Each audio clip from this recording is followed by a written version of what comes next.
coming up in the next hour, Karl Pilkington's new game show. He's very excited about I'm this. excited. I'm excited. We don't know anything about it, but it's going to be dynamite. He's told me it's going to be a winner. He said it's going to go to television. Sure. I need some adverts, though. Oh, I'd love to hear some adverts. Can we have just 2 or 3 minutes of adverts, please? Vines there, Steve. On XFM 104.9, I'm Ricky Gervais with me, Steve Merchant and Karl Pilkington.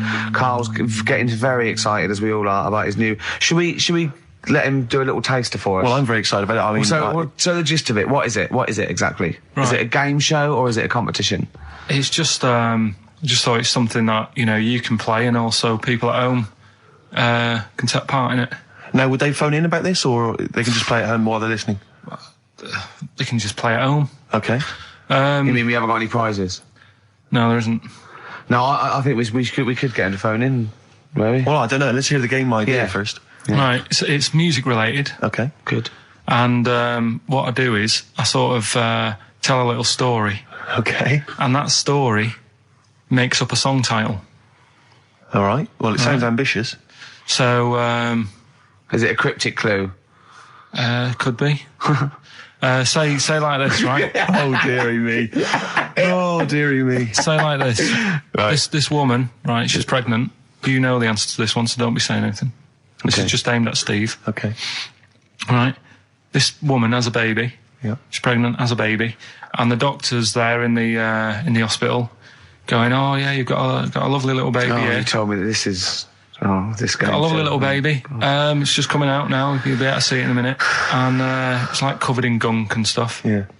And he's going, yeah, it's nearly here. It's coming out. See its little head and that. And he gets hold of it and it's full of all this gunk, right? The baby's full of gunk? Yeah, like the... Covered in gunk or full of gunk? Covered in it. Right. And he goes, here you go. Get hold of your baby. And he drops it. Right. What song's that? There's so much irrelevance there, Steve. I can't tell you. It's not a cryptic clue. It's not a cryptic clue. Because only... the gist of it is relevant. That isn't the best one. That's just... Right. I mean, there is just... There's things there that you were dwelling on and thinking of puns. Don't. Just go for gut instinct. What was it? What was that? Right, I just need to try and get the basics of this. There's a woman, she's pregnant, she has a baby. Yeah. The baby's covered in gunk. Yeah. Right. And because of the gunk, the doctor drops the baby. Yeah. And that's all I need to know. Yeah, that is all you need to know. Yeah. The pregnancy is largely irrelevant. Okay, what are the key elements? It's the birth and the doctor dropping it that are the irrelevant. The relevant birth thing. and the dropping of the baby. Yeah. I've absolutely no idea. I can't even begin to guess. Think about what's happened here. Oh, Karl, she's had a baby. The doctor's trying to deliver it. He's saying it's a nice little baby you've got here. This is all irrelevant. This is all irrelevant. Right, let me tell you this. So just to be fair to Steve, so he can get into your mind. Right, this is not a traditional cryptic clue, logical problem. This is Karl. What song am I thinking of? Right, that is Underworld, Born Slippy. I have to say, actually, that makes textbook sense. Yeah. No, that does actually. No, I'm sorry. Do you like all the story about it's all right, you can see it in a minute, or is it covered in gunk? Yeah. No, I agree there is some extremious detail, but I have to say that Born was good, because it was, that's the look of it, was Born was good, yeah. And Born Slippy, no, I was quite impressed by that, Karl. I have to say, no, to be fair to you, I'm not just patronising you. Oh, well, wow. I actually think that was really good, and I disrespect Ricky Gervais for slagging that off, because I actually think that was quite good. Well, let's go ahead with it then. I feel we could maybe open this up to email correspondence or the phone let's go lines. for it then. Okay, this is Karl Pilkington's new game show idea. It's just what's the song? Karl Pilkington presents What's the Song? Ladies and gentlemen, please welcome to the stage Mr. Karl Pilkington. Okay, what's the song then? I'll tell you what, let's play a record. Let's come back after Give out the number ready for him. Well, you should make a note of this. You can email us. The email's up and running. ricky.gervais@xfm.co.uk. ricky.gervais@xfm.co.uk. What's the phone number, Karl? It's 08700 800 1234. Okay. 08700 800 1234. Make a note of that, and we'll have a game of what song is Karl thinking of after this next track. What do you want to play? And Karl Pilkington with his brand new show, What's the Song? What song am I thinking? Now, I mean, you're nervous about this, aren't you, Rick? I am. You're worried. Well, because I've heard some of these clues before, and they're ramblings. Sometimes they're close to ramblings of a fool. right? And it really is like those, what am I thinking? Yeah. I don't know though. I actually was genuinely impressed by Born Slippy. I have to give him the benefit. That's one of the better ones. Because that was short, sweet, and it worked. Some of these that you say they're not going to be quite as pissy. Some of them are like Emily Bronte novels. Now listen. We're just going to go for it then. You do it, and we'll just get people to call up because I want to see the general public's confusion of trying to work out. Well, why don't you give us your next clue, and then we'll play a track, and then we'll hopefully have people on the line after the track to try and answer it, and you can recap briefly. So give us your clue now for what song am I thinking of? Right, this one about a woman, and she's just normal, nothing wrong with her, or so she thinks. Right. But there's the twist. Is this like the Tales of the Unexpected? And she's got she's got her mates and she's having a normal life, having a good time and that. And then this thing happens, right? And she starts to stink. And she can't have a bath, right? And she really wants to have a bath. She's dead sweaty and stuff. She's going about her daily stuff. She can do everything else normal. She can eat, she can talk, everything. But for some reason, she can't have a bath. Is there a coal mining husband in the bath? Yeah. Is this Born Stinky? She can't have a bath. So a woman can't have a bath? Yeah. Or a shower. She can't. Okay, leave it there, Rick. Don't try and guess. It's not for us to guess. The general public can phone up and ask questions, so I just I'm go not for sure it. Can they? I think so. Otherwise, we don't want just people just phoning up and I'll tell you it. what about this? Why don't they can ask one question? Yeah. They can ask one question of Carl, then they have to make a guess. Okay. 08700 800 1234. Have we got someone on the line now? We'll just go. Let's do it. Let's go for one. Let's go for one. This is edgy radio. This is letting Carl dynamite stuff. Go on. Hello, XFM. Hello, I'm ringing about what's the song? Absolutely. What do you think? Well, I'm going for Dirty Diana. Dirty Diana. See, that works. That's a great guess. It does. Yeah, but it doesn't work because why can't she have a bath? Okay, so the answer is in there. I was going to ask you. Well, that's your one question. That'd be the answer. That would be the answer, I'm afraid. What was your name? Shelley. Shelley, thanks very much. Shelley, I should tell you that, that you should never take this personally because no one can really get into the mind of Carl. So don't beat yourself up about this. I don't expect anyone to get these clues. No. So well done. That is a fine guess. Thank you. Thank you. Okay. Anyone else there? Let's hello, XFM. Who's that on the line? It's Chris. Hello, Chris. A question for Carl? Before you give us I haven't thought of a really good question or anything yet. You just want to go for the guess? Well, no, what I thought was, I'm sure Simon Mayo used to do this when he did the breakfast show on Radio 1 years ago. No, he didn't. So you've just pinched this idea, Carl? If you're going to rip someone off, Carl, do not rip off Simon Mayo. I haven't ripped this off. I thought this was a new idea. I was going to do it with sound effects instead, but that's... he used to do that, and he used to get his team to play other characters. You idiot. Well, no, hang on. Not you, Chris. I'm saying you idiot to Carl. Yeah, but nothing's new anyway, is it? So I'm not getting annoyed about it. True. What do you think the answer is? Is it Cornflake Girl by Tony Amos? Good answer. She couldn't have a bath because she'd go all floppy and then go down the plug hole. Good answer. She'd go all soggy. Yeah. So is it Cornflake Girl? No, it's not, but that's a great answer. It could have been. All right. Okay. You're already seeing the error of this, aren't you? I think this is great radio. I'm really hooked on this. I'm genuinely excited. This is really like that.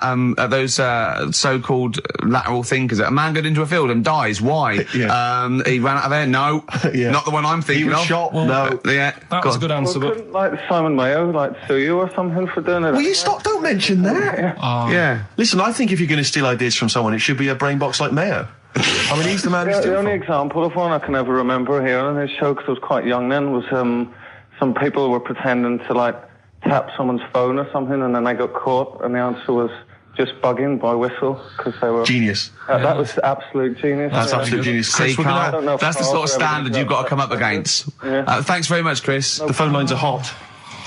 Well, hello, XFM. Hi, is it Candy Perfume Girl? Is it what? Candy Perfume Girl. Candy Perfume Girl? Yeah. Candy Perfume Girl. Is it? Well, who's that by? Madonna. No, it's... That sounds like an obscure album track. No, it's one of her songs. Just think about it. She stinks and everything. She's a normal life. I didn't say she was a sweet or anything. But for some reason she can't have a bath or a shower. Is this a big song? Just to give him a clue. It's a bigger song than Candy Sweet Girl. Thank you very much indeed for your guess. It clearly is right. Thank you. Cheers. Sorry. Okay, one more, then we go to a record. Come on. Okay. Go on. Hello, XFM. Carl. Yeah. Is it High and Dry by Radiohead? High and dry. High and dry. Now that's great. She smells, which is another word for high. She's dry because she doesn't have a shower. Carl, if it isn't that, yours will never be as good as that. He's the winner. Whatever you're thinking of, that clue is brilliant. What's your name, mate? It's Richie. Richard, I mean, you can't beat that. That's a bit too lateral.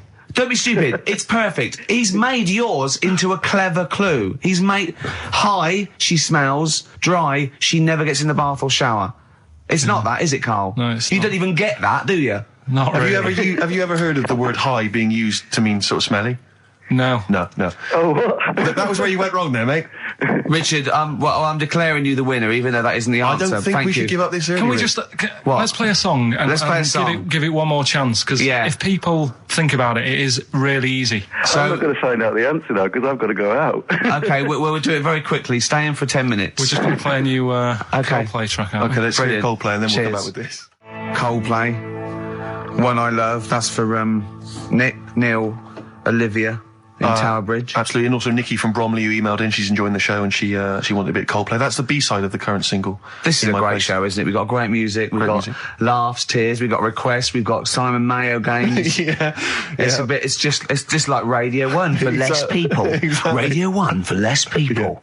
This is great, isn't it? So go on. So then. listen, Carl, you were so excited about this game, weren't you, earlier? You came in with a But I hop, knew it skip, would and a leap in fall your flat. step. Although I must say the phones are going mental. We're going to have to take This some is it, more no, calls. people love I mean, Carl. high and dry is great. I mean, it works. That's Let's have it. a- can we have a very quick Just recap in case someone's yeah, just a very tuned in. quick Can you recap. make it so high and dry doesn't work now? Give us a bit of information that makes it different to high and dry, or can't So you for those that even have do just that? tuned in, Carl describes in a roundabout way a story which somehow is representative of a song. Is that song right? title. A song title. Yeah. Okay. So this woman, she's all right. You know, she has a normal life, Pretty much. kind of. Yeah.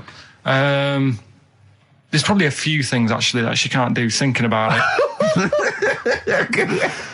But the main problem would be having a wash or having a bath or having a shower. Yeah. Maybe going for a swim, thinking about it. Right. Let's go. I think water is the clue, isn't it? That's the clue. All right, so Who's that on the line? Hi there, it's Mark. Hello, Mark. Hi, Mark. Right, What do you it think? smells like Teen Spirit, Nirvana. No, it's not. That's a great guess. Smells like Teen Spirit again. He's also No. brilliant. Thank you, Mark. Well done. No, it's not that. All right. Hello, XFM. Oh, that's a dodgy mobile. Oh, that's a bit of a clue. A dodgy Hello, mobile. XFM. Oh, they've just given up. They've all been going for Smells Like Teen Spirit. They just hung up. Hello, XFM. Hi, is it She's Electric? Excellent. She's electric. It makes sense. That's fantastic. Oasis, Carl. she's electric. Why does she smell? Because she doesn't have a bath and that. Because she can't have a bath or a shower. What's your name? Neil. Neil so got does it. that. So. Oh. Neil got it. So, did you get it straight away? No, only during the song. A process of elimination from all the other wrong answers. Yeah, basically. So, She's electric. Rick, I have to say, you're holding your head in your hands, and it looks like you want to shoot off. But I have to say, I thought that was quite good. I genuinely thought that was quite good. But it's not a cryptic clue, is it? Because it's not. She smells. There's a few things you can't do. She's electric. yeah, but do you understand what I'm getting at? She's electric. I always understand what you're getting at, Carl. That's never been a problem in the years I've known you. Neil got it. Yeah. She's I have to electric. say, Rick, I think you're down on this idea. I could definitely see that ITV1 replacing I'm a Celebrity, Get Me Out of Here. Karl Pilkington hosting. Simon Mayo on the phone Exactly. to the lawyers. Well, Neil, there's no prizes or anything, but well done. Well done. That was well worth it. Right. Well, you go away with the award in the knowledge that you've beaten Carl. Yeah. You can secure the knowledge that you thought how Carl does. Absolutely. Well done, Neil. I have to say, I think you're being harsh on him. I think that's, Okay. that's a great game. All right, let's do it again next week. I then. thought that was a great game. Brilliant. Well Play a done, record. Carl. Play a record. What do you want to play? Oh, you know, I tell you, we've been playing some oldies, Rick, and I've enjoyed them all. But I think I've been in love with this song for many, many years. And when I saw it, reminded of it in Con Air, the film Con Air. Remember, they stick it on in Con Air, and it's just dynamite. Lynyrd Skynyrd. I love this. Sweet Home Alabama. Oh, Play it. turn this up. Well, it seems that Carl's clue, did go down quite well. Some other people got it. The game show as a whole has been well received. Well, I have to say the email. You know, we've had loads of emails, Rick. You Yeah. know, I mean, we've had let me just count 2. Yeah. And one of them was aimed at Simon Mayo. Came to us by mistake. They thought they were listening to Mayo. Yeah. And the other is saying, Carl, they love the game show. Radio 1 with less people. Yeah. Wow. So despite the fact it was a stolen idea, I think we should do it again next week. Next week, let's rustle up some prizes as well. You're just like your little magpie, aren't you? Thieving shiny ideas from Mayo's nest. Absolutely. Go on then, Carl. On XFM 104.9, Ricky Gervais, Steve Merchant, Karl Pilkington. Go on. Right, this one. Remember Blockbusters? Uh-huh. Right, this one is good, and we'll do this one. Rockbusters. And remember how Bob Holness used to give you a letter? Yeah. And it'd give you a question, and the answer to that question is that letter. Yes. Right, well, it works like that. So if I said to you, we'll test it out on you, Steve, right? Right, welcome to the show and that. Hello. Let's play, right? And I say, right, your first one is W. Mm-hmm. And the cryptic clue, because it's done like crosswords. Okay. So not quite like Blockbusters. Well, this young man prepared for his death. And it's a W, so the answer. And it's not always going to be like our sort of music, it can be any sort of music that's out there. So the W is the name of the answer. I understand that, but is the answer always the band name, or is it? Yeah. It's always the band name, is it, or the artist? Yeah. And so would the W be the surname, or would you have both the initials if it was someone's name? Would Elvis Presley be EP? Don't get annoyed, Carl. These are questions that I knew would be asked. I know this. You tested it on me, so you've got to tell them. We need the to know the rules. If it was Elvis, I'd probably do E. No. Give him the answer. Give him the answer. Right, did you hear the clue? No, give me the clue again then. So the letter is It W. is a cryptic clue, and the W. clue's fine. Listen, and the clue is, this young man prepared for his death. This young man prepared for his death. Yeah. This young man prepared for his death. And it's a W, and it's his first name. That's what he needs Well, to see, know. that's the, yeah. Yeah, but I don't... Well, shouldn't we have the initials? Wouldn't that make it easier? I mean, Yeah, but it didn't do that on Blockbusters, it just had one letter. They did if it was if... The gold one, they often had us for 3 or 4. Did they? Letters, yeah. Well, it was normally just one word. It wouldn't have been a name or something. Alright then. W... Y. W-Y. Will Young. Excellent. Right. I didn't understand it. What was This the young Will man, prepared for this young man. So he's sort of mixed sort of cryptic. Yeah. But, I mean, it's a good effort. That's better than usual. No, it's that is better than It's usual. not bad, is it? So do you want to play? Let's play Rockbusters. Yeah, Rockbusters. How many of these have you got? No, because let's just clarify a couple of rules here, Carl. Let's just make sure we thought everything through, because I'm pretty certain when they get these things on TV, they at least have a go at them in the office first before they put them straight on there. I'm sure that's how it works. I'm sure Bob Holness just didn't turn up the first day and he goes, "Don't worry, we'll wing it. It'll be fine. Bring the students in. Let's have a go." I'm sure they did a bit of preparation. So let's just check. We've got every base covered. Yeah. Firstly, how many questions have they got? I'll tell you what. Let's do this off air then. Should we play a great tune? Well, yeah. Well, people need to call in, don't they? Because we're doing it, aren't we? Yeah. It'll be all right. And there's good stuff. I've got CDs, right? Got some compilation stuff and a couple of videos and that. So that's what they're playing for. Call up now. 08700 800 1234. Get them on the air. We'll play the game. Brilliant. Yeah. Yeah. Is that what we're doing? Bit of the Cure. He hasn't thought it through. I know, we've just Right, spent 3.5 minutes trying to figure out the rules. Yeah, of this game. right, we've got it now. I'm sorry if people are calling. The lines are going mental, right? So, hold on, everybody. What we're going to do is we're going to do an ad break. We're just going to figure out how to play the game. No, we're going to get During two the people on there and we're going to play it. So, XFM and that. Brilliant, Pulp. Good news and bad news. Bad news is we have got enough callers to play Carl's game. The good news is we don't have to pay any more adverts in this show. So, if it doesn't work, sod it. Right, who have you got on the line, Carl? Sam. Now, let's just remind ourselves, what's the game?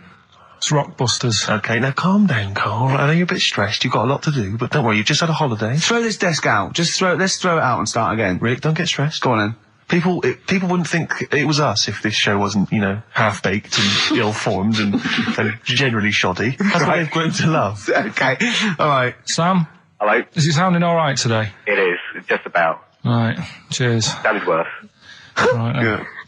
Well, And so we've got Sam on the line. Who else have we got there? so we've got Tim as well, haven't we? Hello? All right, Tim. Tim and Sam. Right, You sound quite similar, lads. Could one of you affect an accent or something? Which one's Tim? Yeah, it's me. Okay, which one's Sam? It's Sam. That's slightly deeper, yeah. Sam. Yeah. And they're not against the clock anyway, are they? So it doesn't really matter. I suppose not. So I think Steve just wanted a bit of variety. Okay. You understand the rule, lads? Can you explain them to us? Right, play it. Okay. Hang on, wait. Well, let me explain, because, I mean, life is too short. Now, Carl's going to read out, say 3 clues, yeah? And, just shout your own name and answer it, or shout the answer. Shout your own name, then the answer if you know it, and it's the person who gets the most right. Okay. Is that alright? Yeah. So, Here we go then. okay then. So Shouldn't it be the first to 3? Well, yeah, but then he hasn't got... I've got enough, it's fine. You've got enough clues for that. Right then, here we go. Welcome to the show. Oh, God. Right, first initials, ST, right? Is that right? ST. Well, I don't know. Oh, we don't know, do we? How do we know? Here we go, ST, and the cryptic clue is better than the average homeless person. Okay?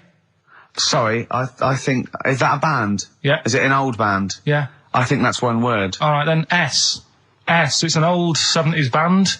Better than the average homeless person. Tim? Go on. Supertramp. Yes. Supertramp it is. Yeah. Well done, 1 point to I have you, no idea Tim. why that's right, by the way. You don't understand why it's right? He's a super tramp. Oh, right. Better than the average homeless cryptic, person. yeah. Yeah, cryptic. Yeah. Okay, second one. Come on, Sam, you've got to... That's actually quite good for Carl. Trust me, Tim. Take that as a good clue. Because, yeah, okay. We won't do this again. Right, 1-0 to Right, here we Tim. go. Right. F. The letter is F. That's the next one we're moving on to. And the cryptic clue is, the little girl is hungry. What shall we do? The S or F? I've got it. F. Ready? Sam. Peter. Yes, 1-1. Feed her. He's pulled out of Feed her. Yeah. Feed her. Okay. Yeah. So that's 1 each. So this is the decider, isn't it? Wait a minute, ITV are on the phone. Well, you said first to 3, so no, it's not, is it? That's what I said. Just do the 3 clues and who gets the most. Okay, well, we can do that now. So, here we go. I love this. This is rubbish. Go on. So, here's the last one. The initials are AK, right? And the cryptic clue is exploding pet. Shout out your name if you know it. Last orders at the bar, please. Last orders at the bar. Exploding pet. AK. You're tuned to XFM 104.9, Karl Pilkington's quiz, Rockbusters. The format is still available. The highest bidder, please give us a call, or you can email ricky.gervais@xfm.co.uk. Is it a band or a singer? I'll give you a bit more of a clue. It's a pop band. Okay? We wouldn't... Sam. Tommy Kissam. Yes. Hey. Oh, this is amazing radio. Oh. So who was that won? That was Sam who won. So it's 2-1 to Sam. So he wins. What does he win, Carl? He wins some CDs and some videos. No, he's got obviously now, Sam, if you're ready, take the spot. You're going to do the gold run. Away you go, Carl. I haven't got any more. You're a fool. Right, stay on the line. We're giving both some presents. Play a record, folks. Rick, I'm going to shoot off. Not come. We've also got. We started it last week. Rockbusters. Oh yeah, that was a triumph. Yeah. I think we went wrong there. Why? By letting you do it? Doing it on air?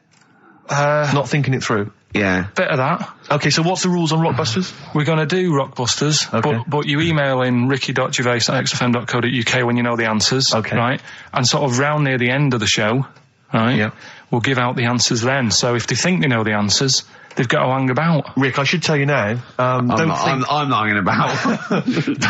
Don't think that the listeners are going to go away empty-handed. I was worried about that. I can tell you where. Don't worry, because Carl has sorted out some top quality prizes. Good. First up, this is stuff that people can win and be excited about this. First up, it's a DVD of The Office. I don't know how he got hold of it. I don't know how he got hold of it. Because they are like gold dust. Yeah. There's this is the second gift. Now bear in mind, I don't know where he's rummaged that from. This is an XFM compilation album. Oh, he's managed to sort that out somehow. Excellent. I don't know how he sorted that out. Yeah. There's another compilation album which has got some sort of indie type hits of these. But this is possibly... Have you got a film to give away? Well, I'm glad you've asked. What film though? Because I know you're a big fan of DVDs. It's one of the big hot releases that everyone's keen to get their hands on.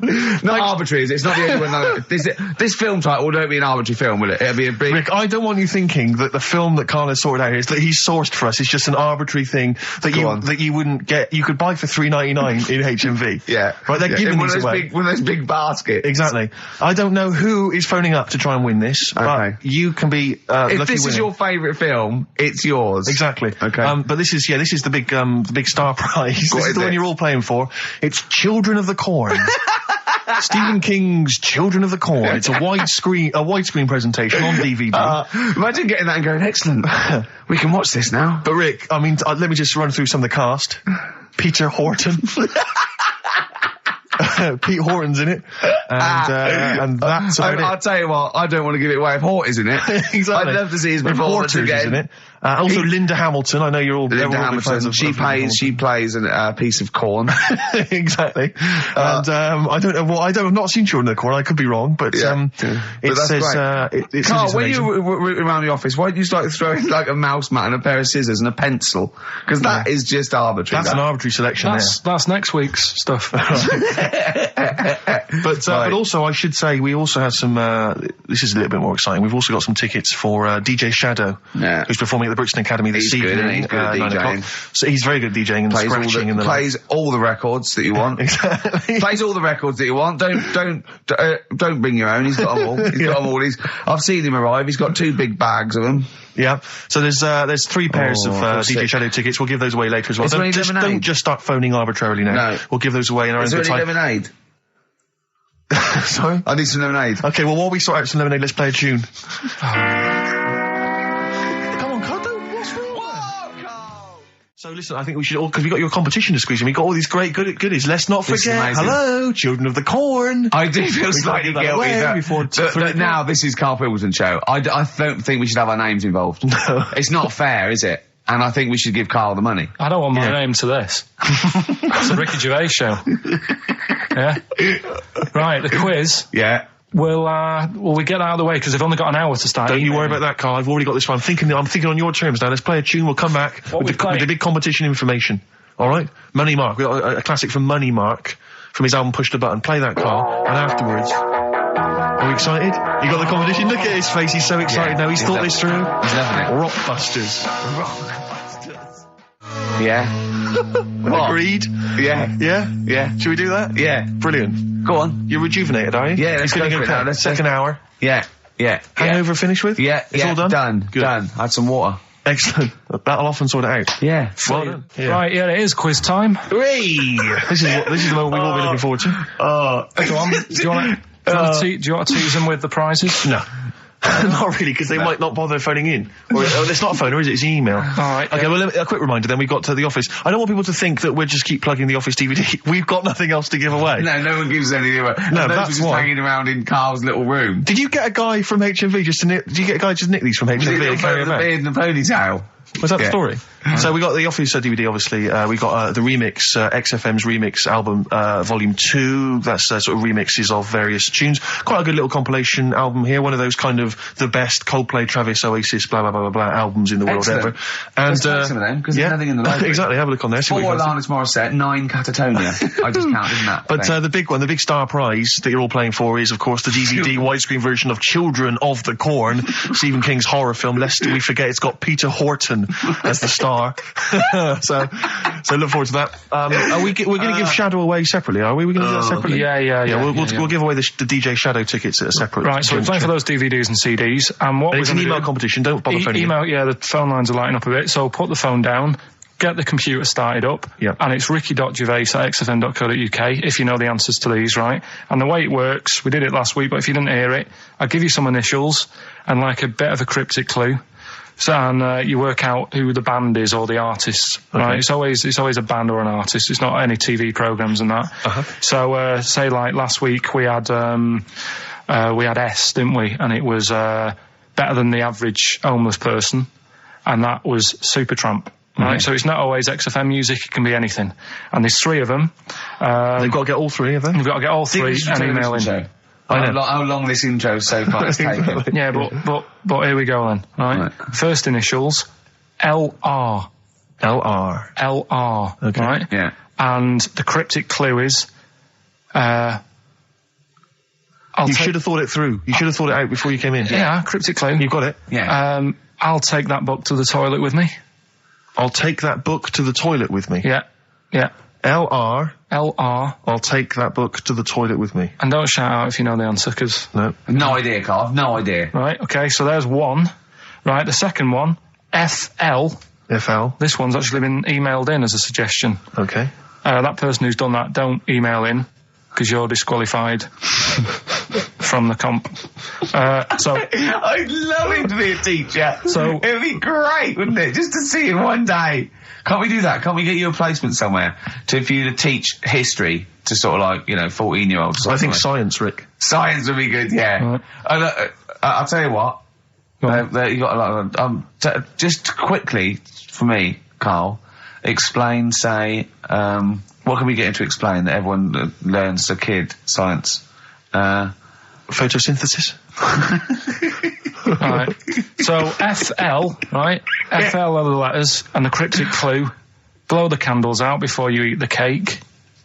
Blow the candles out before you eat the cake. Yeah. Blow the candles out before you eat the cake. The letters there, FL. All right. We've got LR, we've got FL. Yeah. And finally, the third one, NS. Hold on, how many have they got to get? 3. Don't worry, there's no more after this, Rick. Right? NS. How can I wash up in something shaped like that? Right? That's one of mine. So very quickly recap, just in case we've missed any. LR is the first one. LR. I'll take that book to the toilet with me. Cryptic clue. We had FL. Blow the candles out before you eat the cake. And the final one, NS. How can I wash up in something shaped like that? If you think you know the bands, you just email in ricky.gervais@xfm.co.uk. You win the DVDs, the CDs, and that's it. He's great, isn't he? I could sit here and watch him all day do this. Wow. So ricky.gervais@xfm.co.uk. And we'll give the answers out just before, we finish, because then we'll keep them upped. All right. Race for the prize from the Flaming Lips. Competition answer time, is it, Carl?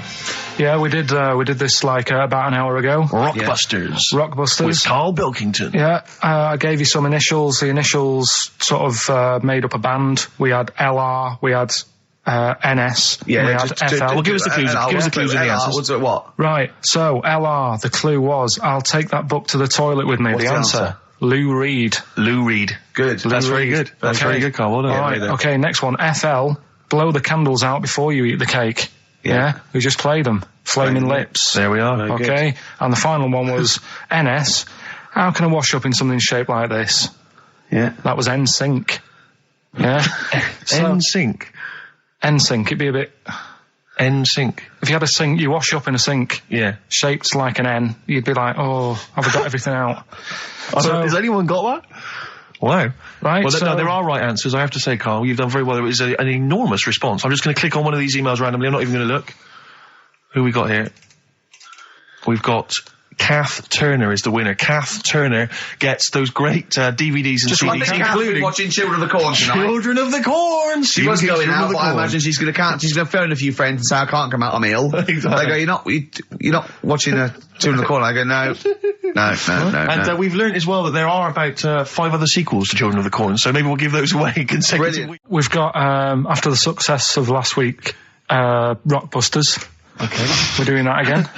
Sorry, were you on the same show as us? I thought it went all right last week. Yeah, okay. Good. Right, so we'll be doing that. Got some nice prizes, which... what prize? What other 3 films have you got? Don't tell them yet. Don't tell them. I'll tell you what, if it's Children of the Corn 2, then can I enter this competition? There you go. What is that? He's got some different prizes. Maybe I should just tease the audience with those a bit later, Rick, because there's some exciting stuff there. It's going to be amazing. Yeah. Right, so I don't want to give too much away, Rick, but one of them is a copy of The Office on DVD. Is anything like maybe Burt Reynolds' straight-to-video film? Are there any of those in there? Sadly, nothing quite as classy. Fist. Yeah. Right. So we've got that lot to give away. Yeah. No, it's a great feature. I just think you need to be a little bit more careful about what you consider to be education. Funny. I fell over. All right. Well, we'll work on it next week. Play a tune and. What have you got for us? Because we've got a big competition. Come on. Do the competition. We've only got 25 Yeah, well, come on, Don't worry about it, Carl. Play a tune. We'll come back with Rockbusters. What are we playing? Let's play a bit of Tupac. Oh, that's what I'm coming out to, isn't it? Yeah, Fight. exactly. Yeah. Imagine it. Whack it up. Tupac, California Love. Yeah. And that's the big tune that Ricky will be coming out to when he has his celebrity boxing match. We're all looking forward to that, Rick. Yeah. Competition time, Carl? Oh, Carl's looking forward to this. He's just getting all stressed about his half hour. Like Pete. Oh, go on. It's sorry. just, we should have done this a lot earlier. Why? It keeps them hooked in. Right, if you haven't heard the game before, I'll give you some initials, bit of a cryptic clue, and those initials and the cryptic clue makes up some band. Might not be an XFM band, but it's a band or a pop group or an artist or something. Yeah. It's on What's the email. feature called, though? What's the feature called? Rockbusters. Rockbusters, yeah? Really? Do you want to, will we do this on email? I think we ought to, because you don't like taking calls from the public, do you? Well, you can't work the machine. No, that's absolutely right. It's not that, it's just that it's pretty fair for everyone. Because Anyone who's got a computer, you mean? So it's open to anyone who's got, a computer or a laptop at their disposal at this precise moment. Anyway, there's some cracking prizes, Rick, you'll be pleased to know that, obviously, once again, Carl has managed to collect together an arbitrary assortment of Just looking giveaway stuff. around the office. I mean, where did you get these from? Seriously, where did you get them from? Because it's such an arbitrary collection. What have we got there? I don't know what kind of a person would want these items. Right. It's such an arbitrary selection, I don't know what kind of person you'd be. Read them out, what have we got? Well, there's another XFM compilation, which you've nicked from somewhere in the office. Yeah, it's a good compilation, remix to there's album. an album here, which is a promo album with two pigs on the front. I think it's the Smashing Pumpkins live. I can't be certain. This is the album. Didn't we give this one away last week? This is just an arbitrary compilation album. Again, one of those kind of... Is that the actual one you didn't send, Carl? No. We've got a couple of I've got a job lot of them. Surprise, surprise, The Office on DVD, which is ludicrous. I've seen it from here. What film? Listen, dear XFM listener, it's 2:30. It's just a bit windy out. You're probably going to stay in this evening. Maybe do a bit of shopping you got, and then stay this evening. What film would you really want? No, I mean seriously. Think if you could see one film, right? What would you want to see? DVD. One of the big releases. Yeah, it's great. Put them out of their misery, Steve. They'll be watching this tonight if they're a lucky winner. It's the movie Stigmata. Stigmata with Patricia Arquette and Gabriel Byrne. So look forward to that. That's great. That's the big one. That is brilliant. You're playing look at Carl's face. He's actually offended because he's the only one that puts any work into this show, and he's got competitions. He's got Educating Ricky, Rockbuster. He's got the song with a story. He's got a song with a story to come that he's gone through them. It's unbelievable. Yeah. So you're playing for that collection of arbitrary goodies plus the big prize this week, Stigmata, featuring Gabriel Byrne. Oh dear. About a woman who I think starts bleeding from the hands. It's a horror film, I think. You'll have to be 18 or over I've to seen take it. part. It's not terrible. Sure. It's all right. But is it better than Children of the Corn, which was the big giveaway last week? I haven't seen Children of the Corn. Go on then. Right, so next week, Teen Wolf 2. Go on. Here's the... and Tony Banks's own solo album, Bank Statement.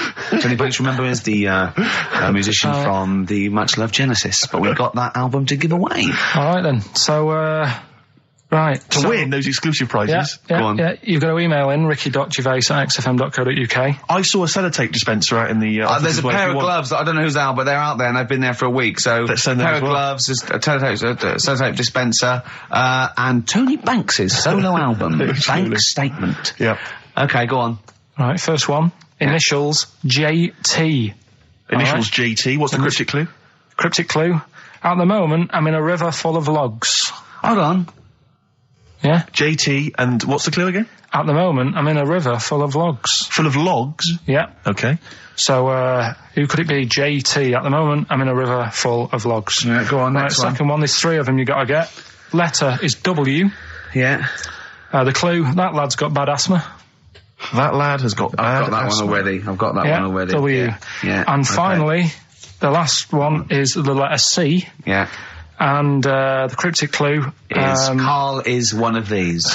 Mousetrap is that musical, isn't it? This isn't the clue, by the way. It is called Mousetrap, isn't it? There's not a musical. It's not a musical, but it's a whodunit sort of thing, yeah. Yeah, that's fine.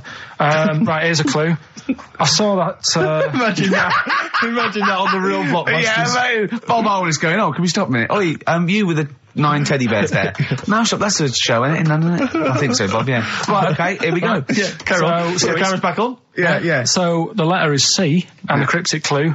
I saw that mouse trap the other night, but the heating in the theatre was knackered. What? The heating in the theatre was knackered, right? Ruined it. Well, I've got that one already as well. Yeah? I mean, these are... the first one's hard, but those two are So just a quick ridiculous. reminder, JT was the first one. At the moment, I'm in a river full of logs. Full of logs. Yeah. Okay. Second one, W, that lad's got bad asthma. Yeah. And the last one, C, I saw that mouse trap the other night, but the heating in the theatre was knackered, and it ruined the whole thing. Okay. And Ricky.Gervais at xfm.co.uk is the email address. You can win. I'm confused. Various full of treats, logs, actually. including Stigmata. I'm in a river full of logs. Yeah. I'm in a river full of logs. Well, we'll do it in about 20 minutes. Yeah, you've got to stay tuned for the answers. It's not the quickest, so don't go rushing and sort of messing it up. Think about it, and it's random email anyway, so there's no rush, alright? And if you want to email, you're welcome to say, please do not send me the prizes even if I win. Welcome to put that on there if you don't want that junk in your house.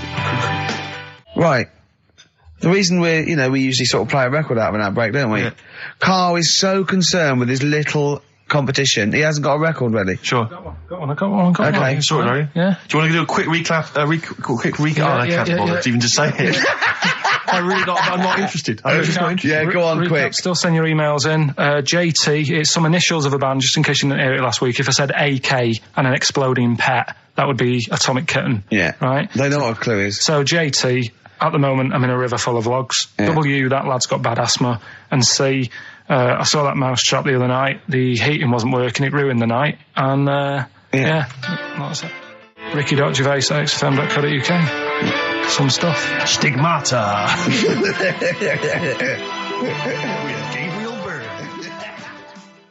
So this Carl is set a they've got to be competition. given away, Rick. They've got to be given away. This is Rockbuster. We've got obviously the big prize Stigmata this week. Yeah. I'm not going to give the prize to Ira. I think it's Ira or Ira, but she or he emailed in the right answers and then said if you could enclose the receipt for Stigmata, that would be much appreciated. But I'm amazed by the number of responses we've had. And someone wants a copy of Tony Banks's solo album, which I was mucking around, so we'd better buy that in the week to give it away, because I think that'd be an amazing prize to give away. If you just give the clues do again. the clues and then just give the answer. Come on. What the answers are. Right, well, the one that everyone was struggling with was the first one. So Yeah. I'll save that. So we'll go to the second one. W, Yeah, that lad's got bad asthma. yeah, we know that.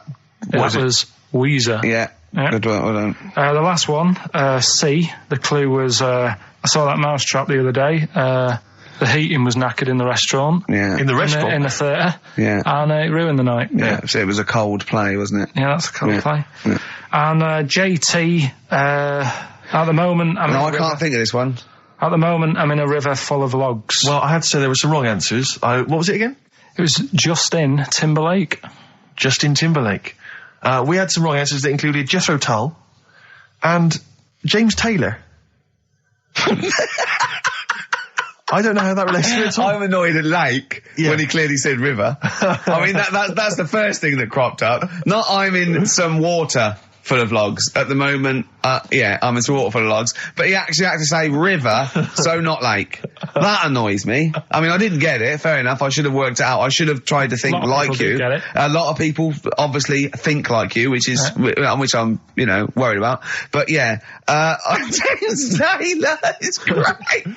James Taylor. Just yeah. someone guessing. Yeah, James Taylor works. Have we got a winner, Steve? He's just going to randomly pick one. I did have a winner. I've just lost them. Oh, Needless to say, that lucky person. won't be watching Stigmata tonight. Just randomly get it's a draw, by the way. It's not the first one. Okay, I'll just. I said to Carl in the break, I said, "Is the first one in?" He went, "No, I don't want a competition that relies on speed because I don't want to be rushed." Okay. So randomly click on someone. I'm just going to randomly click on one. Go on. They've not put an address. Well, what we can do, we can email back and say, send us your address. Of course you can. I think if they haven't put an address. Well, no, read Okay, it hang on. out. All right. Yeah. Chris Beaumont. He's the Lucky winner. Chris Beaumont. as Chris well. Beaumont will be watching Stigmata tonight with a club of Haagen-Dazs, if I'm not much mistaken. He'll be loving it. Well done to Chris. Need his Yeah. address. Right. Then. But we have got a great show lined up, man. Have we? No, We know we have. No, because we've got Rockbusters coming up. The great new looking quiz. forward to That's made the press. Has it? Frimley Tea Rooms newsletter mentioned it.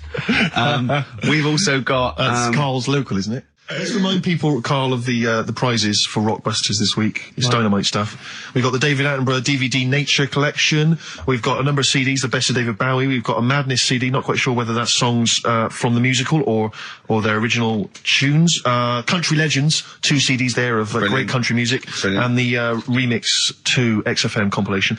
Plus, of course, the big movie prize this week. Hellraiser. If you haven't seen it already, then I assume you have never seen a film before, because I don't know if there's anyone who hasn't seen Hellraiser. But obviously you have to be above 18 to join to play the competition. So, how long would you want to be around for? Is this just for the show? A couple of hours. 2 hours. Did you get the desk in there? A live OB. We could check out the futon. We could sing its praises. Check the fault in, right? Yeah. Oh, you've sold that by now. We could have someone come round and buy it live on air. Yeah. Think about it. Think about it. It's great. How did Graceland start? That was his normal house, and then he took over. Right. Anyway, Rockbusters. Yeah, go on. I give a cryptic clue. Yeah. And a letter, and it makes up a band. He right? never said the word cryptic a few months ago. I love it. Do you know what I mean? I feel it's like our own little Eliza Doolittle. Yes. Right. Even Richard will like this one.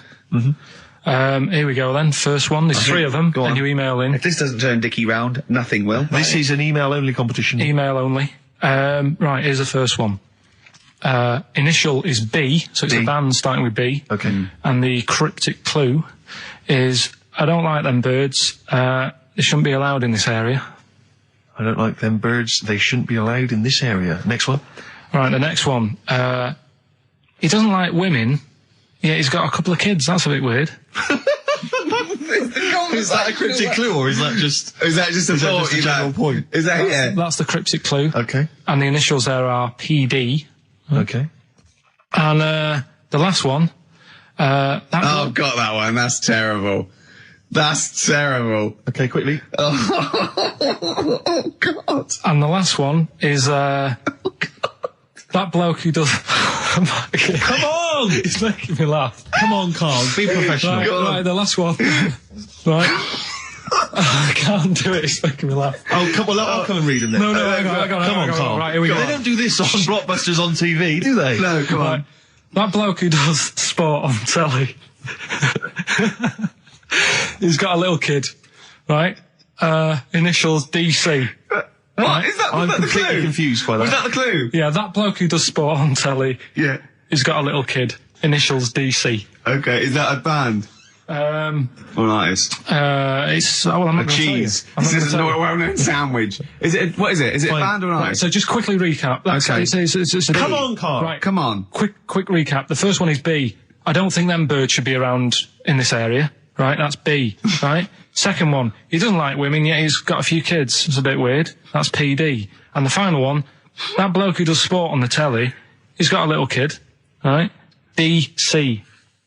All right, and it's ricky.gervais@xfm.co.uk if you want to enter for Hellraiser. Oh, I'll tell you what, continue to do a little theme of like some old stuff people haven't heard of. If you're under 30, you probably never heard of this band. It's also a new thing I want to introduce. So it's Show Up Camfield. Camfield talks the talk, he doesn't walk the walk, he doesn't play some rock classics on his show because he's scared. I'm going to play the tracks that Camfield's too scared to play. This is Kansas and Carry On Your Wayward Son. Alright? Right.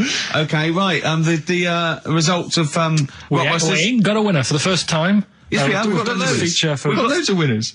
No, we haven't.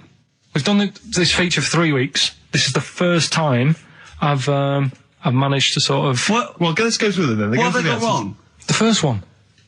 The first one? What was the first one? clue? The first one. Well, hang on. Let's do them in reverse order first. So what's the last one? The last one, the clue was that bloke does sport on the telly and he's got a little kid. What's that? That's Destiny's Child.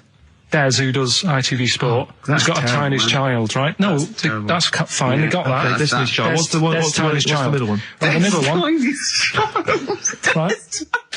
Child. The second one was he doesn't like women. Yeah, he's got a couple of kids. That's a bit weird. Yeah. Right. That was PD. That was Puff Daddy. That is offensive. Go on. But it's not Puff Daddy. It's Puff Daddy. And he's not even called that anymore. He's called P. Diddy. Well, Okay, fair enough. But they got that one. Yeah, yeah. And if I'm being tight, these lot are as well. Yeah. Yeah. Tight means something in Manchester. Go on. Right. And the first one that they're having problems with, I don't think them birds should be allowed in this area. Got it. Boyzone. It's not Boyzone. What's the clue again? I don't think them birds should be allowed in this area. That is perfect. A boy zone. No birds. No women. No women, yeah, birds, right? A boy zone. Sorry, Carl. If that isn't the answer, their clue is better than yours. That is brilliant. What was yours? Boy zone, it works perfectly. What's your answer then? Bangles. I have no idea what that means. Like seagulls. So you don't want them in this area, so you're banning them. Bangles.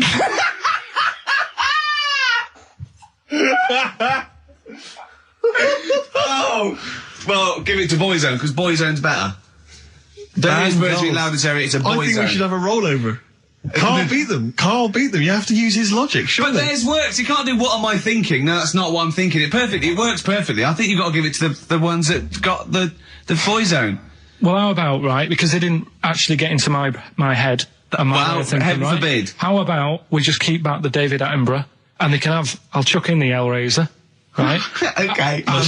And Blondie album and the Madness one. Yeah, okay, pick a winner at random. Pick a winner, Steve. I'm going to give it to Paul Sloman, who got those answers, and he also says, P.S. Carl, you're a moron. So, I'm giving that to Paul, and good luck to him. Right, well. He's got a crazy night tonight. If we can rush these over to him, he's got a cracking Saturday night. Well, if I'm a moron, I might get your address wrong when I send them to you. Ooh. Oh, coming right back at you, Paul. Yes. Right. Do you want to play your song? Carl's annoyed because they didn't get banned goals. A song for the ladies. I think we seem to have missed this a lot of weeks, but I've been wanting to play this. It's not like us to forget things. We've got Rockbusters coming up in about 10 minutes or something, right? Now, look forward to that.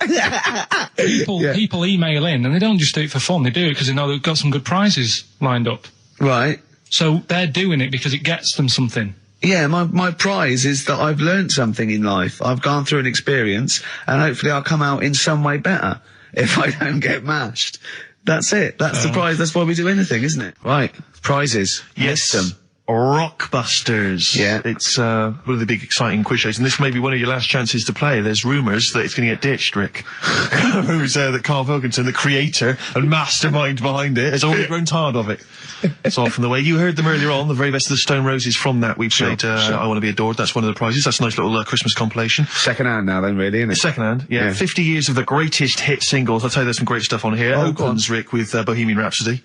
One of the biggest number ones of all time. If you've not heard that enough already, you're followed then by John Lennon's Imagine, Candle in the Wind, Elton John. You've got all on one CD, Stephen. Well, these are some of the greatest rock minds. They've chosen some of the best songs by some of the best artists. Paul McCartney's Mull of Kintyre. That's on there.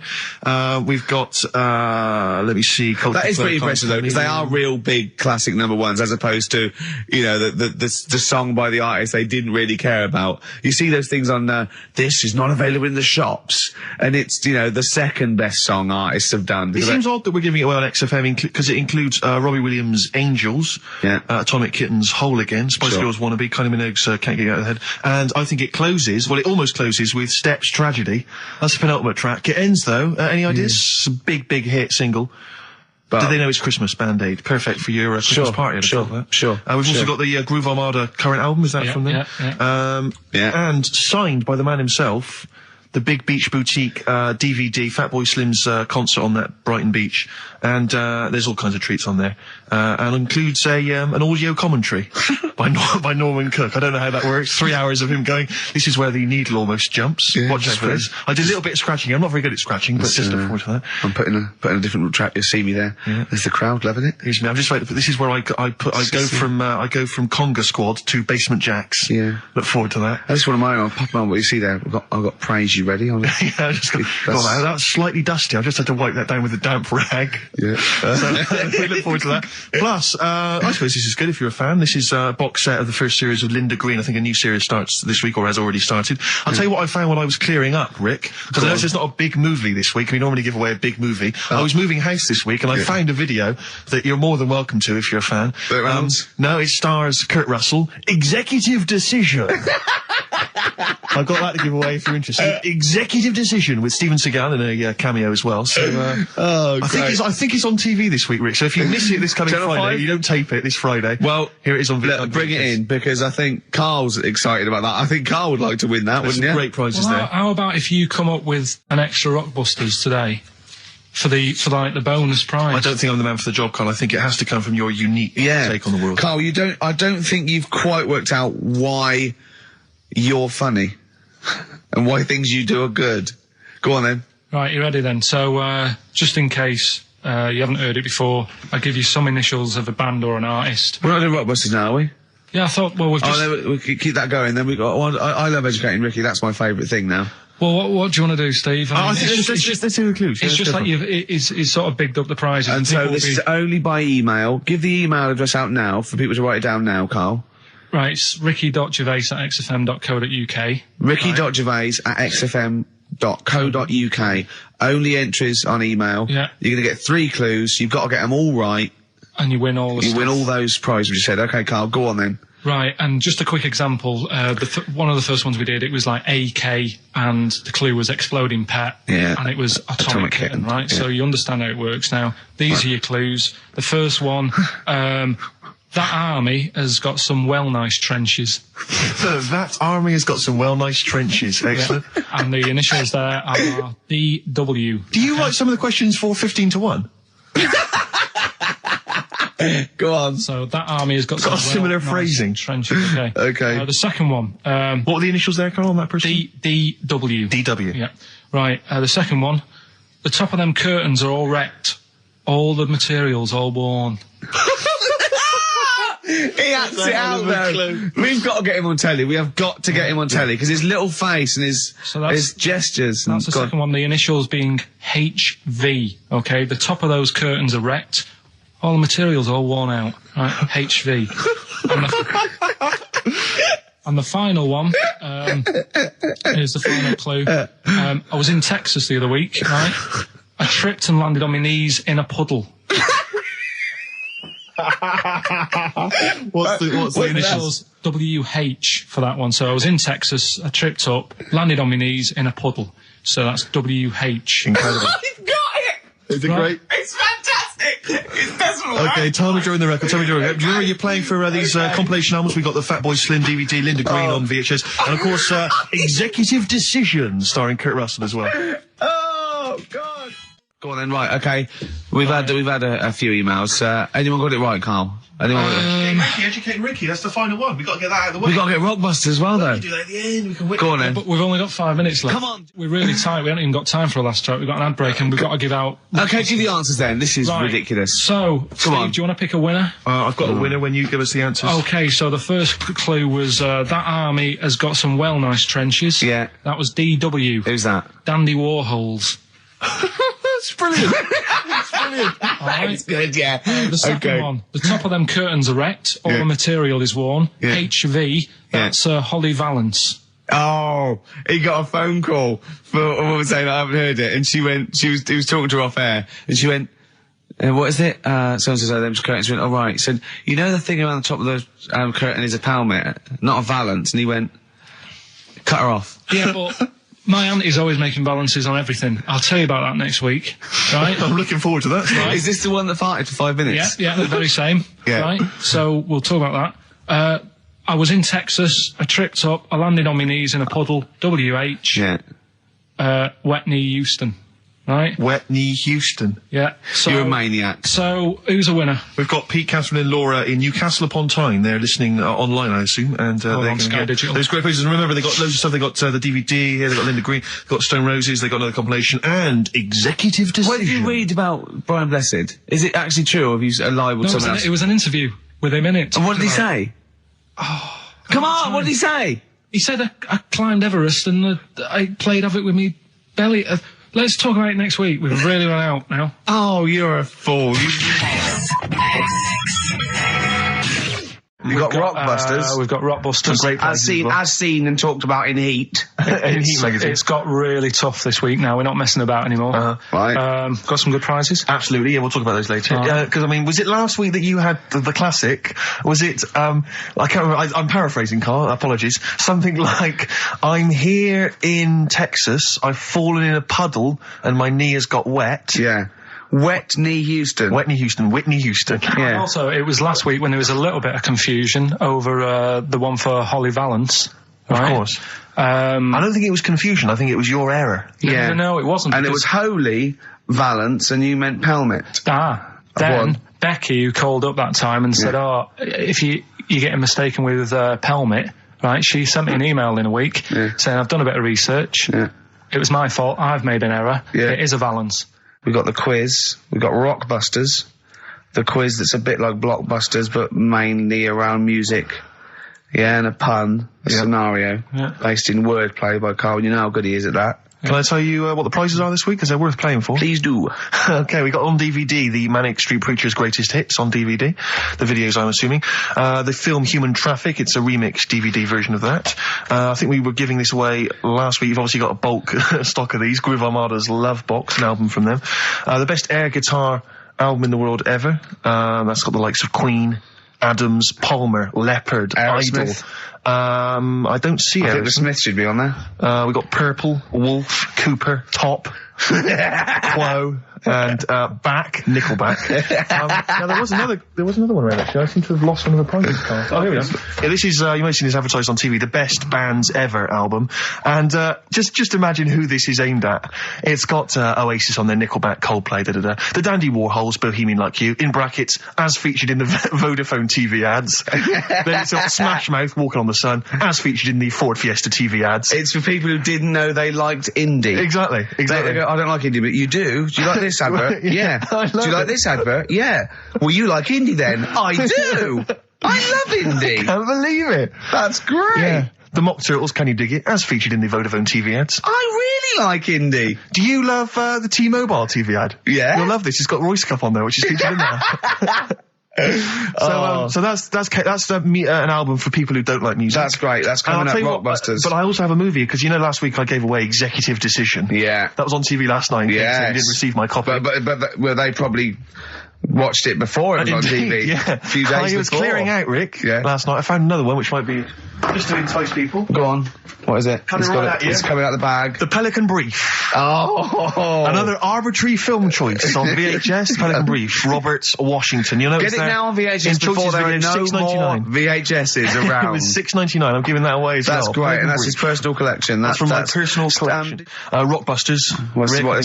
This is what they're all reading and writing about. Absolutely. Before you get the clues, let me just remind you of the prizes you're playing for. We've got the Manic Street Preachers' Greatest Hits on DVD. We've got the film Human Traffic on DVD. We've got the Best Air Guitar Album 2 on CD. Groove Armada's, is this their current album? Yeah. I guess it's not selling very well. They're still trying to promote that. You can have that as well. If you are a fan of the Ford Fiesta TV ad, of the Vodafone TV adverts, you will love the... You didn't think you liked indie? Well, you do. Exactly, and that's got Feeder and Travis and Badly Drawn Boy and all sorts on there. Plus, my own copy, $6.99 it cost me, The Pelican Brief, starring Julia Roberts and Denzel Washington. If you've not seen that, panned and scanned on VHS. So what are the clues? Do you know what a pelican, I read the other day, that has to turn its head upside down to eat? Give us the clues. So, Rockbusters... Well, let me just explain. A bird has a gullet, an esophagus and a gullet. It's all in one thing. It hasn't got peristalsis, which is the movement that we have that can make food. So a bird can only rely on gravity. Yeah. So it has to have its head up and has to shake. It can't eat. You were going to say that, weren't you, Carl? Yeah. Yeah.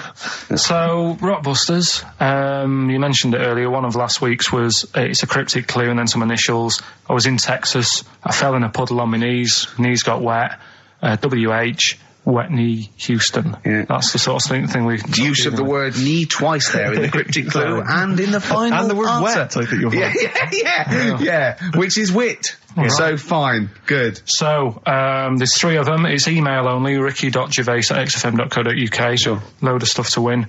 Here they go. Right, the first one. I'm writing these down. Go on. Make a note of them.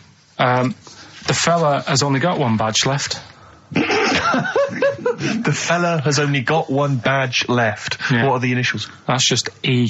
Just E. Oh, just E. Just E. The fella has only got 1 badge left. This is either a solo artist or a band. Yeah. Second one. The unmarried lady is a friend I eat out with. Say that again. The unmarried lady is a friend I eat out with. The unmarried lady is a friend I eat out with. Yeah. What's the initial? MD. MD. MD. And finally, I really love that woman. I love everything she does. That's M. Now, Give us that one again. I really love that woman. I love everything she does. And that's... Right. M. I know, I've got that one. Right. Okay. So, That's great. It's great. That's lovely. So, That's great. I think the second and third one's quite easy. First one is a killer. Is it tricky? Yeah, it's a tricky one. So, ricky.gervais@xfm.co.uk, and what, we pick a winner out at about 1:45 or something like that? 2, yeah, absolutely. No, 2:45. What am I talking about? 2:45. Yeah. So there you go. That's dynamite stuff. Well done, Carl. Excellent. More educating Ricky next. Yeah. Beck, Lost Cause on XFM 104.9. Wow. Carl, we haven't had a lot of emails. They're tough. I'm struggling. Yeah. I've got one, and I'm struggling with 2, but I know one of the words, but I can't think of the band that fits it unless the clue's wrong, and I've got no idea with the first one, E. Give us them again. Just quickly recap. Number 1, the fella has only got 1 badge left. That's E. Second one, the unmarried lady is a friend I eat out with. That's MD. And the last one, I really love that woman. I love everything she does. That's M. Well, Ricky, what is it, Ricky? Ricky.gervais@xfm.co.uk. So keep those coming in. If there's no winner, we don't know whether to give it to the person who gets the most right first, or have a massive rollover. And what a Christmas booty that would be, as Carl said. All those... Imagine what you could have... indecent proposal, maybe. Who knows? You know what I mean? I've got some real junk, so I can bring that in. Yeah. The mean machine. Imagine with someone Vinnie this Jones. Christmas. Yeah, exactly. This Christmas. I can't believe it. Thank you so much for the Pelican brief. I noticed you left the price on. And it's on VHS as well. Oh, great. Brilliant. This is a perfect Christmas gift, isn't it? Yeah, it's great. Okay. Now, so that's going. CDs. That's going. That's Christmas going gift. on. That's a big prize. It's a big weekend prize on XFM. Yeah. Well, we've got the emails in. Yeah, people are they're finally trickling in. I think people are getting them. People have got the full 3 right, but I mean, it's still worth emailing in because we never know who we're going to pick as a winner. I'll tell you what, we've still got 50 minutes before we give the prize out, so let's give them again. Just give us a quick run there, because I think these are tantalising. They really are. Yeah. So the first one, the fella has only got 1 badge left. Yeah. That's E. The second one, the unmarried lady is a friend I eat out with. MD. And the third one, I really love that woman. I love everything she does. That's M. Excellent. Right. Ricky.gervais@xfm.co.uk. You can win all kinds of prizes. We've had the answers in. It's Rockbusters. It's the results. Carl, give us the winning answers. Right, Steve, you search for a winner. I will. At random. We can slip into that. So the first one was, the fella's only got 1 badge left. I have no idea. The initial was E. Go on. Will I get out the answer now? Yeah, Steve? give me the answer. Yeah, I think you should. That was his last sticker. Yeah? Elastica, the band Elastica. I'm not sure. Work. No. Doesn't work. The word sticker and a badge are not interchangeable. And it's not his last sticker, it's Elastica. Yeah, but Elastica. So someone's got it. Oh, so say a different word and it works. So if the band is Elastica, then it works. God, if only Justin would have named it different. If she'd have just gone, let's call it Elastica, then we'd have, Second one. What was the clue? The unmarried lady is a friend I eat out with. Go on. That's Miss Dynamite. Miss Dynamite. Doesn't work. Yeah, but it's been running for 4 weeks. We've done the obvious ones. Doesn't work. Miss Dynamite. Again, if she'd have called herself Miss Dynamite, it would work. She didn't. See, what's happening is pop stars are letting you down by naming themselves incorrectly for your clues. Those don't work. They don't count. And the last one, I really, really love that woman. I love everything she does. That was M. Yeah. That was Madonna. Yeah, Madonna. I'm going to give you that. That worked, yeah. Right, that's the end of that feature, until you can get ones that work. Okay, so you won't hear any more of that, because it's rubbish. You're running out already. Do you just think of the first three things that come in your mind and make them fit? Just think of three bands and make a clue, and if it fits, it fits. If it doesn't, it doesn't matter. I just went through the rubbish. It was rubbish. Whatever. Right, play a record. Hang on, we've got a winner. We have. Actually, you say all this, Rick, but lots of people got them right. Which so I don't know what that proves, really. I don't know if that says, you're the tosser or they're as stupid as Carl. One or the other. Okay. But I'm going to give it to Simon and Daisy in Hitchin. They got the right answers, and well done to them. They get the Pelican Brief and some other treats. Serves you right. I look forward to that. Serves you right for understanding Carl. Excellent. It's the best of. You've been voting in all week, sending your emails. So here's the clips that you wanted. All right, so here's the first bit.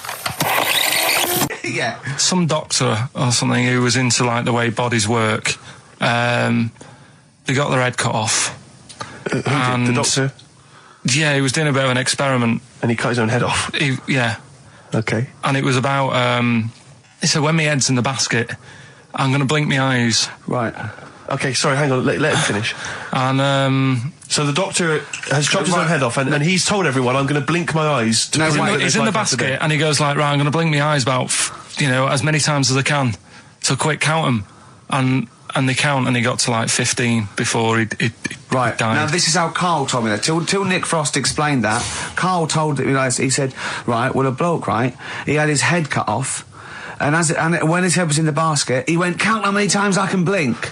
And I went, well, that's rubbish. He went, no. And Nick went, well, no, he actually said, when my head's in the basket. And Carl went, all right. I said, Carl, do you know the subtle difference? Do you see the subtle difference? I have to say, though, guys, I still don't really understand what went on there. You've both lost me. The story is that a bloke who'd been found doing... you mean that Carl just explained it and that was a clear version? Because I still don't know what you're talking about, Carl. Well, this bloke had his head cut off at experiments against God. He was a doctor in the, in olden times. Yeah. And when they cut his head off... Why did they cut his head off? Because it was... he was executed. Crimes against... Exactly, he was executed, yeah. And he said to his assistant, when my head's in the basket, I'm going to blink, count how many times I blink and write it down as an experiment, right? Carl told it to me, like his head was cut off and he went in the basket, and when his head was in the basket, he looked up and said, count how many times I blink. Yeah. I love that. I love the difference in that story. Yeah. Both rubbish, but, one's possible and one isn't. You believe anything that you're told, except when we tell you the truth. What?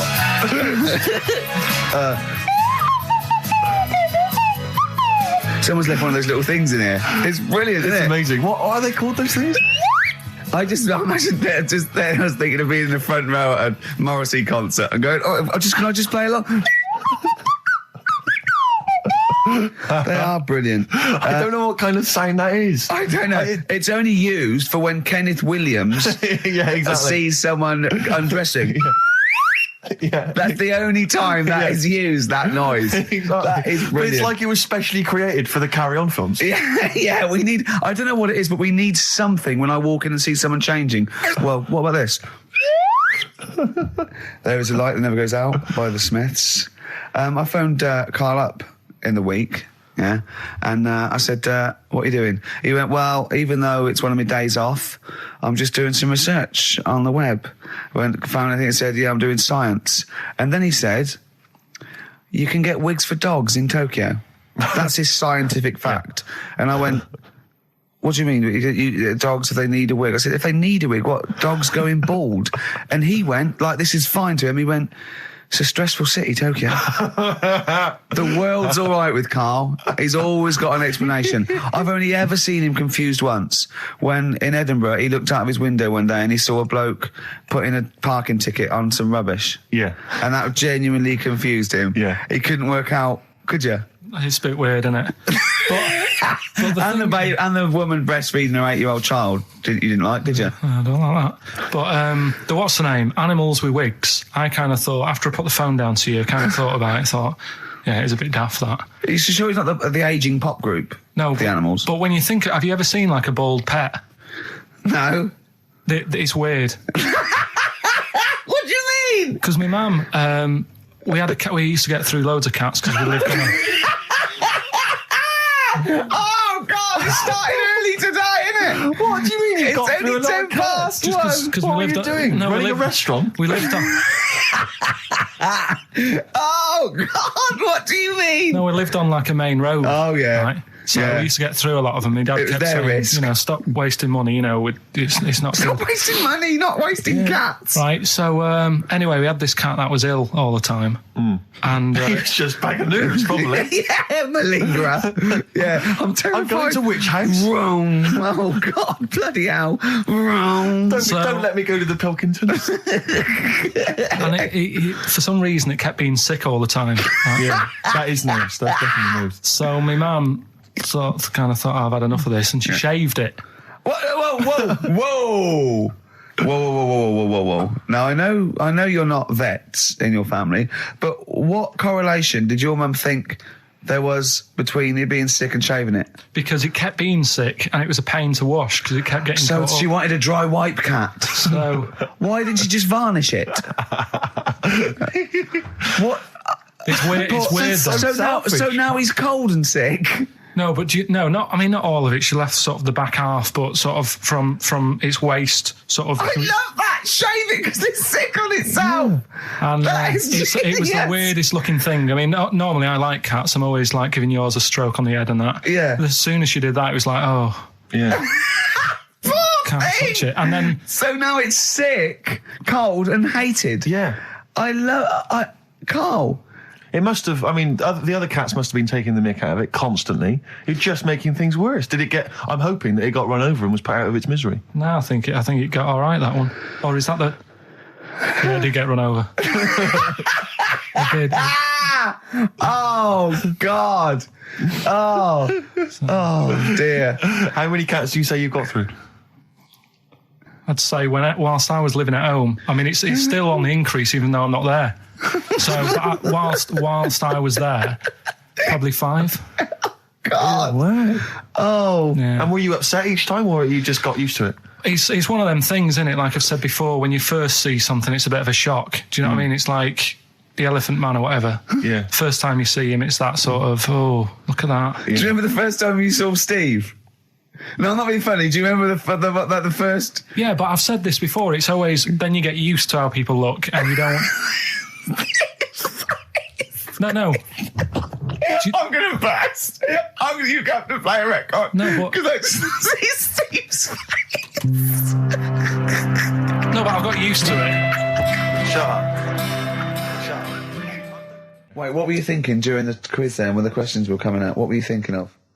Well, what it was, right, just before the quiz started, I had to go to the toilet, right, because the rule is, right, people who don't go to it, once it starts, phones off, yeah, no you more can't leave toilet. the room, They yeah. take it dead serious, don't they, right? Yeah. So I went to the toilet. Now, I'm not being out of order here, it just got me thinking, right? I went to the toilet, the gay fella in there, right? There was a gay fella in there. Gay fella in the toilet. Now, How could you tell? How did you know? just typical, you know, everything about it, right? Everything about it, right, yeah. Oh. What, large handlebar moustache, leather cap. Butt plugs, amyl nitrate. Could I just say that these views do not reflect the views of the management of XFM or me and Steve. Or most Carl. of the people in this country. Go on, Carl. What's your problem? Yeah, but this is what I'm worried about, really. But this is why I only got Danny Minogue right, right? Because this was floating around my mind. Went She's to a the big toilet. gay icon, Now, isn't she? go into the toilet. They have like men's cubicle and they have women's cubicle. Yeah. Mm. Now, without sounding out of order, is it wrong for me to think gay men should have their own little cubicle? Call in. They should have their own... Well, not cubicle, you mean an actual toilet, I suppose. When I was at the urinal, Yeah. normally, you know, there's a fella there and then you go, all right. And there's no pressure. But I couldn't go. I was thinking, should I wait? If I go into the toilet, it'll look obvious. Yeah. I had loads of pressure and But this was what were going you on. worried I'm about? so sorry. What were I'm you so concerned sorry, about? viewers. I'm so Well, sorry. it's like, right, listen, when I was a kid, right, And it's all right for you to go into women's toilets when you're a kid. It's like, oh, it's a bit cute, right? As long as you're not like over 15 or something, right? Right. But when I was a kid, I went into a toilet, and women, when they use their little cubicles, they don't shut the door. Some of them just sit down on the toilet, right? And you see everything. And no, seriously, that's probably one of the first times I saw like a woman. Yeah. That, right? And my Auntie Nora when she was staying over. What happened with your Auntie Nora? She was, she's into wearing caftans. Into wearing what? You know, caftans. Oh, yeah. What are caftans? Big, bellowy sort of dresses. Right. And, yeah, I used to sit on the floor at home in front of the telly. Sure. She was on the chair behind. Yeah. She did a bit of a sort of a Sharon Stone scene. Oh, God. Yeah. Did you see it? There was no underwear? No. What age were you? What was it like? What age were you? It was like a ripped tennis ball. What? Right, we're off air. Either that or put us in for the Sonys. This is the Best Of Show on XFM 104.9. I'm Ricky Gervais, with me, Stephen Merchant. Yes. I hope you're enjoying the Best Of. Oasis, Live Forever on XFM 104.9. Right, we're in the swing of things. It's mine and Steve's favourite bit of the whole show. This is what we do this show for now. Educating Ricky. Yeah. Go for it, Carl. You said that learning can't be fun. Yeah. Yeah. Okay, I'll go for the one. What's the one about the butcher going down the butcher shop? You've got get your kit on, we're off down the butcher's. Yeah. You going for that one? Yeah. Well, do you know the saying, don't let the cat out of the bag? Yeah. Do you know what it means? Yeah, well, don't give away a secret. Right. Well, do you know how it came about? No. Well, ages ago. Before, like... Ages ago. 17th century? Yeah, before, like... Yeah, 17's good. Yeah. Before, like, you know, proper butchers and Dewhursts and supermarkets and that, you used to get these blokes who sold meat. Right. Butchers, they were called then, I think. Yeah, but the difference was they didn't stay in the same place, they moved about. Right, so they'd turn up on a street corner, and he'd have, like, loads of carrier bags of, like... Carrier bags? Yeah, with meat in and that, and people would Plastic be like, carrier bags? Yeah, with whatever. mobile butcher on them. Yeah. Right, so... and an email address. Yeah, go on. People went, right, yeah, I need some meat, right, so they'd go up to this bloke and say, what have you got? And he'd say, well, I've got a you know, you can have a bag full of pig, or you can have whatever, a bag full of chicken, whatever. Yeah. And they'd go, yeah, how much? They go, you know, call it a fiver, whatever. Yeah. And they'd buy them, and to make more money, they didn't always fill the bag with what they said was in it. Oh, and yeah, I thought that might be the case. Right. Yeah. So what did they used to do? Put cats in there? Yeah. But I don't see what. Okay, so sometimes they would put a cat in the bag and pretend it was chicken or whatever else. Yeah, so... But why was a cat any cheaper than a chicken? Because cats are wandering around the streets, aren't they? Chickens aren't. So they'd get a chicken, they put a chicken on the top so that when they look in it, they'd go, yeah, that's all right. Got a bag full of chicken. They'd get home to make the dinner, and they'd be like, what are we having tonight? And they'd go, well, you'll never guess. And they'd have, like, you know, well, you can have a chicken leg, and... You know, but it would be a cat. Yeah. They'd have to defrost a pizza. Yeah. Did they mind that they were eating cat then, in those days? He didn't say. He just was saying about the saying, don't let the cat out of the bag. It's like, you know, if they see that, they're going to go mad. I'm mildly disappointed with this story. It's all right if it's true, but, you know, there's something about it, it's just... I want to know more. He always leaves it... Is it Carl doesn't quench your thirst for knowledge, he creates more. I don't know if that's a good thing or not. Well, yeah, he's like the pot noodle of information. Yeah, do you know, he never... I want to go... I'm not nourished by it. It's like if for every fact he tells me, there's 10 others that spring up that I have to get clear.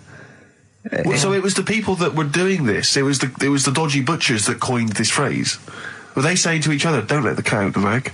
I.e., what I mean by that, Jack, is don't let them see the cat. Yeah. What we've stuffed in there. Yeah. Dodgy butcher, that's another phrase, isn't it? Yeah. So that's the first one. Is that a euphemism, or is that dodgy butcher? As his meat delivered around the back. Sure. So that's that one. So let's get your kit on. What does that mean? It's a euphemism for homosexuality. Okay. And meat, presumably, in that means different things. It doesn't. It's a word that is also a male Would bird. it mean chicken or cat necessarily in that context? Or well, I suppose it could. Yeah. Do you know what a fable is? I've got a rough idea. Okay, it's a thing that uses sort of metaphor, analogy, just to explain sort of morals. I mean, they're very old for a start, and it's all. I'll give you an example of one. A quick one. Oh, the one about the dog with two bones. He goes to a dog's got a bone. He sees a reflection in the lake, and he thinks, "Oh, that dog's got a nice bone. I'll have that." And as he goes to get that one in the reflection, he drops the one he's got, and that's one about I think I was told one when I was younger. Go on. I think it was one. This young lad, he's got a dog, right, and he sort of is about 8 years old. And this dog, he's had it since he was about 4, and it's a bit tired now. And he chucks sticks for it, and it doesn't go for it. And he's saying to his mum, "Oh, I want a new dog because this one's useless. It doesn't do what it doesn't have any fun with me." So they say, "Oh no, but Rover's a good little dog. You should look after it." And he's like, "Oh, I don't like it. I want a new one." So they buy him a new puppy, and it's running around, yapping about, and he's loving it, and he's playing around with it in the grass.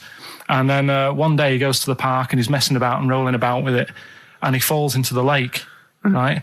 And the little puppy's like yapping at him, and he's going, help me, the little dog's yapping.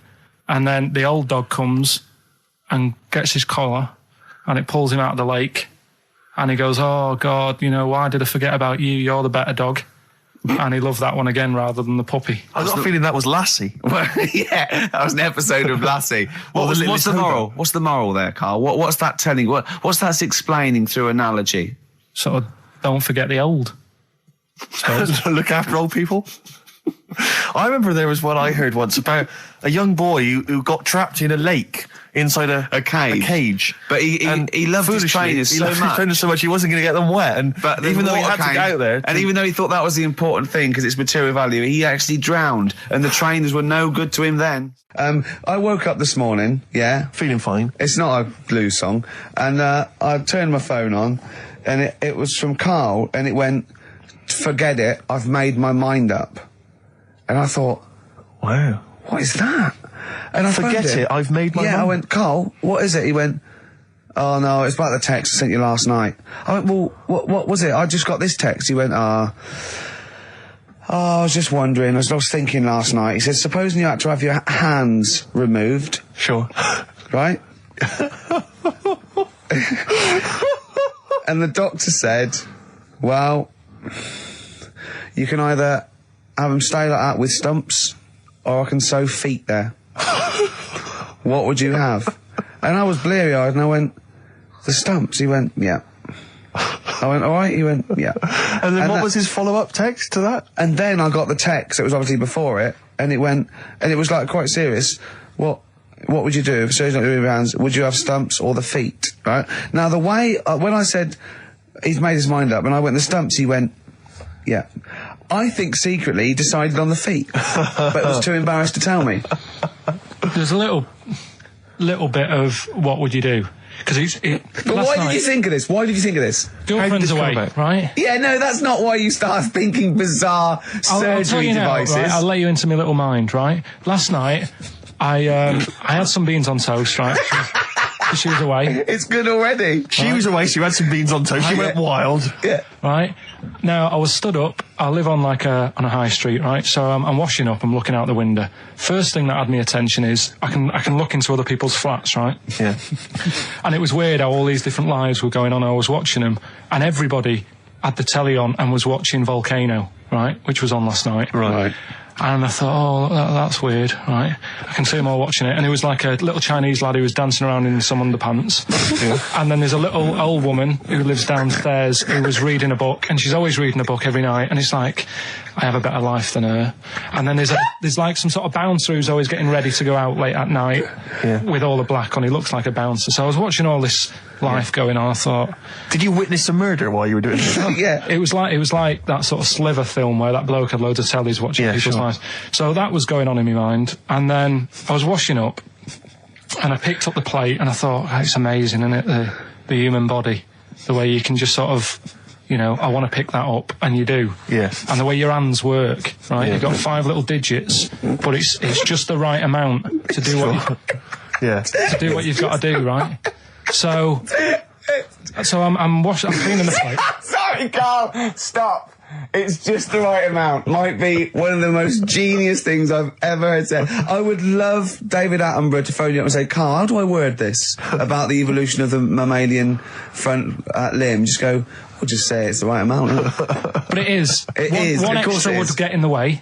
Yeah. And one less would just make it that little bit more tricky when picking up a bit of a slippery dish. Sure, or buying gloves. Yeah. A slippery dish. And then the other thing is, the one that I was reading, the world record with the fellow who's pulling a train with his teeth. Does that make any difference that he's done it with his teeth? What do you mean? Well, what difference does it make? Well, isn't it? It's quite hard to pull a train with your teeth, I imagine. Well, it's pretty hard to pull a train. All I'm saying is it because he couldn't beat the fella who's pulling it with his hands? Well, this is my point. I think there was one bloke with the record for the running backwards 100 metres was sort of like 11.5 seconds. And I was thinking, turn around, you'd probably have a really good go at that. Do you know what I mean? Yeah. It's sort of like doing a marathon with a milk bottle on your head. Take the milk bottle off and see how fast you can go, you twat. But you can just tweak it, like the fella who has done the pegs on the face, right? Yeah. His name's Gary Stretch Turner, right? Right. So you're sort of cheating already if he's got a stretchy head, right? but you are, right, you are one of the most stupid humans I've ever met. Well, get me in the book. Yeah. Right? Well, listen.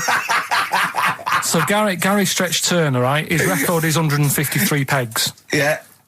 He did it again, and he only got 150 on.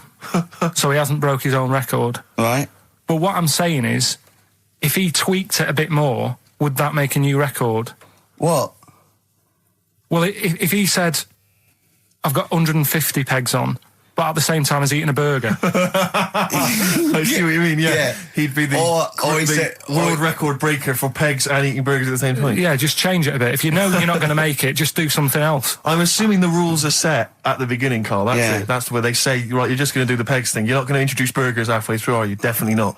And then they have a go. I was on one leg, not interested. How many pegs? 150. Can I just ask very briefly, I was quite interested by the family had to move because they lived on Butthole Road. Yeah, I quite like that one.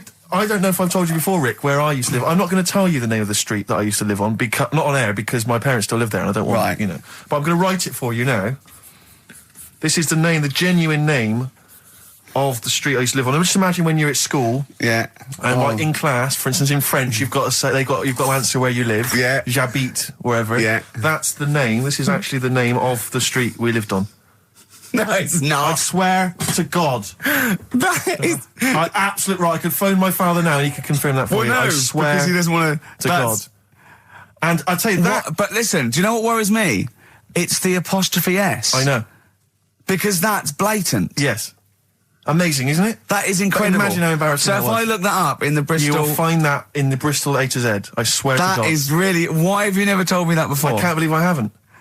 That's I'm incredible. still embarrassed now. Do you know, whenever I have to phone up, if I have to give that address, I always spell it instantly. Really? Like, somehow that'll hide it, that'll disguise the name. But I can't get over that. Anyway, if you perhaps live in Tits Avenue, yeah, or... Wankling Drive. Wankling Drive, just get in touch. Let us know, we're not really interested. You've been voting in all week, sending your emails, so here's the clips that you wanted. Carl, you're making noises while I'm talking. Yeah, but you do this all the time, trying to wind me up. And I'm not saying Manchester's the best place in the world, but what I'm saying is there's bits of it that I really miss. Yeah. Like last Sunday, right? When I'd met up with Ricky, we had spaghetti bolognese, which was all right. And then I said to him, I need some soil. Damn, I wish you'd invited me. It sounds amazing. So I need some soil. What do you think? You need some what? Soil? Soil, yeah. I need to repot a plant, right? Yeah. So you need to repot a plant? Yeah. Fair enough. So I'm like, where you can't see these shops in London. Do you know what I mean? There's nothing around. I took him straight to one in my street. Yeah, but near your street, and that's probably the only one in London Well, you say that, Carl. No, it does annoy me. Round my way, it's like, you know... You can't move for soil shops. There's earth. You can just pick up handfuls walking down the street. Yeah, incredible. People just lean over into someone's front garden. No, you can take the plants as well. No, but what I'm saying is, Go on. Manchester, there's loads of decent hardware shops. Yeah. Here, you know, if you want a panini and a latte or whatever, you can't move for them. But for soil, I had to go virtually how many miles away from me to carry that soil home and stuff. Yeah. It's not good. I mean, London's all right, but if cities were sort of marked... It's neglecting the peat market, really, Well, isn't there's barely any mulch available in central London. I'm sick and tired of not getting a good, decent compost of a Sunday. Indeed. So, you know, I'm thinking of moving to the north, where there is loads of soil and gravel. Indeed. And animal shite. whatever. Yeah. So you were going to say, if you were marking cities out of 10, what would you give London? Well, if you were marking them on, like, you know, on what they have. Right. As opposed to what? Well, as opposed to... How you spell it. Say, like, I think the greatest city in the world is Rome. Right? Okay. It's pretty amazing. Yeah. Have you been? What? Yeah. Why do you think that, though? Just because, like, you turn a corner and there's something there that's really old. Right. Like, you're going down a normal street. Go and stay in a Derby and Joan club. Yeah. No, but it's like you're going down the road and then you turn a corner and like the Colosseum's in the middle of a busy road. It's like, what's that doing there? Yeah. And just when you think there's no more, you turn another corner. It's almost as if that was there first. Yeah. Well, yeah. But do you know what I mean? London. Yeah. What have we got? You know, Trafalgar Square is world known. And you go there, what's there? Yeah. Do you know what I mean? So there's a lot of space there. Get one big B&Q. In Trafalgar Square. To cater for the whole of people who live sort of central Londonish. Yeah. And then I'd be happy, but what I'm saying with is... Nelson just popping up through the middle? Because you can still see it, couldn't you? Yeah. It's a great B&Q, so B&Q could be like the whole sort of flat thing and make it sort of grey so it looked like rock, and then Nelson popping Make it up... classy is what you're saying. Yeah. Stone clad it. Yeah. So it looks like you've made an effort. Exactly. And then you can pop in, and then you can go out and go, oh look, Nelson's column. Oh, look at that, isn't Nelson? Oh, look at that. The victory. Defeat, that's fantastic. One of the greatest living. Yeah. I need some nails. Yeah. Perfect. Killing two birds with one stone, you're saying? But why isn't there more than them shops? Because when I went into yours, every time I've been in there twice now. The first time was to get a shower head. Right. And I went in there, couldn't resist buying something else. I ended up getting some super glue as well. Blimey. Hey, big spender. And then, last Sunday we went in there, got 2 bags of soil, not one, I bought 2. Yeah. And I bought some scissors to cut plants with. Secateurs. Well, Scissors. you never know when you want, you might need more soil, I suppose. Well, I've got You've 2. stopped out now. Where'd you keep it under your bed? Sorry, this isn't going out, is it, this conversation? It's not going out on air. I got a feeling it might be. You're joking. We better play a record. Okay. Play a classic. Right, we've got, who's that on the line? It's Rob. Rob, and, are you a doctor? I'm a final year medical student. I'll be a doctor in 2 months, touch wood. That's close enough, isn't it? Yeah. Excellent. So, where do you study? Do you want to give more details, or do you want to remain anonymous as you're calling in to I study at Barts Hospital. All right, great. So, why do GPs sometimes put their finger up a man's anus? To see what's there. You know, if you've got hemorrhoids, if you've got an enlarged prostate, you know, it's either that or they stick up a big tube and have a look up with a light. What? And it's easier to do that. Now, are you dumbing this down for us, or are you going to fail your medical exams by saying stick up a big tube with a light? I'm dumbing it down. Okay, come on then. We're all intelligent people here, and Carl. So you tell us what's that called? It's called a sigmoidoscope. Right. Nice. That was a clever test, wasn't it, Rick? 12 inch long. Yeah. 12-inch long tube that they can put up there. So, Carl, would you prefer that or a finger?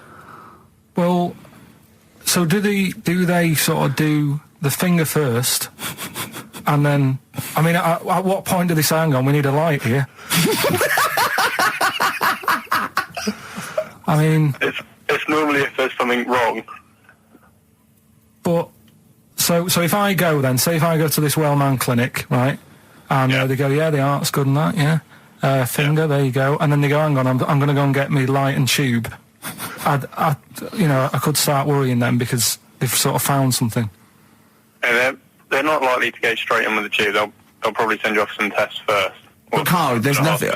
But you go to these places to put your mind at rest and to know where you are with your health. I mean, it's not that you go along. That's what most people worry about. They think that because I'll go along and they'll find something. Well, one, that's illogical. It doesn't heighten the fact they find something because you go along. And two, if they do find something, it's a good job you went along. I mean, I'm a hypocrite because I don't go to the doctor, but you know, I've had that done. You should be concerned if when they shine the little light in your ear, it comes out the other side of your ear. No, the other ear comes right out the other side. That's when you should be worried. But Rob, right, you said then, if they find something, they send me off for some tests. Why can't I just have the test without that and cut out the middleman? Do you know what I mean? Because you're wasting lots of money. There's hundreds of tests they could do, and they could do every test, and they could all come back with nothing, or they could do the finger up there and send you for the 3 tests you need to find out what's wrong with you. But in this day and age, with all the technology and that, and like brainy doctors and all that, the only way to find out is sticking a finger up there. What are you worried about, Carl? Is it fundamentally that this doctor who's has done 6 years medical training, is it embarrassing to have a man's finger up your ass? I just don't understand how you can get round to that without... But what don't you like? Is it fundamentally you don't like anything up your ass, or is it the fact that it's a man's finger up there? I don't like going to the doctors. It makes me nervous, because I think if anyone searches you long enough, they're going to find a fault with you, right? And especially if they're going that far into you. They're going to find something. And probably not. Well, you know, I just don't... I don't know how to get round to that sort of... that point where you get a... What do you talk to the doctor about? He's like, all right, nice day. Strap your trousers. He goes, he says, I'm gonna just, Most people just shut up and let you do it, and then breathe a sigh of relief when you say there's nothing there. Yeah. But is that at the end of the test, or is that the first thing he does? It's the last thing.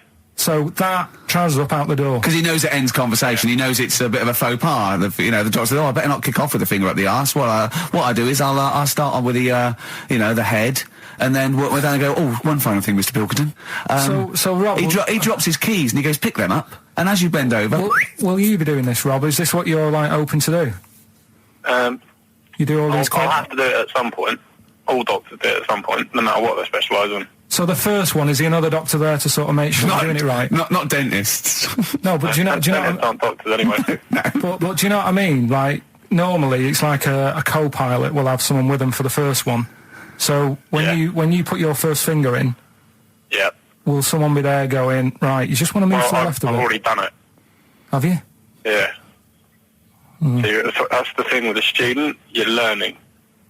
So you get people teaching and you learn on these things. Can I just point out, Rob, I think I'm right in assuming that you have a glove on. Yep. And there's lubrication. Yep. And it doesn't hurt. No. There you go. What are you worried about, Carl? Who's this person who everyone's testing on in your class? It's not one person. It's not one person. There's like, when a patient comes in and they've got a problem, your boss, the consultant, he does his finger up, and if he finds something, he goes to the patient, is it alright if the student has a feel as well? Then the student puts on a glove, puts the leave on the glove, and sticks his finger up and sees what he comes out with. Rob, I wish you could see Carl's face.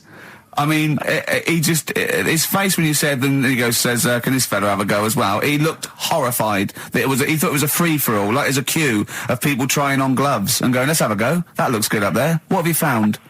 No, I mean, how come you had to sort of... Is it not something you could test on yourself rather than waiting for other people to come in? Because then you know... It's an awkward position to get to, really, isn't it? Well, but you can have a good rummage then without feeling too awkward, but to sort of have a go on your first patient when you don't really know what you're looking for anyway, do you know what I mean? Never really thought about it. Because you don't... If you've never done it before... You pop your finger in there, and you've got to sort of look. You've got to have an expression on your face, like you know what you're finding. Well, they can't see what you look. They can't see your face. There. You got the big boss consultant man going. Now move your finger there, and you'll probably feel this. But he's just done it. He knows what's there. Well, what? Oh, so he's already had a go. He's had a feel, and he's going right. If you feel to the right, that's the conglomerate or whatever. The conglomerate, yeah. Its conglomerate is in perfect working order. I'm still... Thank you, Rob. Thank you. I'm sorry you had to go through this. Carl is probably the worst patient you'll ever encounter in your medical career. Good luck with your finals, and thanks very much. And do you know any female doctors who do this? Or? Thank you, XFM 104.9. Thank you. All right, this is Karl, the producer of Ricky Gervais and Stephen Merchant on XFM 104.9. We're playing out some of the best bits. Hope you're enjoying it. Here's another one. Can't concentrate now. Oh, well, he's all stressed because the lady from MTV's here. She's going to film his little face. So the things he said in the week, he was so worried. He's got worried about the spot on his head. That won't come out. Just so you got your best side. It's on that side. That's all right. Oh, yeah. The camera's out. Look, he's getting nervous now. Okay, Karl. Ignore the camera. Okay, just ignore the camera. Okay. Now, me and Steve have done our research for you, and we've got two amazing things to tell you. What should I tell him first? About the baby or the... Well, they're both equally fascinating, so you choose. I'll tell you the crab thing first, right? Steve actually saw this thing in The Guardian of the Week about our research thing, and then we looked it up, we looked into it on Friday, and it is incredible. Right, listen to this. There's a thing in a bay in New England, right, where it's like the biggest, they make silicon chips and stuff for computers, right? And because of the data protection thing, after they've done them, because they have to destroy the plates, right, well, the information's sort of put onto them, but there's still flakes of silicon. They sort of grind it down straight away, and some of the flakes got into the bay, okay, but some of the information's still on even the slight granules of silicon. Anyway, gets in the water, and silicon is rather like a carbon derivative. They reckon if there'd been life on another planet that wasn't carbon-based, it'd be silicon-based. Because that simple sugars and proteins, it's just COH and that, and it can work with silicon, right? Anyway, the crabs have been taken up, they're still in the water, and they looked out on the beach, and over years the crabs have started sort of putting themselves in formations, like geometric format, and they couldn't work out why they were doing this. And when they put them in the experiment, they sort of like chopped them up, and they found they'd taken on silicon, and it had sort of got into their brain, and they were downloading information. They picked up little things, because it's just chemical, like electrical impulses that got information off the silicon chip, and they were interfacing it. But this is the amazing thing. One bloke sort of thought of this, and he thought, well, if it's a simple computer with a brain, if it's just a simple sort of electrical thing, then maybe there's sort of, we could get it down. So what they did is they made a thing called a biointerface, and they put it into the crab's brain, just a really simple brain, so it's measured on Mangala, right? And it got impulses from it, and they were getting like computer readouts, just flashes of like symbols and geometric things right on this screen to read the crab's brain, and it was stuff like fragments of a. What made them do this in the first place? Because they saw the crabs behaving differently. They were behaving differently to each other. They were just like they were, intelligent, and they were sort of solving problems and all this sort of stuff. Anyway, when they downloaded the thing, it was like they found one of the secretary's names where it had been on the silicon chip, where it was just like a flash of a computer screen. But the most amazing thing is, they downloaded a memory, right? It was like a snapshot where it had been burnt onto the retina of the crab, just a snapshot of something, and it was like a picture of the beach, like a couple of years ago, right? And they also did, incredible, it was like just a digital black and white sort of thing, so they could see what the crab had seen. Amazing. Jeez. Amazing. So intelligent crabs. What are they doing with them now? Super brain. Well, they think this is the upshot. They think they could use it as spy crabs, because they could get these crabs. Also, the other thing is, as generations went on, right? So they put a crab in to sea or something, right? Lots of crabs in, and then as generations went on, a newborn crab, they downloaded the memory, and it had the memories of its great all together. It had every memory that any crab had been related to it beforehand, because it passed it on. It just passed it on. So not even ones that had been eating the silicon stuff. Yeah, no. These are just like ones that have had kids. Yeah, and they've got like, and they know so you'd know everything everything right the way back. So would that work if we ate silicon? Well, I suppose so. So what are they going to? Well, they can use them for all sorts of things, though. I mean, that's what's incredible. I mean, I don't know how you train it particularly. I don't know, it'd be quite tricky to train, but I'm assuming if they can do it that way, then presumably they can give it like certain silicon information, which they can then plant in it, if you like, within its sort of food. Also, if you could get them onto enemy beaches, you'd have like 1,000 digital cameras just taking around. You could get Osama bin Laden or someone. They don't understand the information they've got. No, they don't know they're doing it. They just download them. So it's not like you could torture them and they won't be able to sort of give you the information because they wouldn't know what information they had because they're just. But the first crab they downloaded, they just kept seeing the same picture of a big crab feeding it, which they really. Yeah. Wow. That's what, like its mother crab or something. Yeah. Just memories of it as a child. But they're not in colour, presumably. Because no, it's all in black and white. It's just a digital camera because it's just they don't see in black and white, so it's just like a I don't know. I think it's burnt onto the retina or something. And the only one that they kept were the ones they saw a lot of the time. Well, I mean, in a way, some of the educating Ricky I've got for you today is on the similar lines. Right. Oh, you've got to be impressed by that. You've got to be impressed by that. That's pretty good. I mean, I'm interested to see, what they do. What they do with what the crab developments are. But no, that's pretty good. Yeah. But I mean, amazing. Yeah. Amazing. Well, just digest that information because that's not even the most impressive one we found. I think it is. I suppose it's pretty impressive, but the next one's maybe more shocking. Okay, right. Well, let's play a tune and Ricky's got another. Okay. Have you actually punched anyone yet? Have you actually? No, I've punched pads and I've punched the bag and I've sort of sparred and that. I know you're going to get a chance to punch Well, as I suspected, my punching power's alright, but my fitness is, it felt like I was smoking. Yeah. But there's, bits of lung that haven't had oxygen in them for 20 years. Yeah. And it's ridiculous. And also because it's not only it's being filmed, but there's other fighters there that are ridiculous. They're like machines, right? And it's that thing I can go, right, I can come out on top, but die now of a heart attack, but never give up. Or I can sit down and go, I'm sorry, I feel ill. And I chose that one, and of course they took the mick. Well, of course. But I mean, soon, as I said, I haven't got the respect yet of the boxing fraternity, but how long have you got then before? 4 weeks. Okay, so, and do they think that they can turn you around health-wise in that time? No, they're being realistic. No, they're going to teach me the basics and see how it goes, Right. But I mean, and each round is 4 seconds, is that right? Yeah, 2 4-second rounds. With a 2-hour break in between each one. Sit down meal. So, give them a number. I want serious suggestions of my fighting name. Nothing insulting. So what we can actually use. Well, let's give out the email. That's always the easiest. Ricky.Gervais at xfm.co.uk. What's the number, Carl? 08700 800 1234. And it doesn't have to be in the middle. It could be at the beginning, like the Rage. Okay, Ricky the Rage. Ricky the Tits. Sure. Ricky the Man. Play a record. It was a good day, Ice Cube talks to me about my life in the pub. Yeah. A couple of emails are already coming in, they're flooding in, Rick, inevitably, as boxing name suggestions for you. This is one from Matt, I think. He's given a couple, actually. Ricky the Pudding Gervais. Ricky Big Mac Gervais. There's a theme here, Ricky Pasty Gervais. The pasty. I quite like the pasty. Here comes the pasty. As Carl said, he said the thing is, if you have a really good nickname, it's embarrassing when you lose. Whereas if you just call yourself, it's not so embarrassing when you lose. Carl, this is doing no good for my ego. Do you know what I mean? If you have like Killer Gervais. Yeah, and then you end up like vomiting, choking on your own vomit upside down, hanging out the ring. What happens if you win? Do you have to do something? Whereas there goes the pasty being stretchered off in the first 2 minutes. Yeah. It's not such a problem. There he is, being lightly basted. And chucked down a mine. What do you mean, what do I have to do?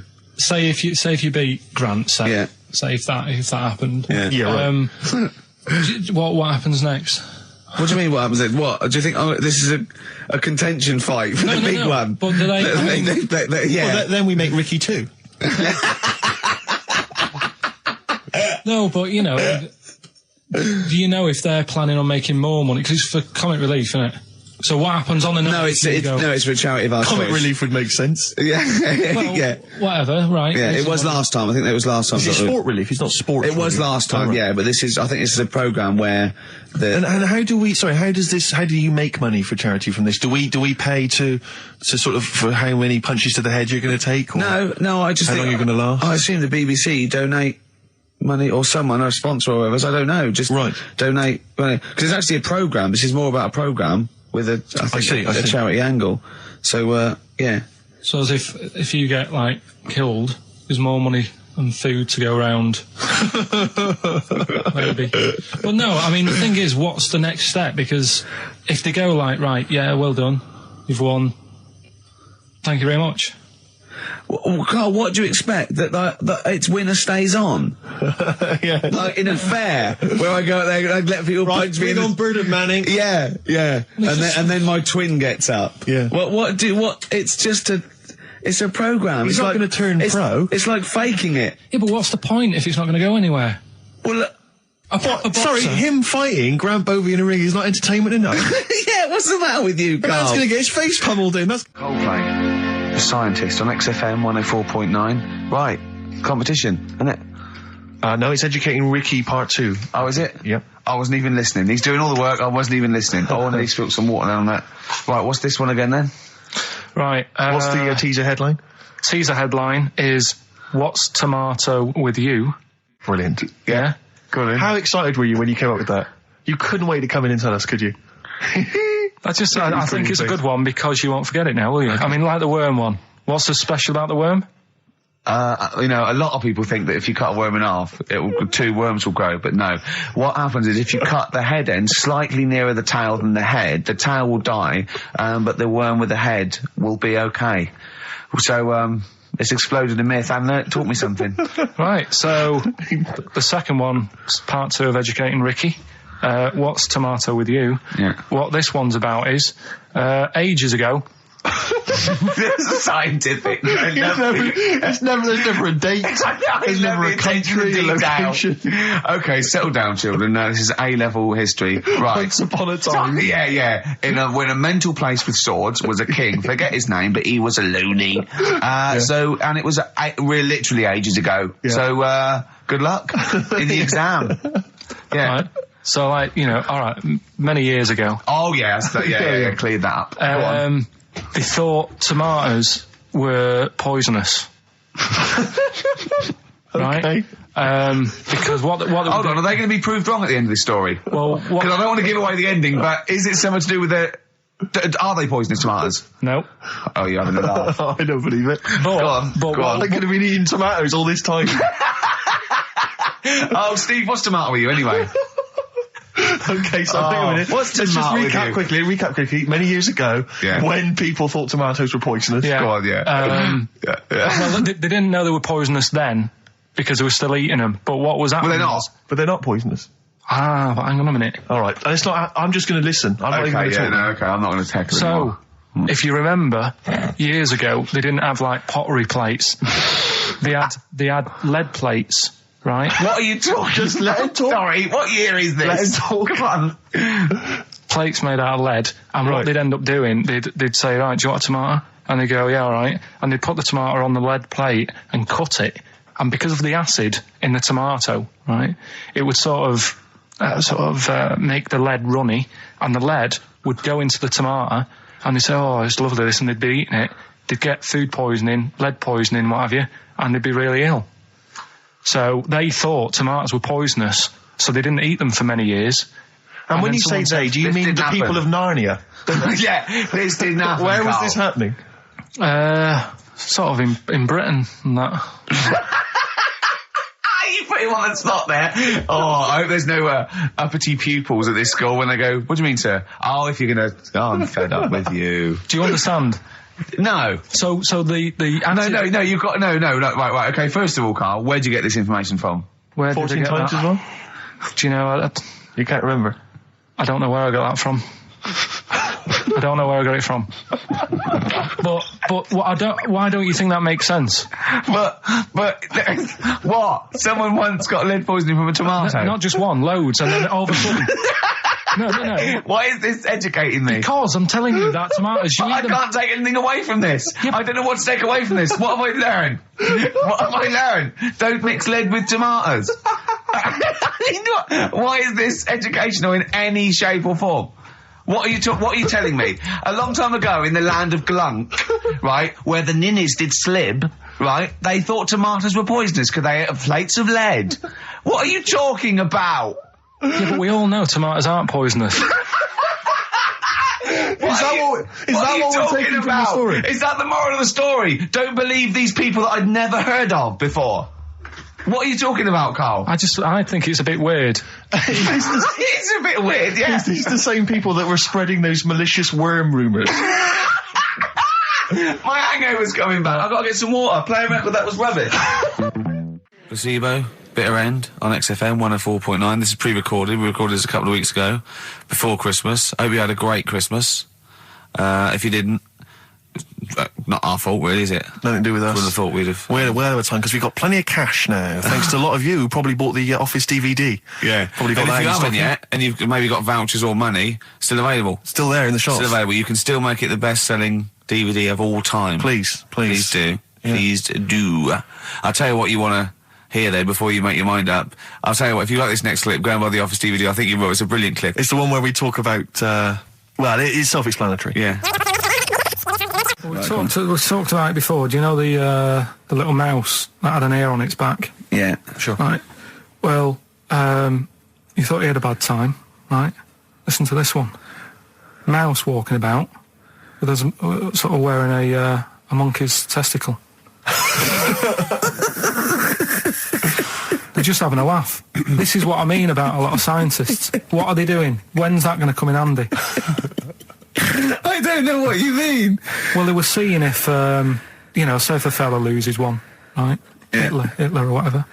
And they go, well, don't worry about it, we can sort you out. I don't know what the monkey's going to do. I don't know if they keep passing them on or whatever.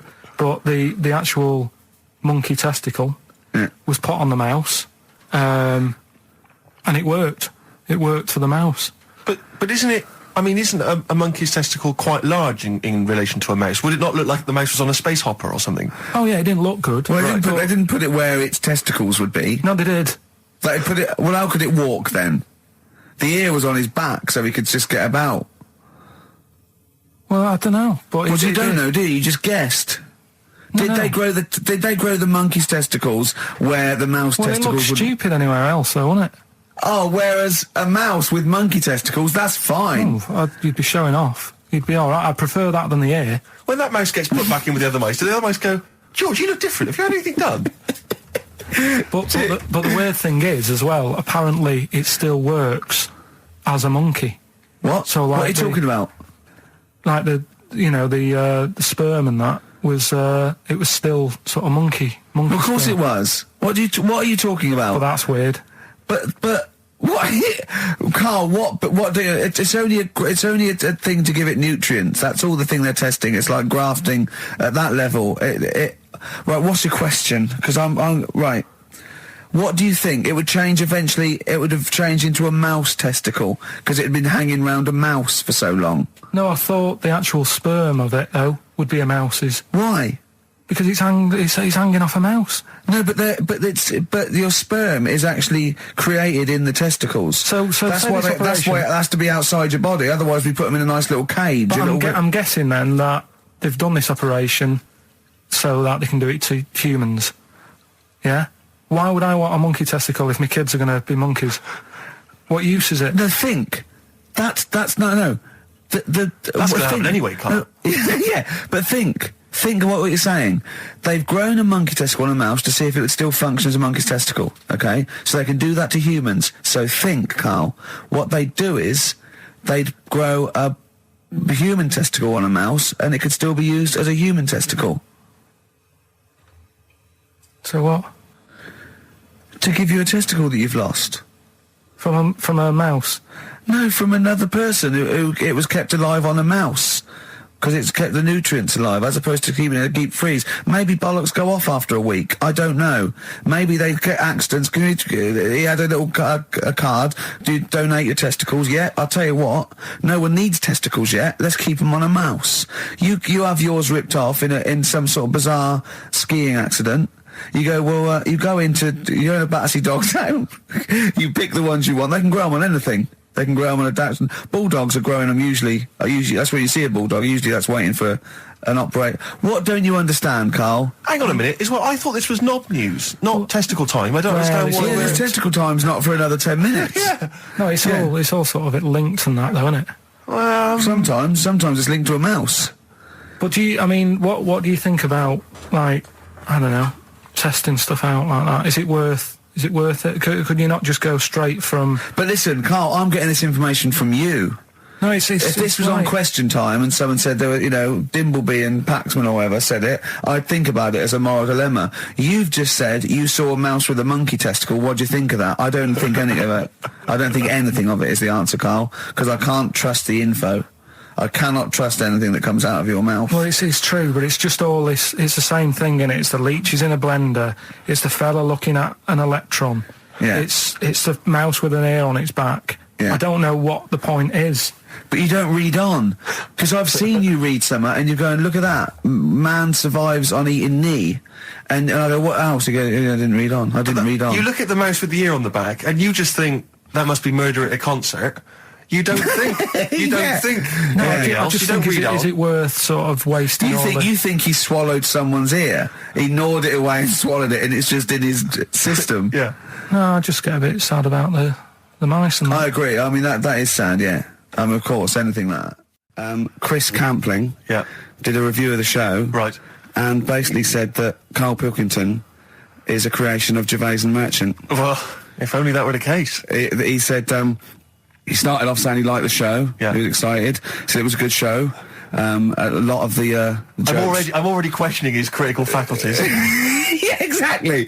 And basically said that we didn't contribute much, or seemingly didn't seem to contribute much, and we couldn't sort of like ad lib or anything. We just laughed at, particularly me, laughed at Karl Pilkington, who was coming up with some, quite funny stuff. Yeah. Right? But then he does a twist on it. He goes, but the thing is, we're the puppet masters. He's a created person. We've created the persona Karl Pilkington for our own amusement. Right. He bases this on simply that we talked about... What was it we talked about? The Chinese not aging well, and he heard him talk about that on my DVD. But clearly I say, Carl, remember when you were talking about that? It's a news, or remember in the week, and so he thinks it's all scripted now. Imagine if this show was scripted. I'd be ashamed. Yeah. If this show was scripted, I would send back the BAFTAs for the actual shows we've written, and I would say... I'm having a go at Chris Campling. He's nice about our other work. He likes The Office, and he likes my stand-up and everything, and he likes the show, but he's saying... Because we're not spontaneous, we scripted this and invented Carl. So he's like, we've invented another Gareth. If we had created Carl, I would not have squandered a character that good on this poxy radio station. Absolutely. Also, does he know that we spend about 3 months on half an hour script? So how long does 2 hours of drivel? But the main thing is, as if this could be scripted, it's dreadful. It's shocking. Or maybe this is scripted. Hang on, you've lost me now. Let me just check the script. Maybe Chris Campling does not exist. Maybe I've made him up. I don't know what to believe. See, the name doesn't wash with me. What was his name? Chris Campling. Sounds odd. That's something that I made up, isn't it? Campling's almost like a joke. It's almost like a gay name, isn't it? Oh, he's a Campling. See, I think this is scripted. Yeah. I think I've probably made this whole link up, and Carl is a creation. Campling, that's not a real name. I made it up. I should have come up with something better. Yeah. Sorry. Down to the River by Bruce Springsteen on XFM 104.9. So, that little fella in the Times thought Carl was just a puppet. We created him. He's an actor. What's his actor's name? Brent Hogwell. We got him from a Spotlight. Brent Hogwell. This stupid, dopey Mancunian accent, he just puts that on every week. Yeah, exactly, yeah.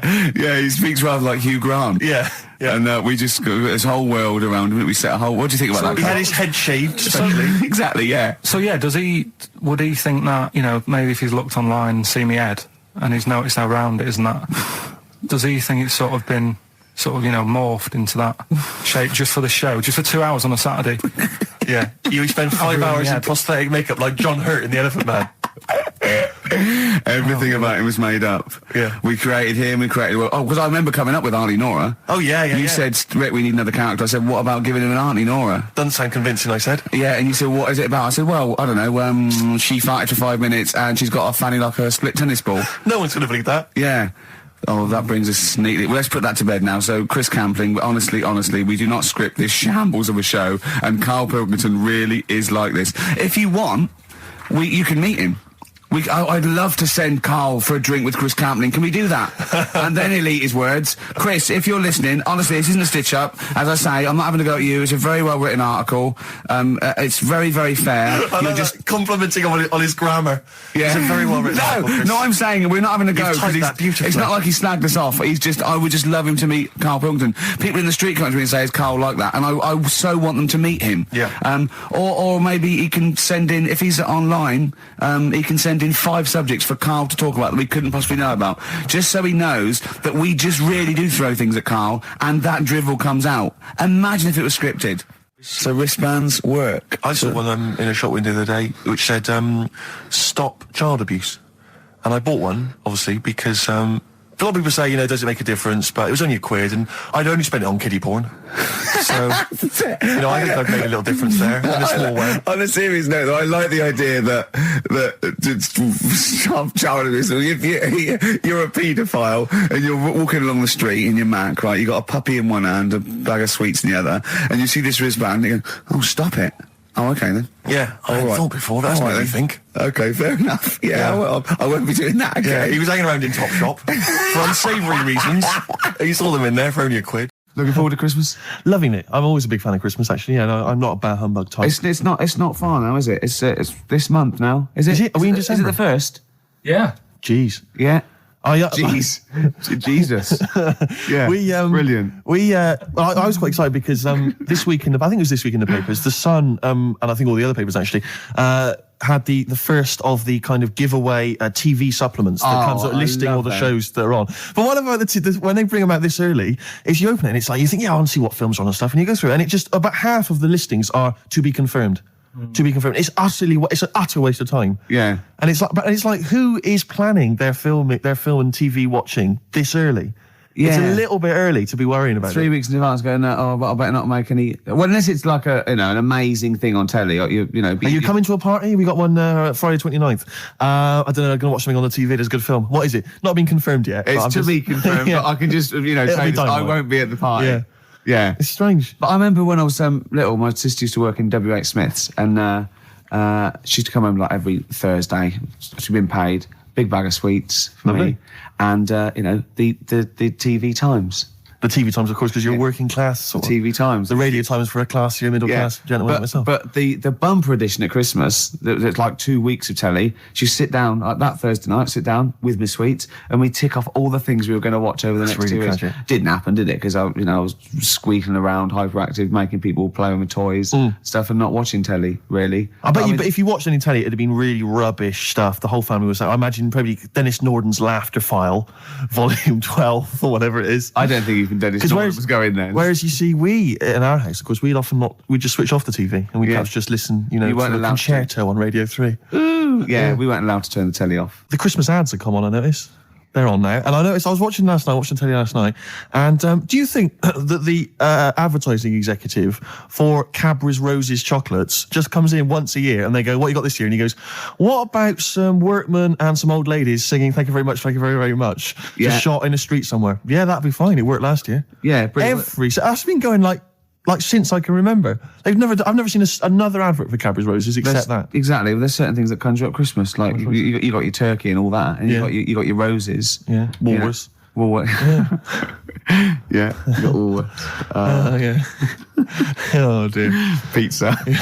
Pizza. Woolworths. Drink driving. Oh dear! Sorry, I forgot what I went in for. What were we doing? We were doing something. Be careful. There's a lot of money involved here, Steve. No, you can't. Don't stitch me up. XFM's Claire Sturgis. Yeah. Yeah. She stayed off it for just a day. She's not. No. She's clean for a day. You're on methadone or what? You on? No, I'm clean now. You can actually clean. Yeah, well done. Absolutely. Yeah. Well done. Well done. Congratulations. Yeah. Clean for Christmas. Oh, that's beautiful. You're still thieving, though, aren't you? Still thieving. Can't lose the thieving. But at least the money now goes on for 40 Benson as opposed to a little £5 starter pack. It's lovely. Yeah. Nice, sweet. Right. Okay. It's nice to see a little miracle for Christmas, Rick. It's beautiful. It's lovely. Yeah. Yeah. I'm already in the Christmas mood. Are you in the Christmas mood? The thing is, what she's still got left over from it, and these are the scars and the reminders of your smackhead thieving days. Are those little homemade tattoos on her face? Exactly. That she did with a pin. Yeah, she looks like Seal. And some quink. Exactly. Yeah. Oh, but no, Merry Christmas to you, Claire. Yeah. Merry Christmas. Thank you, Merry It's Christmas. great. You're still living in the projects. Yeah, it is one of those little She's still miracles. keeping it real. She's It's like wonderful. little tiny Tim. I tell you what, she's a bit like Jesus Christ. In a way, yeah. In a That's way. blasphemous. Please play a record, Claire. Anyway, it's Christmas. Let's not disrespect Let's each other. not- Let's no. be cheery. Yeah. Can I tell Sturgis what you got your family for Christmas last year? I just remembered when I was outside. Please. It was a joy because Gervais is a generous man.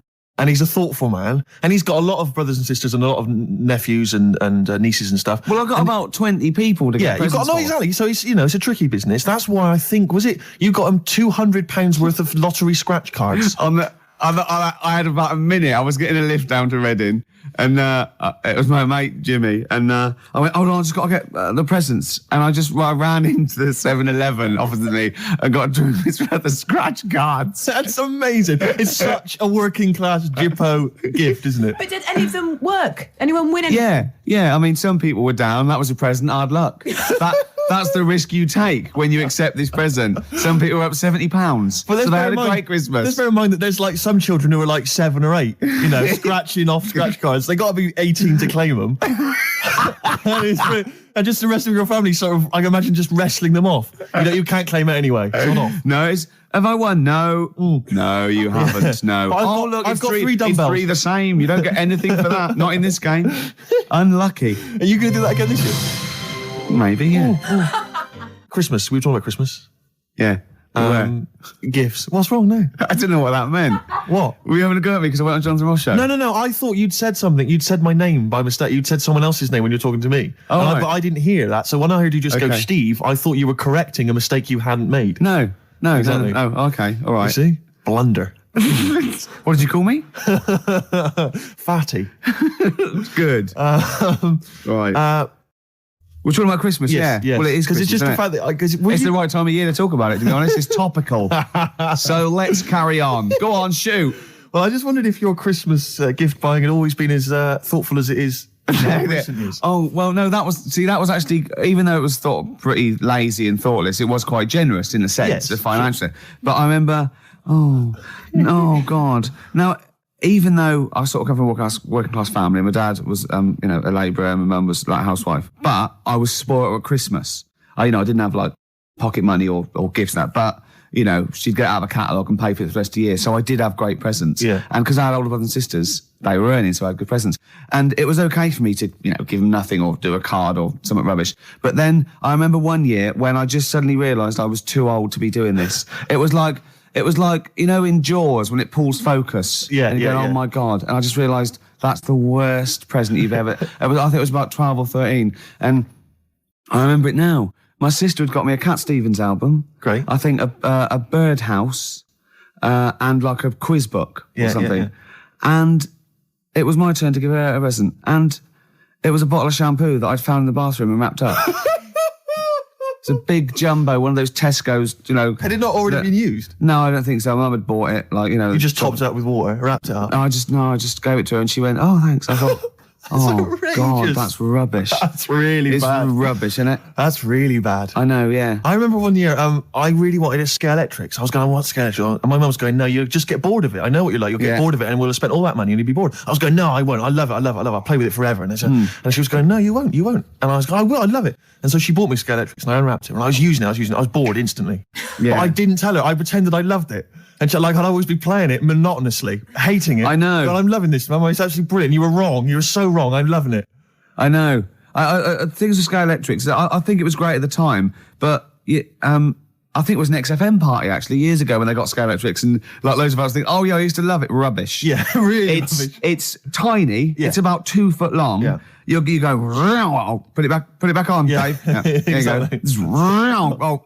Put it back on. Exactly. You want it to at least kind of change into a robot. Or kind of come off and just drive around the Of course, kitchen. these days it's all virtual, Steve. That's true Isn't it? In your mind. Well, we all take a pill, don't we, Rick? And then we're in some kind of fantasy world. I am Ayrton Senna for a little while. What about those bloody computer games? No one's reading a book anymore, are they? What's a tree? Download. Well, I'll tell you what. I'm going to play a song now. I think I've dissed U2 for about 15 years, but I got them wrong, and I'm going to play a lovely track off the latest album. It's the last track on the album, Ground Beneath Her Feet. It's from All You Can't Leave Behind. Beautiful song. And I think it's one of their greatest works. Steve Taylor, the man with the knowledge. Come in. Hey. All right. Christmas to it's like Steve Wright and his posse. All right, Merry Christmas. Hi. Hi.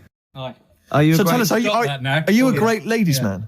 Were you a great ladies man before you were married? It's not something I talk about. I'm married now. Because he's sort of like got a little shaved head and he's got a beard and it's exactly the same colour, sort of ginger hair. He looks like a tennis ball.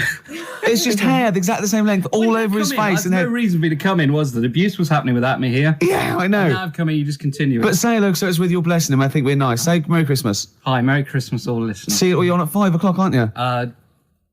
Yeah. Right, I'm going to make a note of that. When I bought those two albums, I'm going to listen to Steve Taylor, the man with the knowledge, on at 5 o'clock on XFM. Right, isn't it incredible? Because he's been in since 11 o'clock this morning, just compiling information for every record he'll be playing. Yeah. The show's only 20 minutes long. But you know, with him, it's because he's got to offload it. Yeah. He's got to talk about it all the time because it's only, he's got a huge brain. It's wom, it's going Throbbing, wom, all information. What are you playing next, Claire? You bored? Sorry, were we boring you two? Oh, was just that list? Isn't that cute? Yeah. So can you tell us about Star Sailor? What do you know about some interesting facts about Star Sailor? Into the microphone, into the micropole that goes down the loudy box and out to the radiograph in the homes all around England. They're rubbish. Thank you. Steve Taylor, controversial view. Still, he has bred people. Stereophonics and the theme tune to BBC Two's The Office, handbags and glad rags. Absolutely. So I think we should be playing Christmas songs as well, though. Because American Christmas War is over. A great. Is it really? What? The theme tune to The Office? I think you meant is war really over? It is. Thanks, John. Yeah. It is. Yeah. Yeah, it is. Yeah. That's there. To be fair, Rod Stewart did it first. Yeah, and we don't use the Stereophonics version. Or the Rod Stewart version. Thank you. Too expensive. Exactly. Costs a fortune. Had to re-record it. Yep. Little known facts. Yeah. You should save that for the DVD. Or Steve Taylor would have blown it anyway, exactly. wouldn't he? To come on with the knowledge and told him everything. I was thinking Fairy Tale in New York. Beautiful song. No, can we find It'd that? be nice to try and dig it. I'm sure everyone's playing it at the moment. Yeah, Let's we should. It's good. No, let's play Simply Having a Wonderful Christmas Time by Paul McCartney. Can we play Driving Home for Christmas, Chris Rea? Oh, he is. There's a lyric in that goes, he's in the car driving on Christmas, and he looks over the other bloke in the other car, he goes, he's just the same as me. Yeah, I was thinking that. He's just the same as me. Is he saying he's copied him? He's like, oi, what are you wearing? That's the same as me, that is. What do you get your missus? The same, is it? You. What? Are you a stalker? I'm Chris Rea. Hello. Yeah. Going back to Newcastle. Exactly. Oh, they talk, innit? Is that where he's from? Yeah. Is it Middlesbrough or Newcastle or... Great, I'm loving this, Steve. Yeah, no, it's Nearly great. Christmas. I had a couple of chocolates there, didn't I? Oh, the purple ones in roses. Very much like the Quality Street one, the hazelnut and the toffee. Yeah. But get me in the mood. Now, I know if you're a fan like me, you love the roast dinner. Oh. We love the roast dinner. But the Uber roast dinner is the Christmas dinner. I'm looking forward to it. No, I'm thinking about it now. I can't believe how many different sort of meats you're going to have in your house. Well, we always have the turkey, obviously, traditional. Plus, we always have a little bit of pork, a little bit of lamb. Oh, God. And don't forget the sausage, Well, I love the fact that someone's designed the turkey Christmas dinner, and then they thought, wait a minute, I also want a little sausage, and let's wrap it in bacon. Why not? Let's just have stuff in it. Can we have all the meats that are available? Someone said, hold on. There's sausage meat in the stuffing. Now, and well, sue me. Yeah, exactly. Sue me if I want a bit of extra sausage. You know what I mean? Oh. It's the work of art, and it takes hours. Rick, can I ask you, what kind of veg you going with this year? Veg, well, I just love the roast potato. I mean, people have tried to sneak in the Brussels sprout. Because you don't eat vegetables or anything green, do you? Parsnips. I love parsnips, but when they're crisp and crunchy, like a trendy crisp in a wine bar. I love it when I love that. We'll be having carrots. We'll be having leeks. We'll be having Brussels, obviously. Brussels. Yeah. And my mum will always throw in a little bit of something crazy. Maybe there'll be a little bit of red cabbage, something wild, something exotic, or something continental. or a used condom. To be quite honest, I think she's mental. Your mother. She's got to stop that. But who knows? Any kind of treats. And I love the fact about the Christmas dinner is that people are taking weeks, years planning it. I know. They take, months. They got to defrost. Can you talk about your grandparents? Well, my grandparents, of course, the thing about my grandparents, I have mentioned this before. Yeah. I think they've got about 3 teeth between them. It's unbelievable. My grandfather. They're all their own, though. He was in the RAF in the war, right? And for some reason, he had problems with his teeth, and they pulled them all out and they replaced them with a false set of false teeth. But during the wartime, I don't know whether this was just like what it was like during the war or just the 40s, but he had a kind of wooden plate put in with like some kind of fake teeth attached. Oh no. And he's never had that changed. So he's still got the wooden plate and about 3 teeth still hanging on it. Oh. It's just so he and my grandmother combined, they cannot eat anything that's kind of solid. So they will literally get up for Christmas dinner. They'll get up and they'll put the meat on like it's sort of 6 a.m, go back to bed for the day, get up and eat it about 9 o'clock at night. And the best compliment you can have if you've cooked dinner for my grandparents is, "Oh, this is lovely. You can suck it away." Yeah. Imagine that. Why don't they just liquidize it? Have a nice little roast smoothie. They have done in the past. Really, and a little apple crumble smoothie to follow. If we take them out to eat, like at a restaurant or something, we've got to phone ahead to make sure there's fish on the menu. Really? Because they can only have fish. But then the bones, you see, that's a problem for them. Well, you can take the bones out of fish, can't you, and sort of mash it up? Yeah, but the eyes are going Steve, as well. could I suggest the fish cake? It's already mashed. It's with the potato. It's in a crispy crumb, which doesn't hurt anyone, whether you got teeth or not. Rick, can I go on? Make a little... Yeah. I just want to make it... Because obviously not everyone's as fortunate at Christmas, Rick, No. as us. What about the vegetarians? What are they eating? A nut cutlet. What the hell is a lovely little nut cutlet. Can't they have like tofu, but in the shape of a turkey? But I love the fact that so often, you know, certainly your Linda McCartney veggie items, they always try to fool you into thinking it's the real thing. You know, some veggie sausages that they've injected with something so they'll taste like sausages. Yeah. Eat the real thing. I you don't really need it that arbitrary shape. If it's you might as well just have it any shape. What angers me with the vegetarians, what angers me with the vegetarians and the vegans even worse is that look, we're breeding all these animals to be eaten. Yeah. They're going to get slaughtered anyway. Chow down, come on. Yeah. Those chickens in those little kind of pens, you know, 4 of them in a little square box. Yeah. You know, I mean, they're sort of crapping eggs out every couple of minutes. Yeah. You're not a zoologist, are you? I am not officially. Yeah. No, but I know what I'm talking about. Rick. Yeah, you do. I've seen brochures. Yeah. I've walked past a farm while on holiday. Excuse me, farmer, could your finest hens crap me some eggs for my tea? No worries. Chicken, crap a little egg for me. Oh, Brilliant. An old Christmas classic. Oh. No, spare a thought for the vegetarians and worse still the vegans. Yeah, and what about Travis? What do you think they'll be doing this Christmas? I've no whale of a time. I'll tell you what, Steve, it was an excuse to play the record. Genius. It was a link. It's the Christmas edition of the Ricky Gervais Show with Steve Merchant. Hi. I'm loving it. Yeah, it's good. I'm in the Christmas spirit, actually, I have to say. Yeah, definitely. I do enjoy it. Will you be looking forward to, I know everyone talks about it, Rick, but Christmas telly? I love Christmas telly.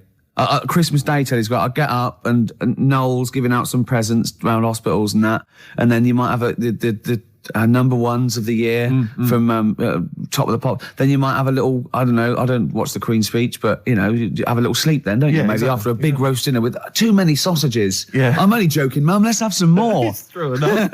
More chocolate, please. Yeah. Well, let's not, you know, there's people starving in the world, so let's not rub it in. Hopefully they're not listening to the radio. No, probably not. It's been a great show. It has. Even though I say so myself. Yeah, you know, I've enjoyed it. Looking back over the year, Rick, looking forward to Christmas. Go on. Can I just throw a big thanks out to all the people that have emailed us and phoned in and written to us over the last 6 months. I think it's about 4 people who keep doing it. Yeah. Recycling the same under old different names though. Exactly, but we don't tend to read stuff out, but it is appreciated. It is, and it's often gets into the show whether you know it or not. Exactly. In some way, we steal your jokes and pass them off as our own. Nice email from someone there saying there is a tofurkey. A tofurkey, yeah. So a tofu turkey. Yeah. You can buy it in the whole trimmings. See, I made that up. I could have written that down and, well, it had already been done. Yeah. So I said we can't paint in the tofurkey. Sure. So I've embarrassed myself again. Sturgis, are you going to be driving home for Christmas? No, I'm Driving going to home be for here. Christmas. I'm going to be here. God, she's working. He's just the same as me.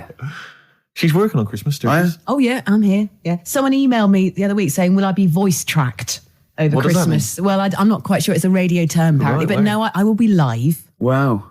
On Christmas Day? Oh, yes, Christmas Day So you evening. can't drink and stuff? Well, not as much as you would have liked. I mean, you're I'll have a always drunk tipple. on air, obviously. yeah, but it's getting to that point. I didn't know she drank till I saw her sober one day, Sunday morning when she came in to do an early show, and she was talking differently. Yeah. She went, the pub's not open yet. Exactly. And I realised. It's terrible, isn't it? Well, what should we play now? I don't know, Steve? I've kind of felt like we've sort of exhausted ourselves, really. We've run out of stuff to say. Have we? We've made all our observations about Christmas. Yeah. We've taken a sideways glance at the sausage. Yeah, exactly. Oh, another funny word. This year's stuffing. Remember we talked about stuff? Do you remember I think it was 4 links ago. Yeah, sure. No, listen. We're going to call it sausage loving. And we talked about all the different things you have on a plate and that. And we started off with like turkey, and then we went, I'm just trying to remember some of the amusing bloopers that took place over the course. Do you remember when you didn't make it back in time for the link and you were making tea? I was making tea. That was a oh classic God! What was that one when I think you said something like that was a white stripes. He's going to say the word wrong or something. Yeah. Oh God! If you're one of those people. Oh, this is great. I'll tell you what. I'd like to play a record because I'd like to talk about this link later. Yeah. Should we play a record? Yeah, well, let's look back on it, like, amusingly, like I Love 1980. Oh, let's do that in a second. So I'll play a song for the ladies, final one of the year, and it's a song which I did play a long time ago, and it's absolutely beautiful. It's from Nick Cave's album. What was it called again? I think it was called No More Shall We Part, and it's an absolutely magnificent I'm just remembering the last time you played it. I know. It was brilliant because you introduced it, and then I think it was Karl who played it, and we listened to it. Were we playing Buckaroo or eating Curly Whirlies at the time? I can't remember. I was on a space opera. Oh. Nick Cave and the Bad Seeds, Love Letter. Beautiful song. Absolutely beautiful. Mm-hmm. Well, I'm loving this, but we've got to go soon. Sadly, the clock has beaten us, Rick. But it's the last track that we're going to play this year. Mm-hmm. It's a lovely track. It starts off with a little bit of Jingle Bells at the beginning, a little bit of tribute on the piano. It's Joni Mitchell and The River. Enjoy. We won't be back next week, will we? Or the week after? No, we're back on the 12th. Yeah. Right, guys, I've got some back timing to do now, so you've got 20 seconds, yeah? Okay. Well, that was Jo. She's getting a bit grumpy, isn't she? No, I'm back timing to the football. Back time, yeah. You've now got 15 seconds. This is Christmassy. Cold turkey, mate. Yeah, exactly. That was Joni Mitchell and The River. Thanks for listening, everybody. I hope you enjoy the shows. Don't take anything to say too seriously. We haven't offended anyone. We love the homeless and fat birds, don't we? Love them. Merry Christmas to you, Rick. Merry Christmas to you. Happy Christmas. Yeah, Christmas Eve. Bye. Happy Christmas. She needs her fix. She needs her fix. She's all grumpy. You have a good Christmas? Yeah, you? Yep. Carl? Yeah, it's all right. Lovely. Okay, let's crack on. Good. I went on holiday after Christmas, and so did our mutual friend Phil Balker. Yeah, good man. He was in Lanzarote, and he told me one of the funny. I don't know if I can tell this on the radio. I'll have to say the C word. I'll just go. It's in a sentence, so I just go you see when it comes, and you'll know that he's saying the terrible word. Didn't want to ruin the anecdote. Anyway, they're walking along one evening in Lanzarote, and there's lots of Brits there apparently, and Phil overhears a sort of married couple arguing. They're having to go home a bit early, and she's saying to him, she went, "For Christ's sake, every time we come out drinking, you always shit yourself."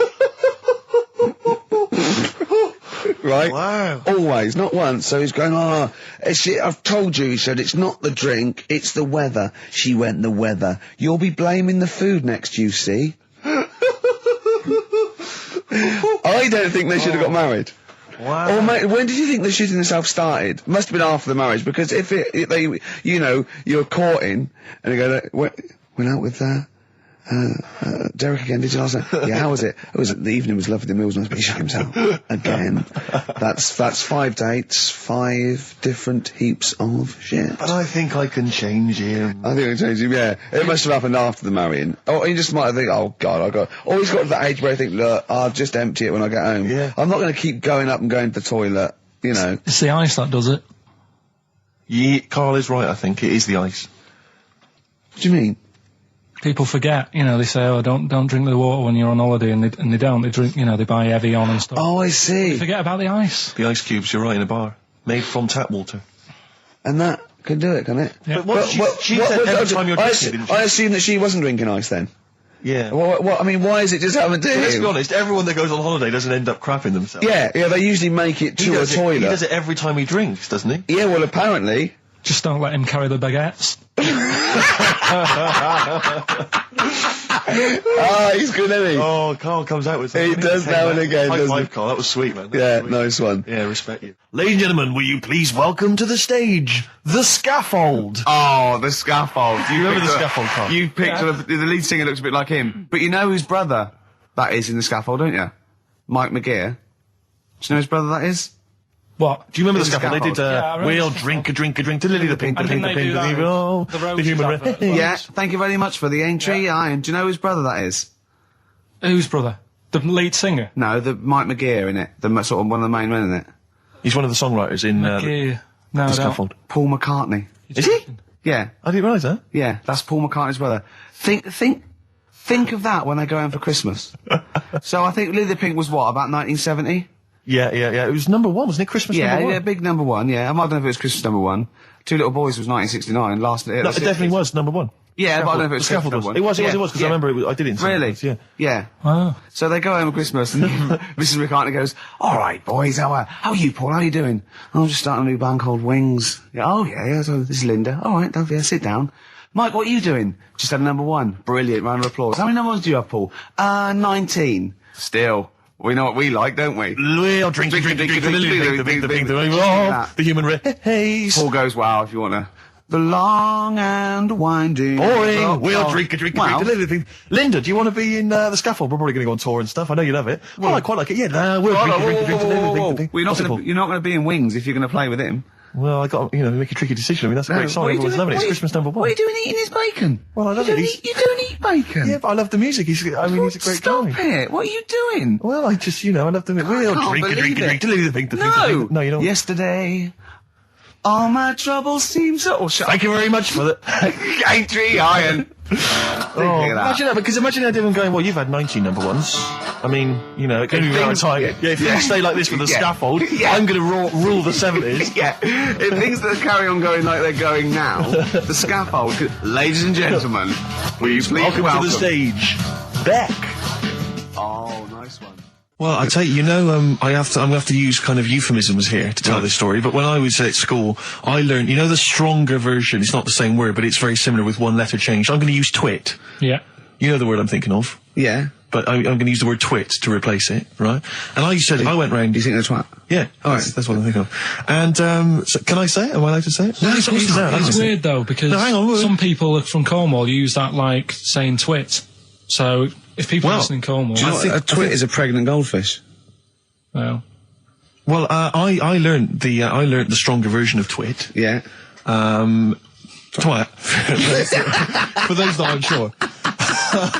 I learned this in school when I was like 10 or whatever, and I didn't know what it meant. I thought it was just a stronger version of twit. Yeah. I thought it was just if you were really annoyed with someone because they were a real twit. Because A is worse than I. Exactly, apparently. So, Carl would be a twit. And so I started using this at home because I didn't realise what it meant. I started using this at home. Oh, you twit, you're a twit. And saying it to my dad, you're a twit, but not saying twit. Yeah. And my dad didn't know what it meant either. That's great. I can believe. So he started using it as well, right? So then we'd be driving in the car. He'd be saying to my mum, "You stupid twit." Say this to my mum, "You don't pull over. You're going to bum it, you twat." And saying this, then I learned at school from Mark Johnson what it really meant. Yeah. Stopped using it. Obviously, finding out it was quite an offensive word. Yeah. I didn't want to bring it up to my dad. I didn't want to sit my dad down and say, "Dad, you know that word we've been saying? Yeah. You know what it means?" So now, to this day, I've never brought it up with him. So we'll be driving. I go home for Christmas, we'll be driving around. He'll be calling my mum that word. Left, right and centre. I think she knows. I think she's just embarrassed. Or she's just upset and she knows what it means. She goes, "Why does he keep calling me this terrible word?"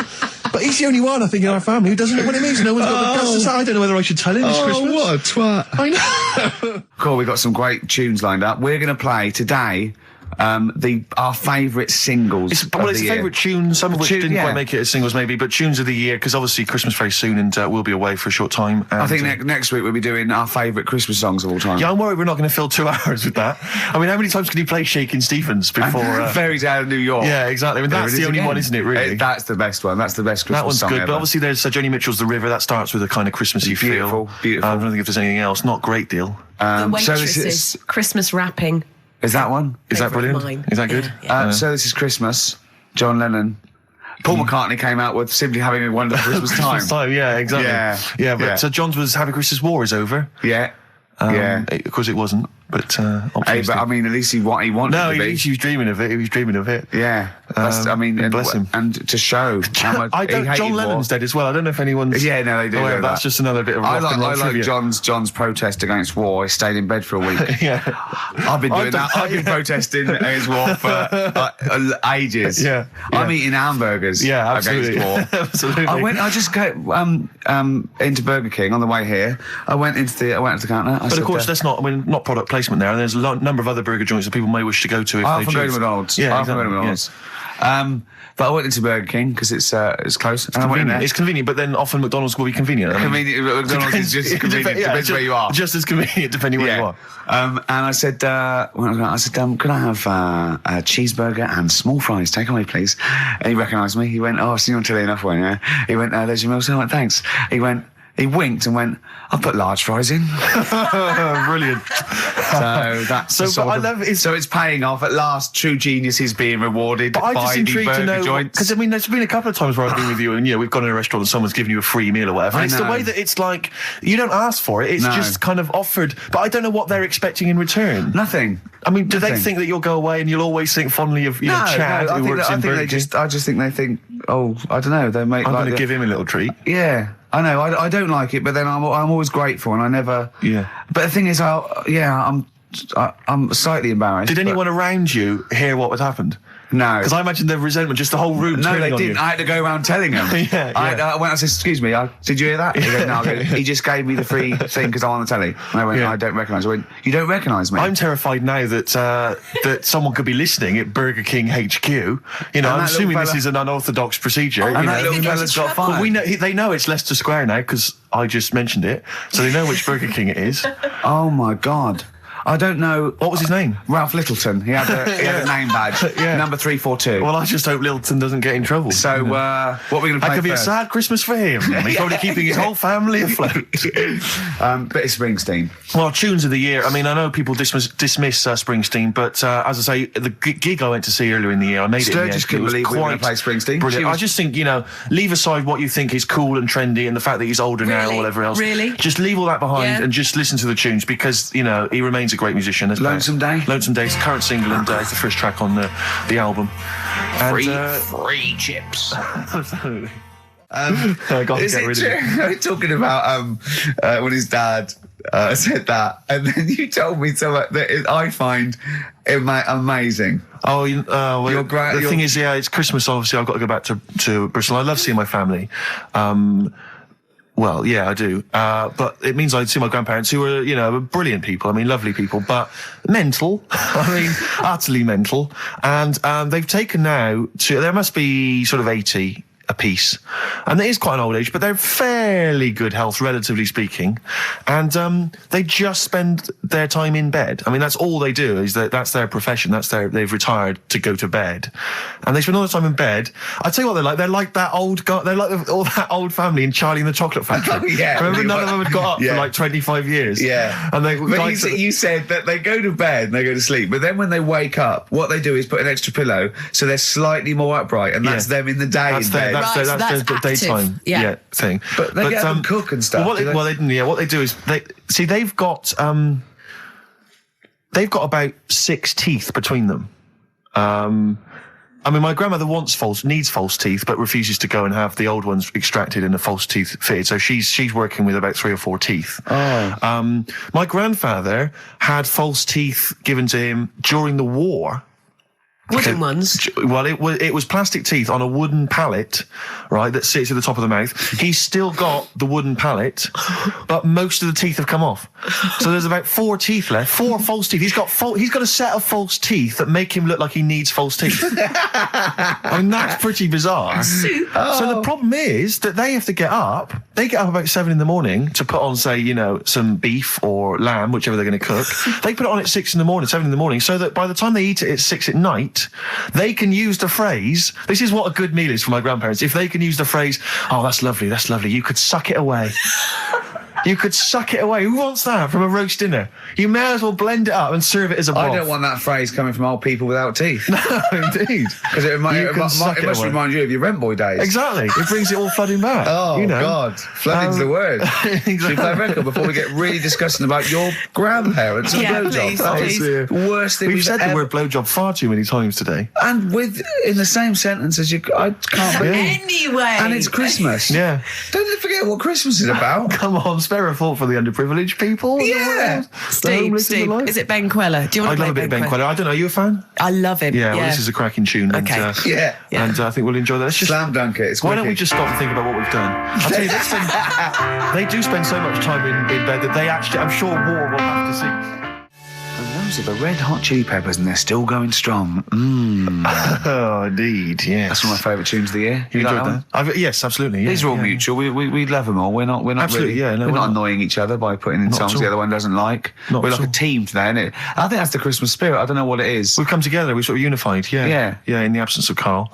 Yeah. Who often divides us. He often comes between us. Does he? Like, yeah. Well, I'll tell you what. It's like a child. Like it's like we're a married couple and he's sort of our autistic child or something, you know. And sometimes it just puts a strain on the marriage, you know. We all three of us love each other, you know. Because he does love you guys. Yeah, exactly. But sometimes it's hard. I hear him talking about you in the office sometimes. You know, he looks up to you, aspires to you too. But it's times like this because of to be honest, the baby Jesus that we realise that there's beauty in everyone and it's all right. Yeah, exactly. He's never had that before. No. Well, I have to say that I'm really getting into the Christmas spirit. When I was younger, I didn't really enjoy it. I was quite cynical. I was quite, rock and roll. But now I'm sort of, I walk in a department store and if there's one of the old, chestnuts are roasting on an open fire, which that classic tune, or any of those. I thought you were one of those old boys that stand outside the British Museum. Right, yeah. Right, you mean the tune, yeah.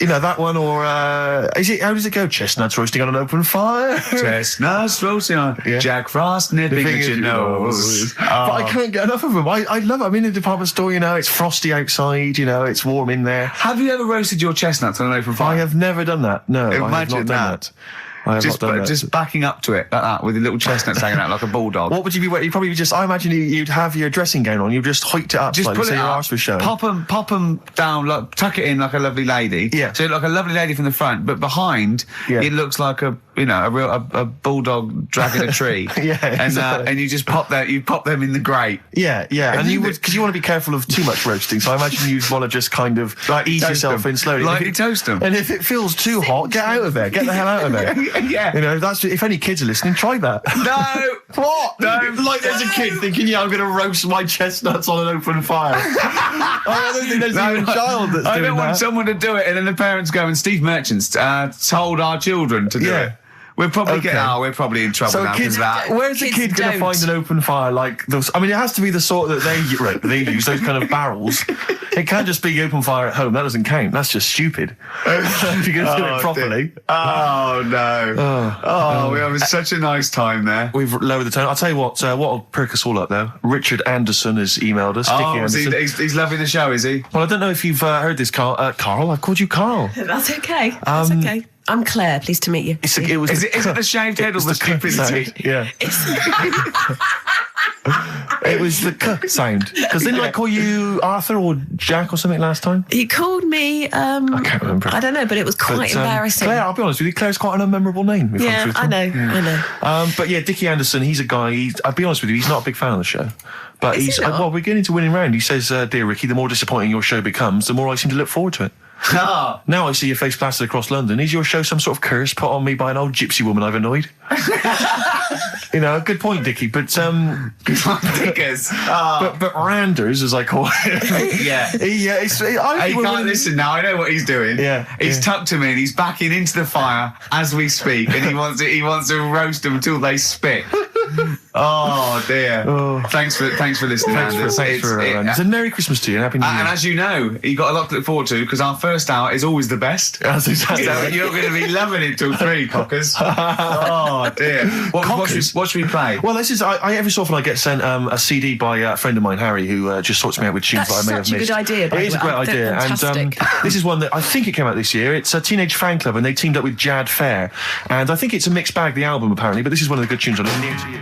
I'm running out of steam now, Steve. A bit tired. Are you? So I've got 15 minutes to do, so we better think of something to say. Or Well, I genuinely was going to ask you, because obviously Christmas is approaching and I've not even started to think about Christmas gifts. I don't know how you're getting on, Claire. I never do. But, because Claire, you're aware of what Ricky bought his family last year, aren't you?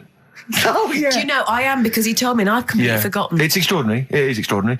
I mean, how much thought and planning went into it? Right. I was pressed for time. How many kids were there? How many people were there? This is it. I've got a big family, okay?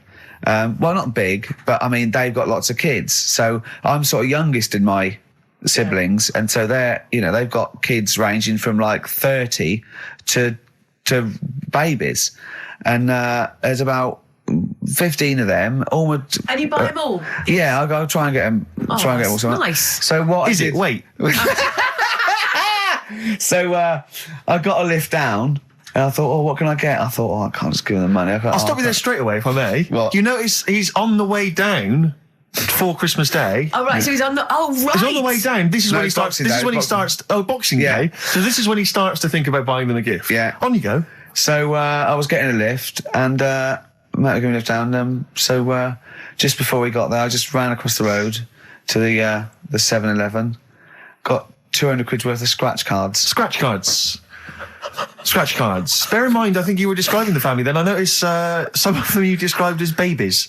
Well, I mean, yeah. So, children? Yeah. You're giving the children the gambling cards. But that's lovely. I give them 10 each, so they could have won thousands of pounds. A lot of them were disappointed when they won nothing, but I said, kids, that's the gamble. That's the risk you take when you receive a gift from me. But the great thing about getting some of them won. Some of them were laughing. But the great thing about getting kids hooked on gambling as a Christmas gift is it's the gift that keeps on giving. Yes, throughout your adult life. It gives and it takes. Exactly. So that's fair. Yeah. I don't hand them to children. I hand them to the parents. Right. They could distribute them. They could distribute them as they wanted. Sure. So what are you going to do this year, Ricky? But how are you going to top that? Yeah. 300 quid worth of scratch cards. I've got a bit of money now. It's the most thoughtless and The Office on pikey DVD. gift I've ever heard I of. think they might be getting The Office on DVD. Signed. So that's already sent it up in value. Oh dear. I know, that's pretty bad. So have you seriously considered it this year? I'm going to go shopping. I'm going to go shopping properly. Yeah. If you want any help, I am the queen Didn't you take of a small shopping. roulette wheel down there, wouldn't you? Genuinely, didn't you buy like a roulette wheel? No, I had it. That's down there from when I got it when I was about 10. Oh, right. And sometimes I'm the banker. I always win. Yeah, of course. But they've got to learn a lesson. The banker always wins. It's a valuable lesson when they lose money to me. You should just go down this year and just say, basically, I went to a casino. I put a £10 chip on for everyone. Exactly, yeah. Here's the winnings. You lost. You won. Yours came in. Yours was a donkey, love. Yeah. But Steve, what about you then? Because I mean, you don't like shopping. Well, do it's you? not that I don't like shopping, it's that I've got no ideas. You know, I'm running on empty with my parents. They don't appear, as far as I can make out, they don't appear to have any hobbies. No. I mean, I said to you before, my grandparents... You don't like wasting money. I'm not being funny, but you don't like wasting money either, do you? Well, I don't like wasting money, no. But I like to buy something practical for people. I like something which is going to last, something that's value for money. I don't like novelty gifts. Yeah. No, I think novelty gifts are wrong. I've mentioned to you that my grandparents spend all their time in bed.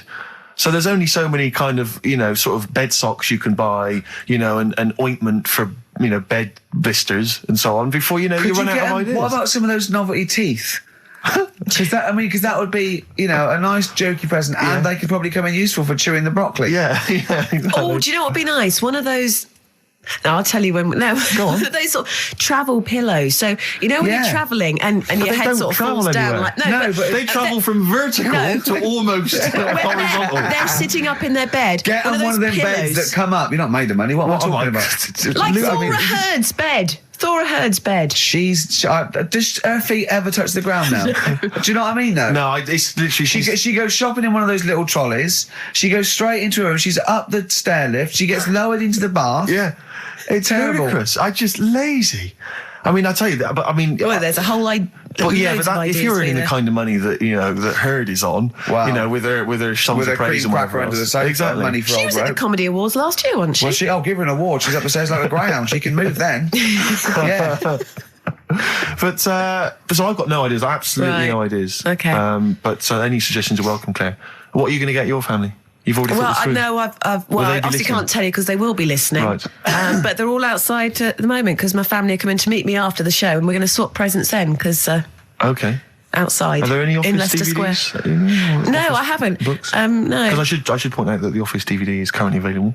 Good, I actually did go and buy. I actually went and bought it myself. You can also buy it and I am online. enjoying the scripts, by the way. Excellent. That's in. I love Do you the know fact what that I we're love? authors in the top 10. Yeah, we're in the top 10 bestseller list. No.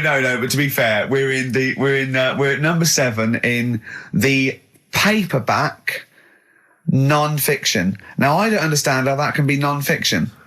Yeah. Because it's the transcript from a made-up television it's not a real show. documentary. Exactly, yeah. But we're beating these poor people. But we're officially best-selling authors. I think that's fantastic. Which is excellent. Which is very good. My favourite bits are the emails at the start. I like Well, I mean, them. a lot of people don't know what you're talking about, Claire, but of course if they pop down to Waterstones or Books and Treadmill, they can sort themselves out there. Oh, dear. Nice. I like your style. Can we have some more music now? Let's yeah? have, what we're playing? So Streets, maybe? I mean, Streets, Streets is yeah. obviously one of the Brilliant. albums of the year, and this Best is one album of the year. This is Week Becoming Heroes, I think the last single, and Dynamite it is too. Eric Sermon, and what's the tune called there? It's called React. Yeah, it's got React, from his yeah. debut. No, not his fourth solo album. Not bad, actually. not bad, Yeah, not it's good. bad. I'm enjoying the tunes, Steve. No, absolutely. I'm enjoying We've the been chat. I'm enjoying the tunes. We've been keeping it real. I'm enjoying the penultimate show before Christmas. Last message from Anders, I suspect, Anders. for the day. He says, I've just roasted my chestnuts over an open fire. It's a lot more enjoyable than listening to your show. He's Pretty snappy, he's Anders. Yeah, He keeps them coming, It's a shame that, that we sort of couldn't sort of maybe meet up with him and try and persuade him that, he should come over to our side rather than, Come over to the side. Exactly. Be on our come side. over to this side. I think we've got him though, because Do you think so? Yeah, apparently they did this survey in America. People who loved Howard Stern listened to an average of like an hour and a half a week, and people who hated him listened 2.5 hours a week. Yeah, exactly. So I think he's probably more faithful a listener Yes. than some of the people that quite like us. Exactly. Yeah. You know what I mean? He's got to listen. I'm the same with some people. I've got to listen to things that I just think are awful. I can't. It's compulsive viewing. So, I don't care if people listen to us because they hate us or like us. No, indeed, as long as they're listening. I was on the As long as they're spending money on the other advertisers. day. Yeah. Rick, my mother always used to say to me that you should write and thank your aunties and so on for their gifts. Yeah. And I feel like we should take a moment out just to thank all the people that have emailed or written into us during the year, because we're very lazy men and we never reply. Well, really. I never look. You never look at You emails. read them and I go anything for I me. And you reply go, very occasionally if I You're think it's like my worth it. secretary when it comes. You protect me from like people who The insults and so on. Yeah. Are there any insults? Are there? Oh, there's plenty. There's plenty. Yeah, Right. yeah. Do you have to protect him, really? Oh God, yeah. There's lots of Well, things I don't tell him. that's Lots a of shame, things I keep nice. from him. It's not very nice. Yeah. I thought I was right. Well, he's just not as popular as he thinks he is. Oh. He thinks that when he's like dancing around and making funny faces and squawking and making noises and No, stuff he when we're hasn't done filming, it. he thinks He that everyone hasn't thinks that's done it this enjoyable. Yeah. Some of What people think I'm quite an annoying little prat, do they? that's not the word they use, but you're near enough Really? there. Yeah. Yeah, they didn't say Pratt, but you're on the right lines. Okay. For instance, we got an email here from Graham. He says, please stop the chat and let's hear some more great ads, as I'm still not sure what mobile phone I should get the wife for Christmas. Carl will be back next week for our kind of Christmas bonanza. I say that, we've got nothing planned. There's no reason why it should be a bonanza. That'd be nice, yeah. But so we'll play some Christmas tunes, and no doubt Carl will have some kind of festive game for us, maybe, or a festive, some festive trivia. So, yeah, we've had Oasis, Streets, we've had U2, we've had some cracking tunes. Can we get away with playing Nelly? Hot in here? I Yeah. think it's a cracking tune. I really do. I just think, again, I'm not interested in what genre you think it fits into, or whether you think it's cool, or because kids like it, you're not supposed to like it. Let's- It's a good tune, Well, and I think we leave should it try. here. I'll We should try and stick stick it it in. on. But before that, Rick, can I just Go play on. one track? We did play it Go on. much earlier in the What? year. What? It's from that album, Son of Evil Reindeer, by a band called the Reindeer Section, and this is a cracking little tune. I yeah. just think it's beautiful and nice to hear it. Oh, beautiful, marry it then. Oh, Nice, isn't it? Very yeah. Christmassy. It makes me beautiful. want to wish everyone a happy Christmas. Indeed. You know what Well, I mean? yeah, do it. No. No, okay. That's called Grand Parade from the album Son of Evil Reindeer by the Reindeer Section. It's a nice tune. It's one of my Thanks favourites for of the the year. tea, by the way, Not Steve. at all, It's no. very nice. That's my pleasure. It's my pleasure. Claire, just big highlights of the year for you as a final roundup. Sort of Highlights things have you of the enjoyed this year? year? I mean, musically maybe, or maybe stuff you've, I've enjoyed that band, The Music, Okay. and The Rapture. Sure. And the Electric Six. Remember last time I sat in for Carl, we played Danger, High Voltage. Yeah. For like one of the first That times. was the first time I'd heard it. You played and now that. Yeah. we're playing it every hour. Because you're sort of a pioneer, aren't you, musically on XFM? You're one of the people who keeps it remember pretty raw. the early days of Idlewild. Ricky, do you remember the early days of Idlewild? I'll take that back as well. Teasing you about them playing the Pinder and Wakefield stuff. That latest single I love, and the video's great as well. Yeah. I'm a big fan of Idlewild now. You'd no, like great, it. brilliant. Yeah. So yeah, it's been a good year. I haven't been out to many gigs, obviously, because I do the evening show. But you know, all the sessions which I'm doing the best of next week. Quick plug for the show next week. Best of the sessions. So it's been a good year. Low points. What are those? Low points. Do you know what mine are? What? Poverty and war and everything. Oh, I always hate it. I always hate it. No, you didn't say that. Yeah. No, you were going to say. I was going to say. No, you were going to say the streets or something, and and you didn't care about all of the people dying. So don't try and do it now. I'm thinking specifically. You're nasty. You like that. You like poverty. Oh, you like poverty and starvation. Play a record. That's interesting. Yourself. That's interesting. What? Near Christmas time. What a horrible. You hope kids go lame? You're evil. That's terrible. That's a terrible thing.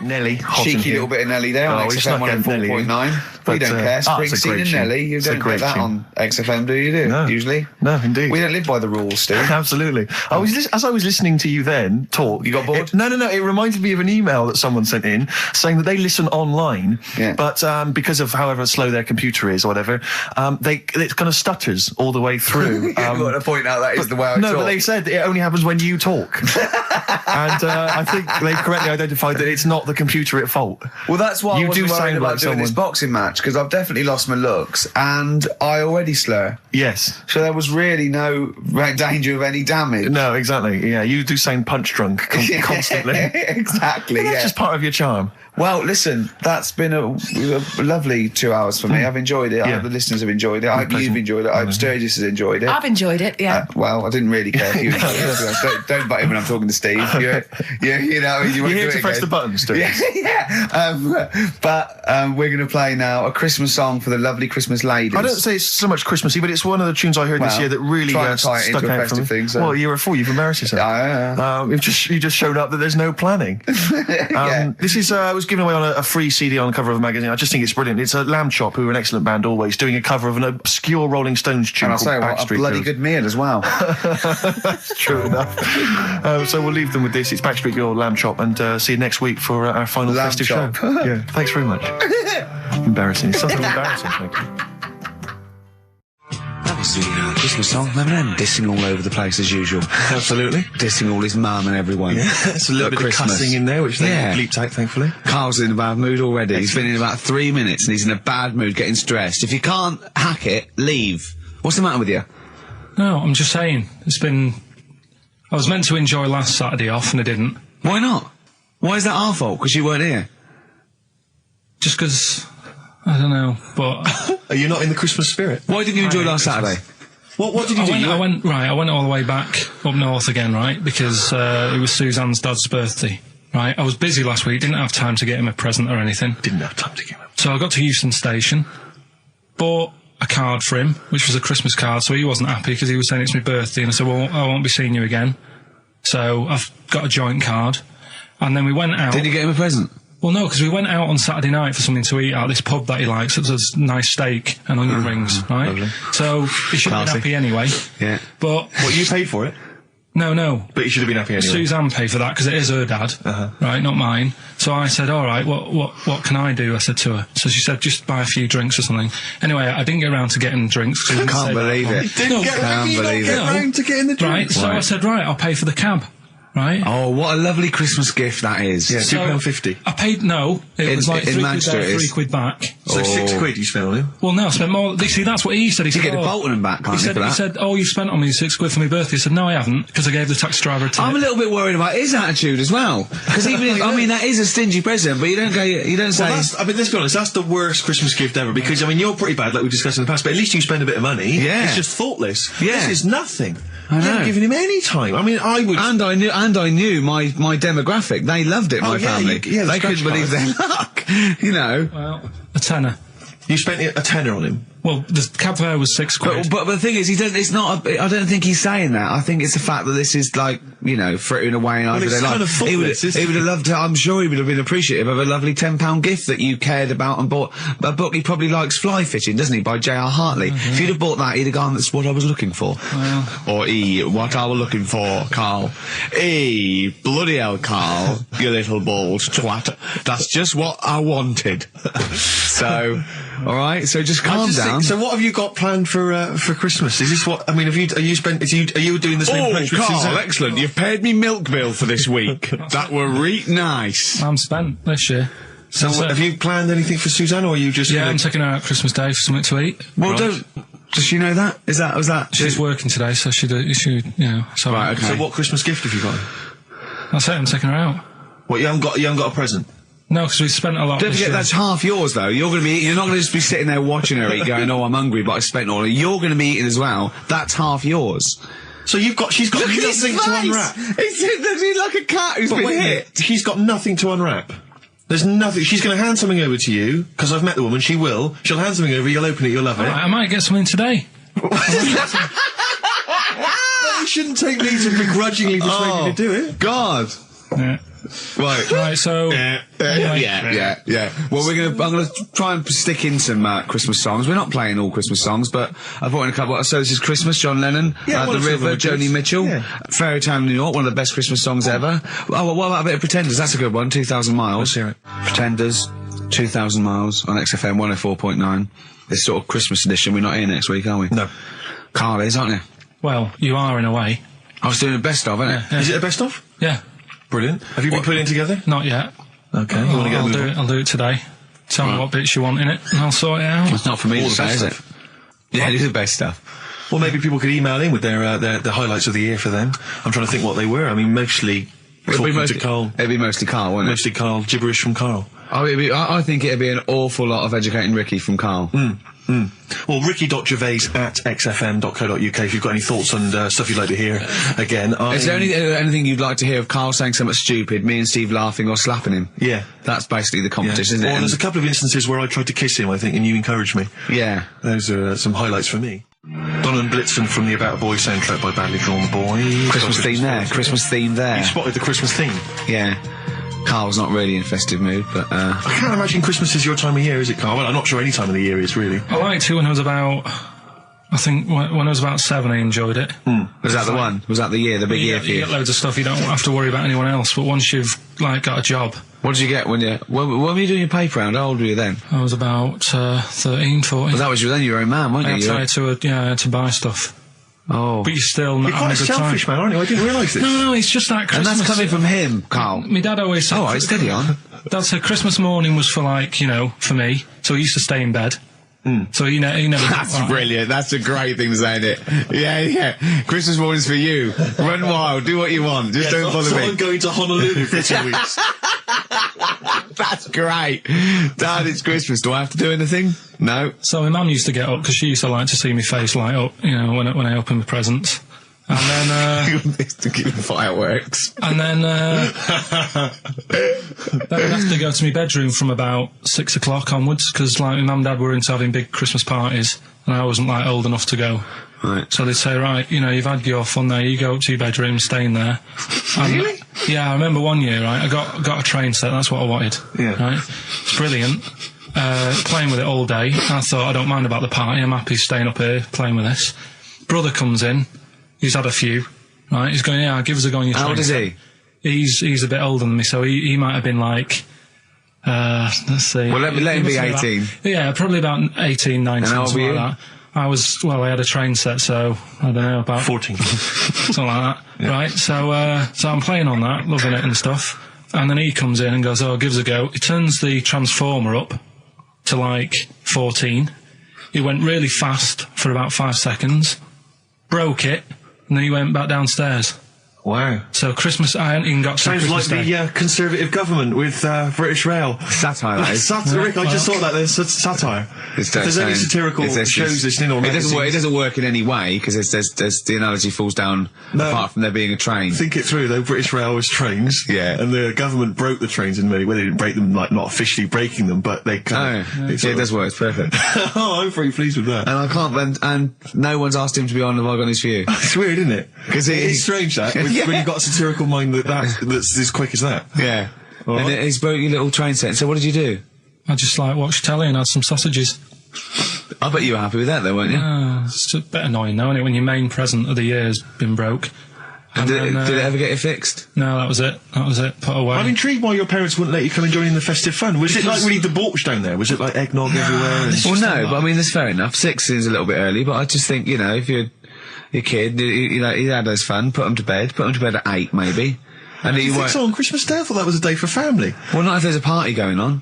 Well, don't have the party on to Christmas Day. Well, that's another option. Yeah.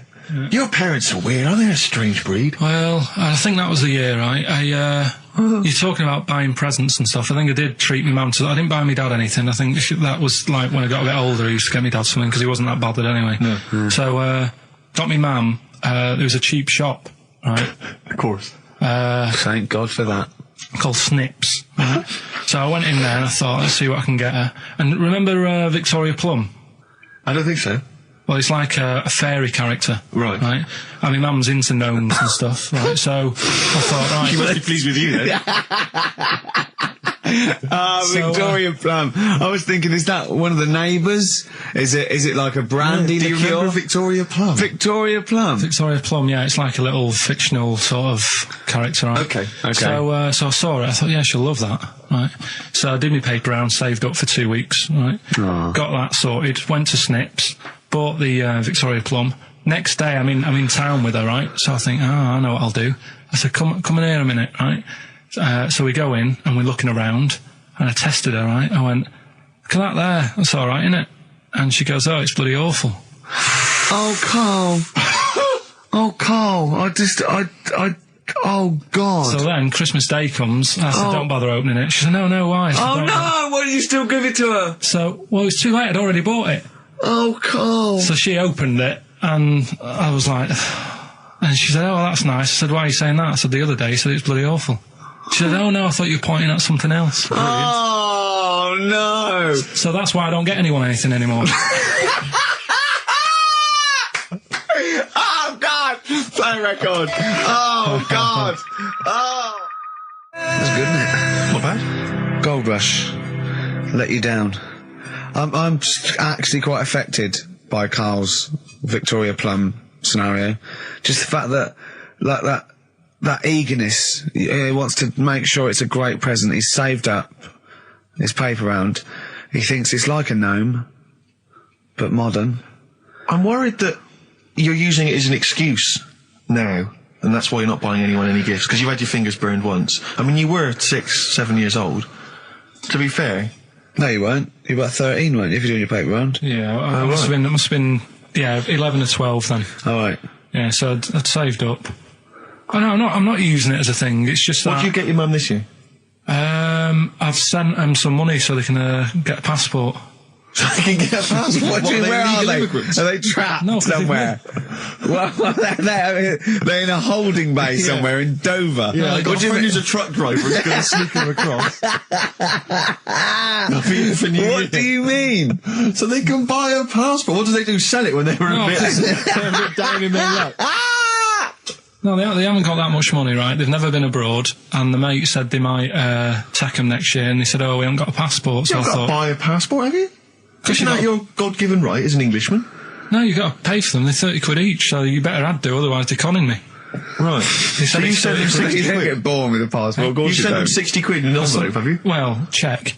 Right. I love that. He'll be watching telly and France will come on and he'll go, oh, what do you think of that? She goes, it looks bloody awful. Yeah, don't open it. No. Don't open it. Yeah. Don't open it. So you've not paid for a holiday for them? No, I've just sorted out it's the better prize, isn't it? Because they can't go anywhere without it. Well, the passport keeps on giving. Yeah. So 10 years. That is, yeah. So, but no, I never used to. I mean, I can't think of other things. I used to get me dad once I started getting him stuff. It used to be a dressing gown, and then. But as an extra surprise, I used to put like a cigar in the pocket, so he'd think that was it. Yeah. Then he'd put it on and put his hand in the pocket. Right. And then he'd just hit you because he thought you'd nicked it. Oh dear. So you bought him a jacket with a cigar? That's quite thoughtful. Did you sneak a cigar once on Christmas? Yeah. Well, that's when they used to have like the big do's, like I say. You know, they were known for it. Like the whole estate used to know that. You know, we were having a party. Yeah. So they'd all come round. So they'd all come round and just have food and drink and that. I can't imagine. I cannot imagine how unpleasant that must have been. Awful. And you locked in your bedroom with a broken train set. Yeah, crying. And looking at Victoria Plum, whatever that was. In the bin. Oh, in the bin, yeah. And hear a mum saying, and he got me this. Isn't this piece shit? Of rubbish. You could hear him just throwing it against the wall and laughing. And all the neighbours laughing. And you'd come down just be in pieces with loads of spit on it. Just loads of gob on it. Eyes. And all the Polaroids of them just like laughing at it and pointing. Stamping on it. Yeah. All right. Flooding back. But no, I used to get up in the morning and then like they'd still sort of all be there asleep on the floor and on the sofa. Oh, that's awful. That's terrible. Christmas is surely the one day a year which is a family thing. It's for the kids. They're the ones that was Boxing Day. Well, I know. Oh, that's all right. It's over. Yeah. Back on the bike. All right. Who's going to pay for this? What, me? Yes, Carl. You're doing 2 rounds today. Yeah, what's your paper round supporting the entire family? No, so I used to get up and like go downstairs and they'd be asleep, so I'd be mooching about trying to find like another present that's still working. I love the idea that these people from the estate had like squashed his presents. So I found a cigar that had been sort of lit up and then put out, so I thought, I'll have a go at that. I went outside and had a go, and that's the last time I smoked. Right. So I tried it, I thought, I don't like that. I love the fact that he does everything once. Yeah. In his life. It's a line of, I've done everything once. I don't need to do it again. Oh, dear. You know, I've said in the past to you, Rick, that my grandparents, so I love them dearly, but it's like, for the last 30 years, they've been waiting to die. I know. It's like they just sort of, it's like, you know, the novelty wore off of life. Life in the 50s. Yeah, they got kind of bored of it. Life, in the 40s, it was brilliant. All sat around the old Joanna as the bombs fell, singing. They loved that. The 50s, you know, that was great as well, because that was the post-war years. It was, you know, it was a bit tight in the pocket, but it was alright. Everyone pulled together. Then the 60s came along, all the crazy music, the funny hair. Let's stay in bed. Exactly. They basically stayed in bed. And it was one Christmas when my grandmother said to my dad, "What do you like for Christmas? What do you fancy for Christmas?" And this must have been, I don't know, 20 years ago. She said, what do you fancy for Christmas, Ron? And he went, well, you know, I could do with a nice big kind of warm winter overcoat. She said, don't worry about that. She said, don't worry about that, because your father will be dead soon. It's right, you can have his. Meaning my granddad. Well, to be honest with you, my father's still waiting. Which is good news. Good news for my grandfather. Less good news for my dad. He's freezing. He's freezing. He finds out, how is he today? He's fine. Oh, okay. Oh, I'm freezing. It's such a weird mindset, that. I think that, to me, is what sums up people from that older generation, the 40s and 50s. And it seems to me that you've got that kind of mindset. It's like you were born in the 30s. And whenever you talk of your childhood, it's like you had like a baked potato to take to school. And a hoop and a stick as a Christmas gift. Teenage Fan Club from the XFM Christmas album, and that's Christmas Eve. Their guitar sounds are just brilliant. They're just always so nice. All right, Carl, do you like that? Do you like Teenage Fan Club? Yeah, they're good. Carl, I feel like you've never kind of enjoyed the wonder of Christmas. I can't ever get the sense, maybe except when you were very, very young, you know, that kind of bright-eyed, you know, thinking of Santa, you know, kind of landing on the roof and climbing down the chimney and drinking the sherry or whatever. So I like the idea of it, right? Sure. The sort of, you know, I used to get a couple of annuals every year, you know. So did I, yeah. And I was allowed to open one on Christmas Eve. Oh, that's brilliant. So they could throw it on the fire. I think it is a quick skim through, do the word search right. Yeah. I think that's to light a cigar off the cooker. Oh. Well, anyway, listen, a good friend of ours, Ross Noble, the comedian, brilliant, he gave me this picture, Carl, which he's got from a magazine. He loves you. I think this... I just looked at it then. Obviously, it's not going to mean much to the listener. Oh, this is self-indulgent. It is currently available. I think it's in the current edition of Bizarre magazine, so you might want to buy that. It's not horrible, though, is it? There's a certain grotesqueness about it. Oh, it's a deformed person, isn't it? Well, to a degree, but I think what it's going to do for Carl is give him, I think for you and I, Rick, we're going to see his face light up, brighten up, like opening a wonderful Christmas gift. Oh, you know what? I think I've seen this. Is this the one with the kid with the big head? I'll be honest with you, Carl, it is. Have you seen it already? Yeah. Let me just show it to you again so you can kind of upload it again. I haven't seen it. It's like... Yeah. We shouldn't be laughing at that. No, but that is like the kid who I went to school with. That is the same. That can't be the same. So do you recognise him? Seriously, that is the same thing he had. I mean, I have to say, it does look like it's been computer generated. It's so odd. Yeah. But look at the child's face. I know. Look at his reaction. Don't take another photo of me. I'm not sure this is right. No, well, the thing is, right, you were just saying about what are you, about Christmas. That's the funny thing, right, because in our house there's no one who's religious, right? No. My dad got annoyed when I went to church that day. He was like, what are you doing that for? Of course. I went to see a gig in Liverpool. Remember the band The Christians? Yeah. He thought I'd join some club. Yeah. I said, I've been to see The Christians. He was saying to me, man, what's he doing going out with them? Yeah, yeah. And then the other thing is, because I'm not christened or anything, my mum used to say to me, don't tell anyone that, because there's witches and stuff. I want to go back and see his upbringing. I just want to go back and see him at 7. One day in the life of Carl, age 7. Just to have 3 ghosts visit him tonight. And take him back through time. But we could go with him. We can be some of the ghosts. Yeah, the ghosts of Christmas past. Oh, remember this? That's incredible. Because there's witches. Don't tell So just say she thought. So she wasn't Christian, but she thought maybe someone could take your soul because you weren't christened. It's like there's cults and that, isn't there? And if they find out you're not christened, then right. I don't think they care. I don't think a lot of cults care. Well, but what can they do if you're not christened? I don't know. I just said all right because then through that time there must have been a time when. But hold on, now they know. Yeah, but I'm older now, so I'm all right. She used to worry about me playing out on the street. Oh, she was worried about when you were naive and stupid and easily led. Well, yeah. No. Good point. No, you're right now. Yeah. So, yeah, good. Rockbusters. Rockbusters. But tell the prizes, Steve. Yeah, we have Christmas got some, gifts. This is Christmas gifts. I don't know if you'll receive them in time to actually pass them off as gifts. I wonder if I can tell that Ross Noble story that he told us. I don't know. We'll have to discuss that when the record's playing. Okay. All right. Okay, so you heard a track from it just then. This is the XFM Christmas album. I think that's been knocking around here in the office for years, hasn't it, Carl? Or is it new this year? It was brought out about 2 years ago, Okay. but Christmas songs are Christmas songs. Yeah, it's not bad. There's Scott bands on there, like the Dandy Warhols, the Webb Brothers are on there, Drugstore, Bell and Sebastian, Flaming Lips, all sorts. So we've got that to give away. We've also got this Smashing Pumpkins compilation, which we've seen, again, that seems to be knocking around for weeks. Another one of those 50 years of the greatest hit singles. I don't know, Culture Club's on there, Queen, obviously, I've just Lennon. seen the cult film. Yeah, the cult film we'll come back to shortly. This, I think, is one of the most exciting gifts. If you have a video player and you want to get trimmed, then surely Big Brother 3 champion Kate Lawler and her cardio combat video, in which I think she uses kind of, I don't know, military kickboxing training to get you trim and taut and looking as good as her.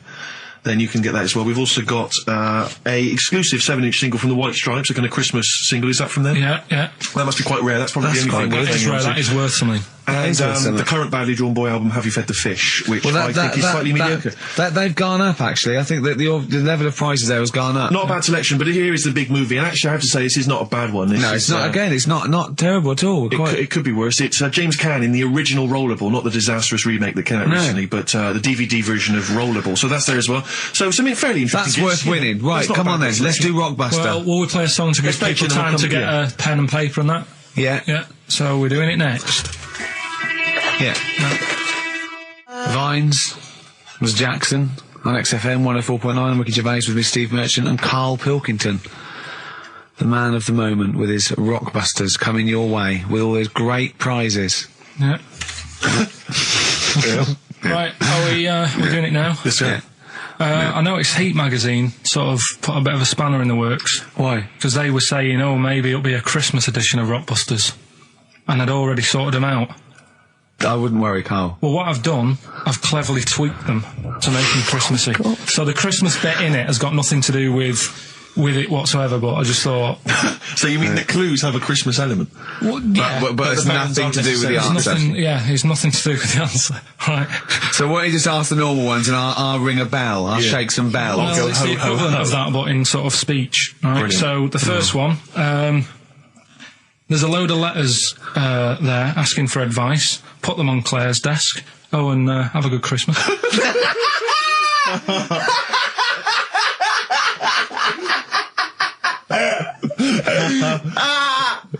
Oh, give it to us again. Oh, God. Right, so there's a load of letters asking for advice. Put them on Claire's desk.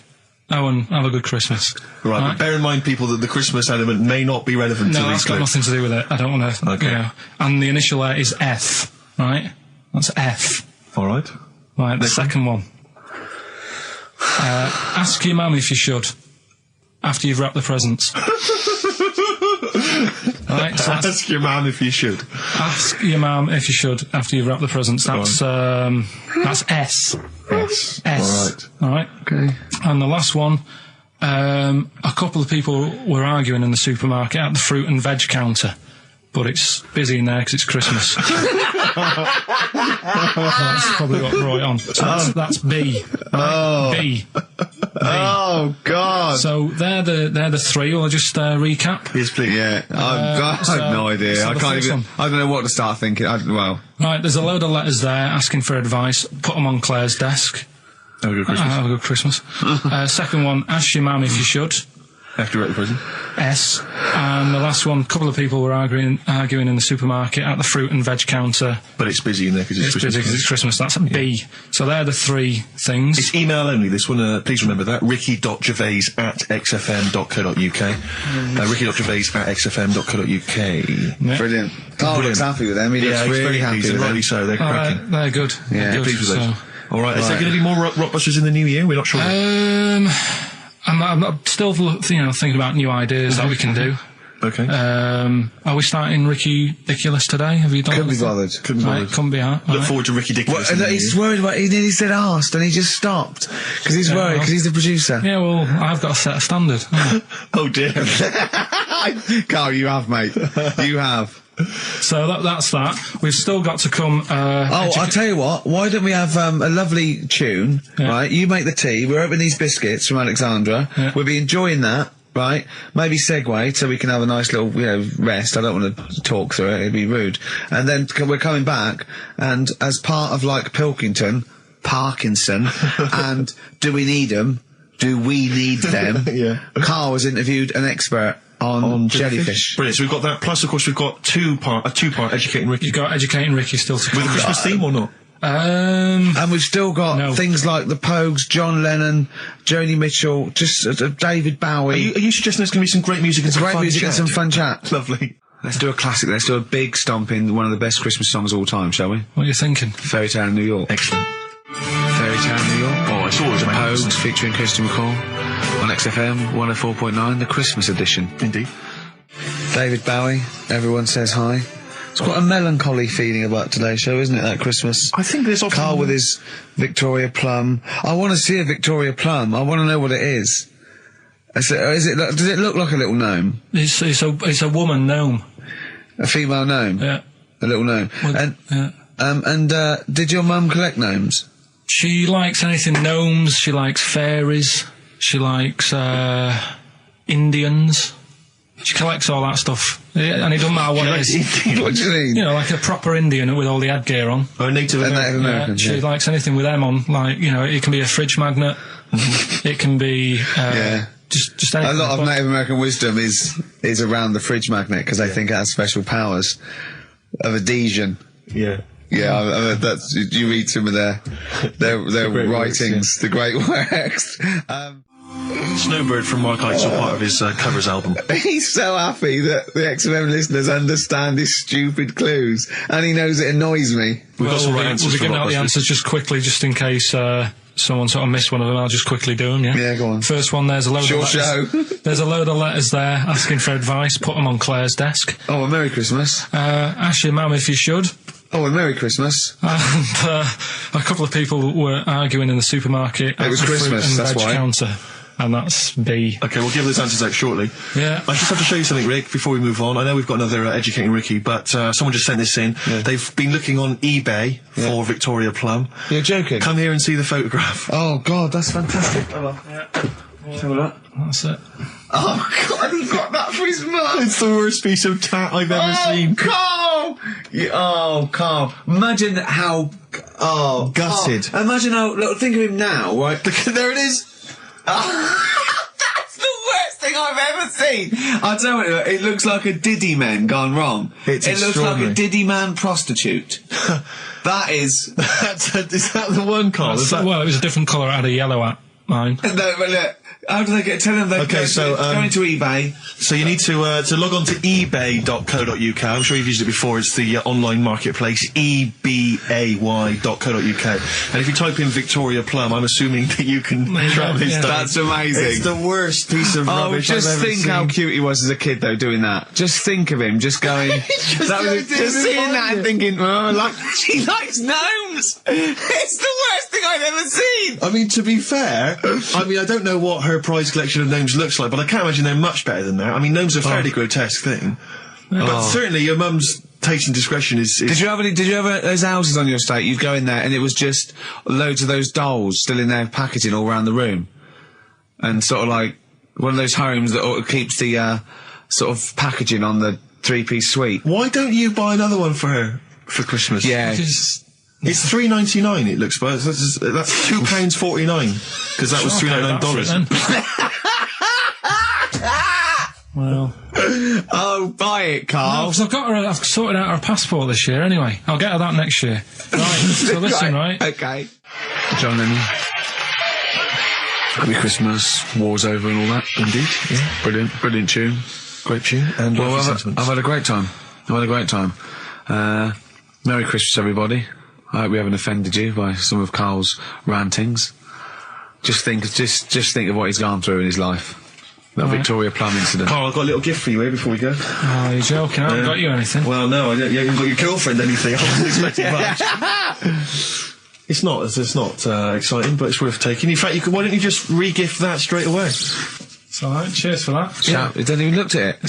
Champagne. That's not the champagne we got free from the BBC, is it? It's not actually, no, Rick, because that is far too good for the likes of Carl. Oh, right. And I wasn't going to give it to me. You wouldn't appreciate it. That's just sparkling wine. Oh, brilliant. Oh, I love that. Yeah, he doesn't know the difference. I'm seeing Carl on Christmas Day because he's around Christmas Day in London, so I'll get a little gift then, Carl. Alright. That'd be good, wouldn't it? It'd be a nice little... Okay, answers. We must give the answers. You would have to go to bed at 6, though, so we can play. Right, here's the last clues of the year. You had... there's a load of letters there asking for advice. Put them on Claire's desk. That was F. That was for foreigner. Foreigner. I don't know what you mean. Claire Rayner. She took advice. She gave people advice. So that's a foreigner. That is shit. Right. I'm sorry. That might be Christmas. That is absolute garbage. A lot of people got the right answer. I know. Well, that annoys me even more. Number 2. The second one, ask your mum. Foreigner. Yeah. Foreigner. Second one, ask your mum if you should. That was S. That was Shalimar. Shalimar. Right? No, bizarrely, what was the clue there? Ask your mum if you should. No, we got a lot of people saying Smashing Pumpkins as the answer to that. But I don't know who's saying that to their mum. Smashing Pumpkins. Merry Christmas, Mum. Smashing Thanks Pumpkins. very much. Nice bollocks. Yeah, exactly. Oh, that's great. That's great. Right. Smashing Pumpkins. Your dad bought for me for Christmas. Yeah. And the last one, Lovely plums. What, my Victorias? Oh, God. Right, we've got to wrap it up. Come on, then. A couple of people were arguing in the supermarket at the fruit and veg counter. That was B. That was Banana Drama. They were like having an argument. What do you mean Banana Drama? What? No, wait. What group is Banana Drama? What group is Banana Drama? So, you're a fool. You're a twat. Well, you say that, but you accuse Carl of that. You're also accusing lots of the listeners, including the winner, Nicola Rogers of London, and she wins those great prizes, and she got them bang on. So Banana Drama. So can we finish there now? Yeah. What do you mean? What do you mean? Can we finish there now? Just play the ads and go. What? No, what are you talking about? We're going to play Johnny River all day. Play that then. Goodness me, Carl, look at you. We haven't got time. Merry Christmas, Carl. Merry Christmas, Carl. Enjoy the show. Let's give him a little kiss. Oh, a little kiss. No, with tongues. It's Christmas. No, don't. Stop messing about. Get up! The featured film's not bad, I have to say, actually. You've excelled yourself there. Again, it's just one of those things where I think, what kind of XFM listener would want this particular goodie bag? I know before Christmas, Carl, you explained that the reason we were giving away... He's disgusted, because he just said, I do a lot of work to get these prizes. And I went, no, you didn't. I saw you. He went over to a drawer and went, I'll give that one, and that one. That's what work you put in. You nicked some... There's about 12 Jerry Halliwell videos, one of which we're giving away. It's Rick, you've given it away? Oh, no. Yeah, if you'd like Jerry Halliwell's body yoga DVD, DVD, then, you know, that's one of the treats you can win. But it does, like, if you remember before Christmas, he said that he was giving away a kind of bumper pack of gifts that you might want to wrap up and give to various people. One for Uncle, one for Auntie. But obviously Christmas has passed, so I don't know really what your excuse is this time. You eat a lot over Christmas, don't you? Get a bit fat. Fair point. Yeah. So, Jerry Body Yoga is one of them.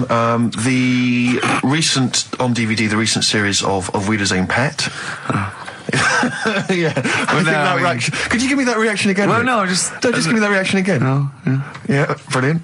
And actually, I have to say, this isn't bad at all. This is the very best of the Stone Roses CD. Well, you can't knock that. You can't knock that. In fact, I'll tell you what, we should play Elephant Stone at some point. Yeah, we'll have that. Go on. Madness. I think this is actually tunes from them and not from the musical, although it is tied into the musical. He went to see that musical. Really? Yeah, on New Year's, it's like on New Year's Day, there's nothing to do. Sure. So you go and see some people doing Madness songs? No, I took Suzanne out for a walk, right? Yeah. Went round Covent Garden. Right. Past the place where it was on. The stage door was open, you snuck in. Well, I said Madness are alright. And because when you think about it, Madness songs are quite sort of musical anyway, aren't they? So you can't... They're quite musical. Do you know what I mean? He means they're like a musical, Knees Up Mother Brown. I thought it was alright, enjoyed it. So Blur the musical would be good, wouldn't it? Blur the musical would be excellent. Yeah, little Cockney Sparrow. So what, you bought tickets there and then and just went in? No. They're not selling, are they? It was fairly quiet because we only paid the lower price and we got upgraded for free. Nice. So you enjoyed it, did you? I'd loved it. And would anyone like to come on stage with us? Yeah. The little bald fella. Yeah, go on, I'll give it a go. And what home are you from? Where are you? What are you doing tomorrow? Well, I'm going. No, you're coming here tomorrow. Come here tomorrow. Is he not doing well? That's a disappointment. I don't know. I mean, it was New Year's Day, so maybe that's why it was quiet. Okay. Well, if anyone hasn't seen this or didn't receive it for Christmas, Bono said, all is quiet on New Year's Day, Carl. Yeah. Also, we've got to give away Minority Report by I like that. Steven Spielberg with Tom Cruise, which is on VHS. It's a good rip-roaring sort of film. It's not bad. That's probably the best thing we're giving away, but as I say, we can always leave some out if you don't want. I'm arresting you for the future murder of Sarah Marks. Yeah. Brilliant. That's the sort of excitement and drama you'll be getting in it. It's not brand new. Taster there. I got that off Paul Anderson. He said here's something to watch over Christmas. So you've actually watched this already? Yeah. All right. I've rewound it. That's probably added to it, though, isn't it? It's touched by the great man himself, Karl Pilkington. And it's all right, I'd say. It's worth a watch. Can I just ask Karl how he got on over Christmas? Because the last time I spoke to him, you hadn't bought a present for your girlfriend. I have to say, I was on tenterhooks all Christmas. Well, you changed it. After that show, I felt bad, even though I shouldn't have done, because... Because you hadn't bought your girlfriend a Christmas present? I said to you, I booked a table at a hotel in Covent Garden, had Christmas dinner there, which was nice, right? It's good food and everything. Didn't feel like enough to me. Well, then I went out and treated some stuff, and then... No. A couple of days before Christmas, he went... I took Suzanne to that hotel we're going to go to for Christmas dinner. We had tea and cakes. And I went, oh, you treated her? He went, no, she paid for it, but I was just showing her what it was going to be like. That was her extra treat. She paid for it. I love that. Brilliant. Yeah. Well, it was like 150 quid for a meal for two, which is pretty dear. So I'm not going to buy her cakes as well. I love that! All right, love, have anything you want. You pay for your own pudding, I'm not mental. Yeah. So you treated her to some other stuff? Yeah, some bits and bobs. What, so she chose them and you paid for them? What, the presents? Yeah. No, you chose them and she paid for them, but, you know, it's the thought that counts. I got them on the way home that Saturday. Well done. And what did you buy? Shops. Well, just some bits. It might be personal, Steve. Well, I don't care. Just some bits. Yeah, but leave out the personal bits. What bits? Just little things. And then yesterday, right? A monkey wrench and a new washer for the shower. Yeah. Some recordable CDs that you need for your job. Oh, dear. Now, when you gave those presents to her, did her face light up? Right. I don't want to tell you what they were, right? But she wasn't that impressed. You're going to tell us what they were now, tell us what they are. You even know what they are. She told you on Christmas Day. Hold on, wait a minute. But it doesn't matter what they are. It does matter what they are. It doesn't. It does, Carl. It's you, mate. Of course it doesn't matter. Oh, God! Have you just remembered? Yeah! Right, but there's no need. I've got to tell him, Carl. I really want your permission, because I don't want to be I know it's not, but we know it's not that embarrassing. It's really quite sweet. Yeah, but in a way, right, the way I look at it is, right, Christmas even when I was a little kid, right, it's not... Please let me tell him, Carl. Well, let me just tell you first, though. Oh. Let me tell you why I didn't go all out on the old present front. All right. Justify yourself. Right? First of all, I've covered it up since then anyway, right, with that present, because I bought her some shoes yesterday, and she did say, I'll give you the money for them, but when I get home, I said, it's all right. I said, you can have them, right? So not only did I buy her some food on Christmas Day, I got her shoes. She's probably had a total... And they feel like a horse. Yeah. It's not like, yeah, there you go, there's your shoes, there's your food, right. Bed down, see you later. Yeah, but what I'm saying is she's done... fed and clothed. Yeah, did you comb her hair? She's done well this year, right? So... The thing She's done well this year. It's like you're a single parent living on a council estate with a smack problem, and you still managed to buy them some Lego. When I was a kid, right, it wasn't about what you got. I remember one year when I was about 8. Right, it's going to make me cry, isn't it, this? It's not. I'm just saying the way it is, right? I woke up at about 4 in the morning. And I was like, oh, what have I got? And I couldn't sleep. I was that on edge. It's the excitement of Christmas, isn't it? It's like, oh, what's wrapped up? I need to know. Sure. And it's the fact that people are saying, no, you won't know until tomorrow. Yes. Sure. That annoys you and winds you up. Okay. So I got up at 4 in the morning, opened my presents, and then went, right, I know now, went back to bed, had a great sleep. Yes. Right? So it's nothing to do with the excitement of what you get. It's the excitement of not knowing what you've got. And then what happened when you got up to go down with the presents? Hang on, what you're saying to me is that you could wrap up a brick because the thrill of Christmas is in hoping and being excited about what it is, not the actual gift itself. Yeah. Is that what you did? Did she get a brick? No, let me tell you now what he got. He got her a present, right, and she said, she came and said, yeah, he got me. It was an industrial-sized packet of condoms. It was a joke gift. No, it wasn't a joke. gift. It wasn't even a joke. I went home that Saturday after the year, past Boots, thought, might have something in here. They were on, like, some value. Right, you passed the makeup. Were they used? Right, but anyway. The makeup, you passed all the other... Past the makeup, stuff. past the lovely vanity cases. Yeah, the foot spas. Exactly. Yeah. Oh, hold on. How much are these, love, for 100? Yeah. $4.99. Yeah. Do I get them reduced if I buy in bulk? So how many did you buy? What was it? I don't know, probably about 100. Right, okay. And is she allowed to use those with anyone? Did you wrap them? Can she just go out and have a wild time? Well, you don't need to. They're already wrapped, aren't they? Oh. And then what did she say when she opened them? No, wait. Carl, what did she say? Right, play a record and we'll come back to this. Oh, you're worse than my father. That's genius. Made famous, of course, by Jimi Hendrix. Yeah. That's All Along the Watchtower, as originally done by Mr. Bob Dylan. On XFM 104.9. So, Carl, just take us through the moment where you gave this gift. Firstly, you went into Boots, right? You thought, all right, 100 condoms, brilliant. Okay, did you wrap it up? I don't know if it was 100, probably 80. Right, okay, yeah. Right. You don't want to go mad, do you? Wrap them up. I'm just resting easy knowing that he's not trying to breed. Right. No. Yeah. So I got her them. I got her Grease on DVD because she's always watching that. Yeah. Right. Yeah. So just think of when her mum said, "What did Carl get you? Some condoms and grease." I was going to say, I'm glad he said on DVD.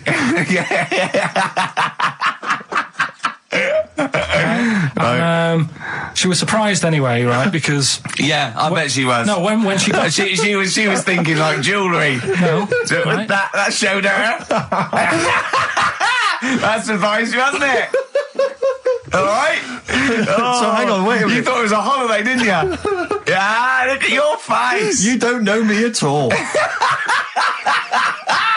So hang on. So did you give these on Christmas Day? Right. What happened is we're doing Rockbusters.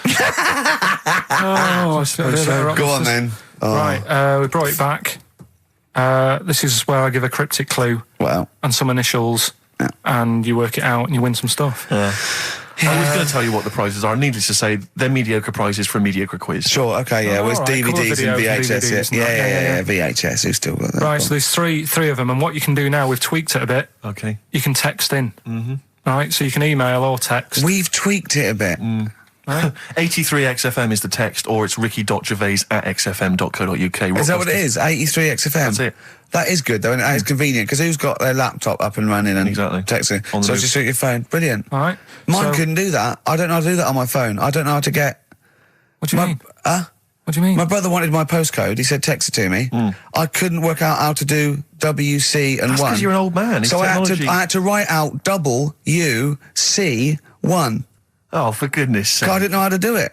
It won't do it for me. Pathetic. It's ridiculous. Go on. Well, it's 83936 if you have that problem. Right? Right, come on, we get on with the quiz. I don't know. There's too many numbers now. Three clues. Here we go. First one is, this Teletubby has got lice. Right? This Teletubby has got lice. This Teletubby has got lice. Right. The initial there is P, so it's a band or an artist that starts with P, and the clue is this Teletubby has got lice. Right? Yep. Second one. I'm really already not holding out much hope for this. Working out. Go on. Right. Second one. I've just messed that first one up. Oh, for Christ! But when I give it out later, I'll sneak it in without. Right. Just don't repeat anything I say. You're an idiot. Listen, you really are an idiot. No, play a record. Play a record. Play a record. You're a fool. Play a record. Let me just... No. You've ruined it. You're an idiot. It's off. Ludicrous. Red Vines by Amy Mann. Brilliant, that, isn't it? Very good. On XFM 104.9. Well, Karl mucked up Rockbusters, as usual. I mean, you know what? I like it when he mucks it up early, because it doesn't waste people's lives for 40 minutes, realising he's mucked it up at the end. Yeah. So, obviously, people already, they know what it is. They know what it is already. They've said, well, it's police, isn't it? You meant to say nits instead of lice. Yeah. You're an idiot. So that one's gone. So what have you got next? Right, so that's just an idea. If you haven't heard it before, that's how my head works. Right, this Teletubby has got nits. So Po. P, so Po is a Teletubby. Yeah. So when he says cryptic, it's not only what the answer is, it's what the question was meant to be. Sure. So... All right, so there's only 2, so you've got even a better chance of winning than that. Well... So, the second one is, I'm saving that money to buy condoms. All right? Think about it. Easy. Too easy. Right? JC. Yeah, right, well, that's too... so everyone's got that one. I feel like saying it now. Yeah, but so don't well, that's say it rubbish. now. Yeah, but you've got to have an easy one in there, otherwise people get bored, don't First one was easy. We gave them the answer. Yeah, but hang on. That's the easiest one we've ever had. Police. And the second one is... Yeah. When you're making bread, add a little bit of colour for a change. All right? When you're making bread, add a little bit of colour. Just change things a little bit. What are the initials? Right? D. Just D? Just D. Right? So, what you've got there, I'm saving that money to buy condoms. The initials JC. Yeah, that's easy, yeah. Next. And when you're making some bread, just chuck some colour in there. Sure. You know what I mean? Change it a bit. Like the clue changes every time. The clue changes every time. Unlike the Times crossword, the clue changes every time it's said. 83XFM if you want to text it, or it's ricky.gervais@xfm.co.uk. Win some Rubbish. stuff on that. Pointless. XFM. Anyway, just rather than reading out the A to Z, right? Are we doing Rockbusters answers? Oh, yeah. Go on then. Right, Listen, this has got Chris Moyles, The Breakfast Show, on Radio 1. This sort of stuff. Well, listen, have we got a winner, Steve? We have. I'll check that in a minute. All right. Yeah, All right. Well, you find a good winner. Yeah. The Rockbusters clues. The first one was this Teletubby has got nits. Well, we know We've done that. That was police. Yeah, right? Rubbish. You ruined it. All right. The second one, I'm saving that money to buy condoms. Too easy. Johnny Cash. That was Johnny Cash. Rubbish. And the third one was when you're making bread, add a bit of colour for a change and sort of, change the colour of it. Right. Right? That was Dido. They got that. Give us a winner. Well, the reason I've given this person the prizes is just because she's from Switzerland. Sure. She's listening in Geneva in Switzerland. So, I mean, good luck to Tina. And she wins those prizes. Who did she want to win the war? Don't know. I don't think she had an opinion. Really? You sure? Yeah. They say that, but I reckon they wanted us to win, really. Do you think so? I reckon so. Do you think that was true of all the wars? They were always on our side, really. I'd get her to just, if she's still in there, who did most Swiss people, maybe sort of like over 50, want to win the war? England or recent Germany? war or the original war? The Second World War. The best war. Yeah, the main one. Yeah. So just as a poll, in her opinion, so ask people over sort of like 50 or 60, right? Just quickly do it in the next 10 minutes. Who did they really? Are they neutral? But who did they really want to win? Yeah. England, we know you were neutral, but yeah, it's but who do you 50 want? years England or later. Germany? We come up with great games, don't we? Hey? It's that time, isn't it? Rockbusters.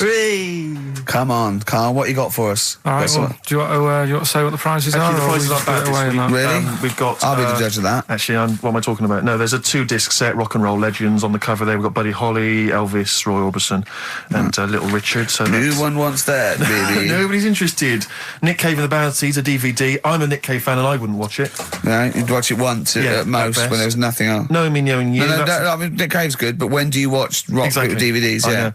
Knowing Me, Knowing You, great series, obviously, but once again, on VHS. VHS. Who wants it on VHS? Yeah. Where are all the bonus features? Absolute pointless The only so thing far. that's half decent is this enormous hardback League of Gentlemen book, which is the scripts and all sorts of other stuff. If you're a League of Gentlemen fan, you'll love it. If you're not, I guess it's a good Christmas gift. If you're not a League of Gentlemen, there's nothing in this for you. No, exactly. So... So, you can either enter for the hell of it. A pile of rubbish. What's the show? Well, not as bad as the competition, I suppose. So, go on. Well, you know how it works. Cryptic clue. It's not really cryptic. It's usually wrong. Kind of is. Yeah. Right. So the first one, there's 3 of them. You get them right, you win the stuff. First one. I'll get him close. I mean, because you could win this if you got one right, possibly. If you go to Chepstow, you will.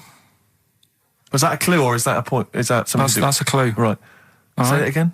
If you go to Chepstow, you will. And what are the initials? Just S. Just S. Right. Second one. E.T. is upset. What's up with him? All right. E.T. is upset. What's he upset for? What's wrong with him? All right. Different. So not cryptic, so go on. M.E. The initials there. N-E? M. M-E. M for mother. M.E. All right. And the third one, I had a tape with Jesus. Imagine Bob Holness doing this in the gold run against the clock. Right. I had a tape. No, I had a tape of summer. Listen. I had a tape with Humpty Dumpty on it, and Hickory Dickory Dock and that on it. But I've broke it. All right. Constantly listening to trying to figure them out. Trying to solve the crime. Exactly. Who pushed Humpty? Yeah. The initials there, B.R. Right? So, first one, if you go to Chepstow, you will. The initial S. E.T.'s upset. What's up with him? Yeah. Right, what's up with E.T.? I don't know. What's up with E.T.? E.T.'s upset. What's up with E.T.? Yeah. The initials there, M-E, is that right? Yeah. Hey, yeah. Let's go through that one more time. Yeah. If you go to Chepstow, They're you like might. jazz questions. Yeah, exactly. Just free form. Exactly, yeah.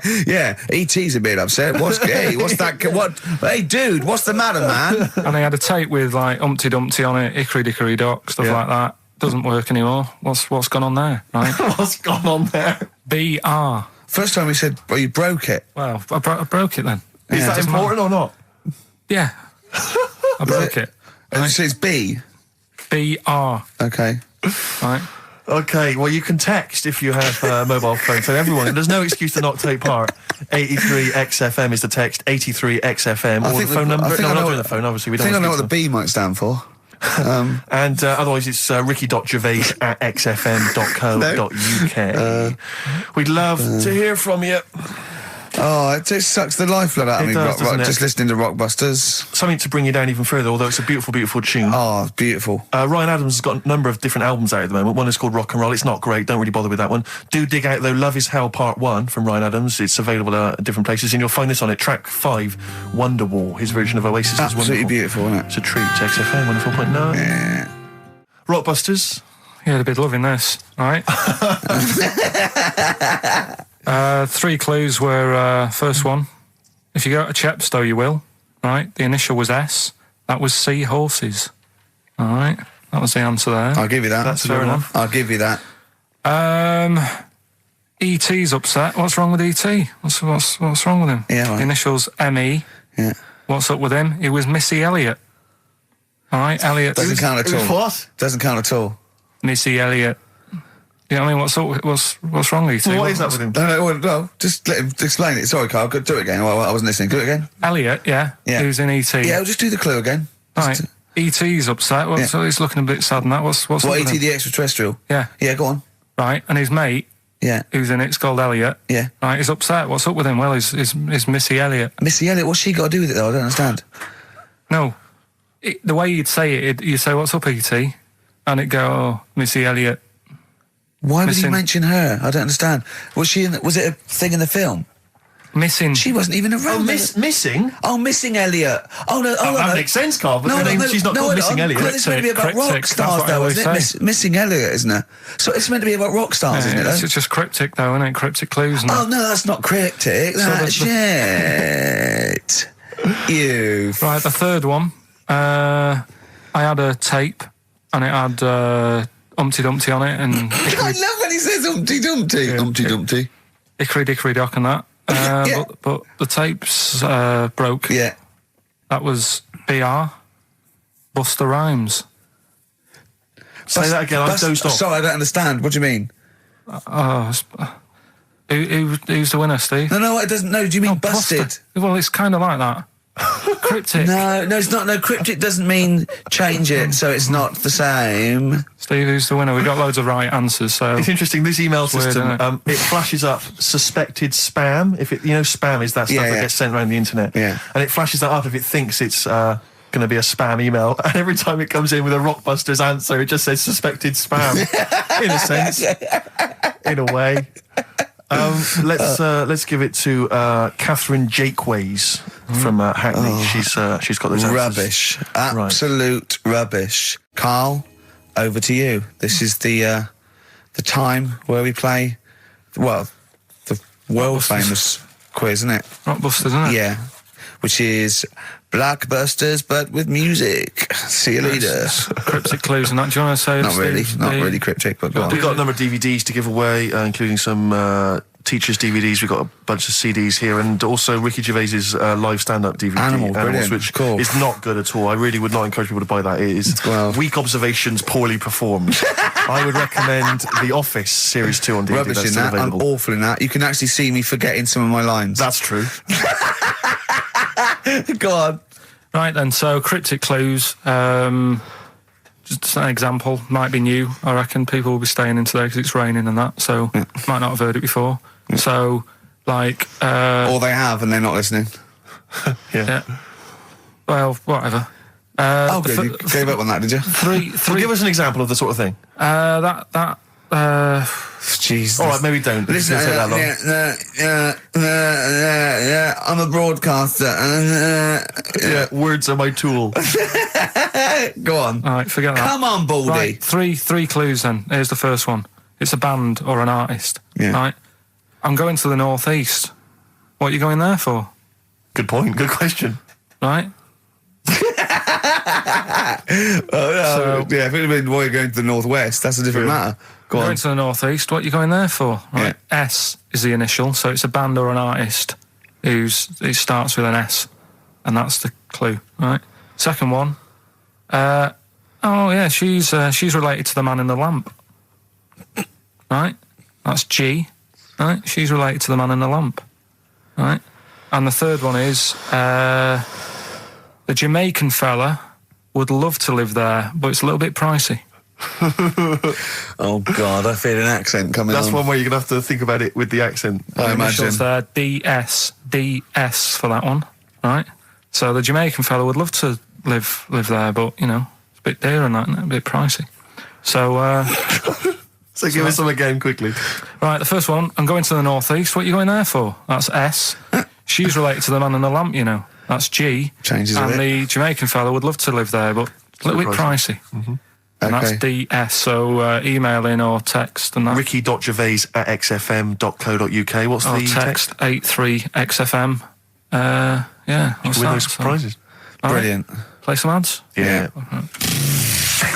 We've got Rockbusters here. Let's get them back. Right, go on then. Right, has anyone got all three? No. Right. Okay. So there's some. I'm going to ban Rockbusters. Okay. Go on then. What are the clues again? Tell me the answers. Well, give us the ones that they did get. All right. Well, they did get She's related to the man in the lamp. What's that? That was G. Gina. That was Genie. Genesis. Right? Genesis. Like Genesis. So it's the sister of the genie, Genesis. They got that one. No. What's the band's name? Genesis. So no, say the band name. Genesis. Right, okay. Well, I don't get it, because Genie is just nothing like that. Well, they did, so don't worry about it. Stop worrying about the ads, stop worrying about that, all right? The third one was, the Jamaican fella would love to live there. Go on. But it's a little bit pricey. Go on. Right? That What was the initial? DS. Deer Streets. Right? What? It's a Deer Street to live on. Deer Streets, oh yeah, I haven't heard of them. But what are they, a band? That's Dire Straits. No, it's not Dire Straits! It's not Dire Straits! Deer Streets! The Jamaican fella. Go on, make it sound like that. Like Deer Streets. Deer Streets. Do it again. No, it's still not. Keep going. I haven't got it yet. Go on. Deer Streets. Deer Streets. They got that one as well, so... All right, well, let's hear the one they did. Can I do an impression of a Jamaican fella saying Dire Straits? Right. Dire Straits. The first it's not one, the same. The first one they struggle with was, I'm going to the northeast. What are you going there for? When you say struggled with, no one got this. No one got it. Go on then. Didn't even attempt it. Okay, do on the northeast. What? I'm going to the northeast. What are you going there for? Seal. Seal? What? Hull's up in the northeast, isn't it? Hull is, yeah. Hull, yeah. Yeah, so... I haven't heard of them either. It's like a seal, right? So that works. Who's Seal? Seal. Oh, Seal? Yeah. What's that got to do with the north, though? Seal. That's the way I'd say it, isn't it? Okay, that's the end of Rockbusters. Unbelievable. That's the end of Rockbusters. I can't believe we even brought it back, Rick. Right.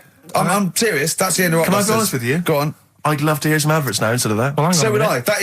Adverts are better than that. And I'm just saying, Laura. Doesn't matter. Laura's the one with... Well done, Laura. Right? She only got two, but we'll give her that. Yeah, just play the ads. I'm actually looking forward to the ads. Really looking forward to it. I hope there's a phone. Black Rebel Motorcycle Club. We're all in love on XFM 104.9. Sorry about Rockbusters. That's the end of it, definitely, because it was dreadful. Do you know what I mean? It's not. Do you know what I mean, Steve? Yeah. It's quite funny, but that was awful. I mean, we've apologised for that quiz so many times. I know. We've given it. I think it's two comebacks. Like it though, don't they? No, they don't like it. They don't like it because it's like it. That's two. That's people. No. That's the end of that. Less adverts next week. Sort that out. Because it's awful. 20 minutes of adverts. Do you know what I mean? It's not what people listen for. So, right, redeem yourself. Carl, we've had an email. Some old Rockbusters. Someone's emailed in. They wonder if you can get some of your old Rockbusters clues, your old genuine Rockbusters clues. I know Rockbusters has come back. Well, of course he can. It's the way his brain works. Well, indeed. But I think you'll. Maybe you can also enjoy the challenge, Rick. Yeah. And you at home. Yeah, I remember them as well because I remember how angry they made me. Here's some old Rockbusters. That army's got some nice trenches. DW. That army's got some nice trenches. DW. No. Dandy Warhols. That one worked. It's not bad, is it? That's why I didn't get that one, because it worked. Yeah. Yeah. Okay. She's only got one sticker left. It was actually he's only got one sticker left. Oh, okay. He's only got one sticker left. The band His Last Sticker. Exactly. With Justine Fishman, yeah, His Last Sticker. They were brilliant, weren't they? What happened to His Last Sticker? Are they still going? He'll strap some chocolate to your feet. That's A. A band or artist. A. He'll strap some chocolate to your feet. Go on. Aerosmith. I don't know really what that means, but... And finally, you'll have to... Aero Cobbler. Well, yeah. The well-known Aero Cobbler. And you'll have to stick her in the oven. AB. You'll have to stick her in the oven. See, he thinks blacksmith means, like, just shoes. Like, it's not the smith. It's the smith part. A smith is just a right, isn't it? So it doesn't... I don't know... Aerosmith. What does that mean, Carl? What does that mean? Come on, you'll have to stick her in the oven. AB. Yeah, I know that one. Yeah? Yeah. What is it? But it doesn't work. Apparently it does. You'll have to stick her in the oven. AB. Single or artist? What, Anita Baker? Anita Baker. Why you have to stick her in the oven? Anita Baker. Oh, I need to. But why didn't you say, like, you'll have to get his hair cut and put a nice white chef's hat on? That's Anita Baker. See, that works. That works, Carl. I need to baker doesn't work. It is shite. Okay, well, listen. Before you judge, listen to today's Rockbusters. Okay. They're here with us now. Here's Karl Pilkington. He's got them. Just for Christmas. Brilliant. I've only got 2 really. What? Because I was trying to work one out before, right, in my little room. Yeah. I was looking at different band names, thinking, what can I do? Yeah.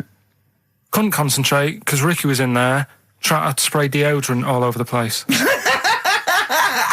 Right? Well, you should have done them yesterday. You should have shut me out. Right. So there's just 2. Brilliant. Well, I've kind of got an idea for the third one. fine. I'll have a go. Yeah. Right, so anyway, the first one. Should we play a record and come back to this? We'll do it quickly. We'll do it quickly. No, play a record. This is then. rubbish. Yeah. Rubbish. Libertines. Useless. Give me the gifts. Let me have a look what prizes you've got. Libertines, Don't Look Back Into the Sun on XFM. Well, the general public are getting involved with Karl's holiday, and I mean, this has been a damning report on Lanzarote. There's not been a positive word written about Lanzarote so far. Wow. It's volcanic. There's no natural water supply. Apparently, there's no natural water supply. It's You have all to sit in a imported. hole. What do you think of this, Karl? What do you think of the people that want you to know that you're going to a rubbish place when you can't change it? What do you think of that? Rubbish though, will it? What do you mean? Be all right. What do you mean it'll be right? Because I'm going to go there thinking, oh, there's no water and that, and there will be water. No, they didn't say there's no water. What did they say then? There's no natural water supply. Whatever. I'm not bothered. Doesn't bother me. All right. I'm going to have a good time and that. What are you going to do? What do you plan to do? Got a book. What book you got? Rich Hall book. I'm just going to read that. Brilliant. And the weather's better than here, isn't it? Yeah. So... Someone emailed just now. They said they're listening online and there's a problem with their computer and everything's sped up. The music's sped up. Our voices, Rick, are sped up, except Karl's. That's how slow he speaks. So when everything's sped up, he sounds a normal. Right, we're doing Rockbusters. Yeah, come on. Listening Steve, online. do you want to do the clues? I won't do the clues, I'll never be able to piece them together, but I'll give you the prizes. The Old Grey Whistle Test, Volume 2, Kumar's at number 42, Volume 2, or maybe that's Volume 1, who cares? Porridge, Series 3, Volume 2, The Office, complete second series on VHS, for anybody who's still got grandparents. And U2, a best of 99 to 2000. And Smash Hits, the reunion, that'll be the kind of stuff you'll love. Spice Girls is on there, Liberty X, Atomic Kitten. Do you see that? Do you see Steve's enthusiastic? Even though the competition's rubbish, the prizes are second rate, Steve is going, well, I'm not going to punish London, right? I'm going to big it up. You're there. Oh, do you know what I mean? Come on. Right, here's the first clue. Clue one. Come on. Come on! Shut up! Come on! Can't do any photos because it's been nicked by a German. Right, start again. Oh, Start again. what? Clue 1. Rockbusters, Clue 1. Okay, this is Rockbusters with Karl Pilkington. Go! I can't do any photos because it's been nicked by a German. And what's the initial? AC. Right? Next. Second clue. If you keep eating, this bit of your body will get bigger. PC. PC. It's an artist or a band. Who is it? PC. If you keep eating, this part of your body will get bigger, right? Yeah. And the last one I'm not really sure about. If you... He's actually winging it now. Imagine if this was Mastermind. I'm not sure about it. I know your specialist subject Come is... on! Okay, go! The place where you go to take your dog a walk and that. The place where you go to take your dog a walk. Forget it then. No, we'll do it! No, do it! Get you! Tim Burgess. Oh my Corazon, is that? Yeah. What's that mean? I have no idea. Phone in if you know. No, don't bother. Oh, email then, at least. Okay. I'd like to know these things. Sure. We were doing Rockbusters just before the ads and the record. Rick, I know you were enjoying it. Yeah, come on, get this clue out, Karl. There's 3. What is it? Right, the first one was... No, we don't look the first 2. What's Can't the do third? any photos because it's been nicked by a German. Yeah. Second one, if you keep eating, this bit of your body will keep getting bigger. Yeah, it's different every time. Go on, what's the third one? Where you take your dogs for a walk and that, or you might go there on a Sunday. What? Sort of Oh, Jesus. Rick, Right. please, Rick, just be quiet for just a moment. Right, okay, do this clue. Right, start from now. This is the third Rockbuster clue. That was a Freudian slip. Yeah, God, we'll get done. Oh. Right, go on then, go. Where you take your dog a walk, or you might go there on a Sunday and that. People sort of might taste that area. Right? Oh. It's rubbish. AP. Right, well, the other one's AP as well, isn't it? AP. What? I see. Ricky.Gervais at XFM.co.uk. AP. A quick reminder of them again with the initials. Quick, Oh, go. this is such rubbish. The first one, can't do any photos because it's been nicked by a German. Second one, if you keep What was the eating... initial? AC. If you Don't keep... get annoyed, that's what the game's about, the initials. Yeah. If you keep eating, this bit of your body will get bigger. That's PC. Right. Right? And where you take your dog maybe on a Sunday and you go for a walk there and that, have a taste of it. Right? Different. AP, just email in and you win some stuff. Ricky.Gervais at xfm.co.uk. What rubbish. I wonder why we stopped this game. Talking of email correspondence, Rockbusters. Oh, Rick is underway. People Have we are got monkey news? Absolutely loving that. Let's see if we can cram it in. Have we got a film? Yeah. We should do that then. Well, Let's finish do one thing and move Rockbusters. on. Jesus, calm down. All right, Rockbusters. Let's get this third one out of the way because it's tricky. When you say tricky... It's tricky to say. The initials were AP. It was... When you take your dog out on that, or maybe on a Sunday. Come on, let him finish. Rick, let him finish. You take your dog there. You might go there on a Sunday. Have a taste of it when you're there. Right? That was AP. The answer? Alex Parks. Right? Alex Parks? Yeah. It kind of doesn't work, that one. That one doesn't work, I know. It's you know that one doesn't work? Yeah. Okay, good. Okay, well, that's fine. That's what I was trying to work out when you were messing around. That's why it isn't that good. Okay, come on. The other ones. The first one was the German These are gonna be fella. brilliant. Can't do any photos because it's been nicked. The German fella can't do any photos because it's been nicked. That was... the initials were? AC. I've got it. Right, it's Aztec camera. Yeah. But what's that got to do with the German fella nicking it? Because the way he'd say it, he'd be like, Aztec camera. So why ain't you taking any pictures? Can't. Why? Aztec camera. Why is that German? Just sounds a bit... Right, do you know that's rubbish then as well? You know that one doesn't work, do you? And the second one was, if you keep eating, this bit of your body will get bigger. PC. Yeah. Phil colons. Phil. It's honestly right, Carl. Phil Collins. Phil honestly, Collins. right, okay. I don't know what the PC term is for this, but I honestly think.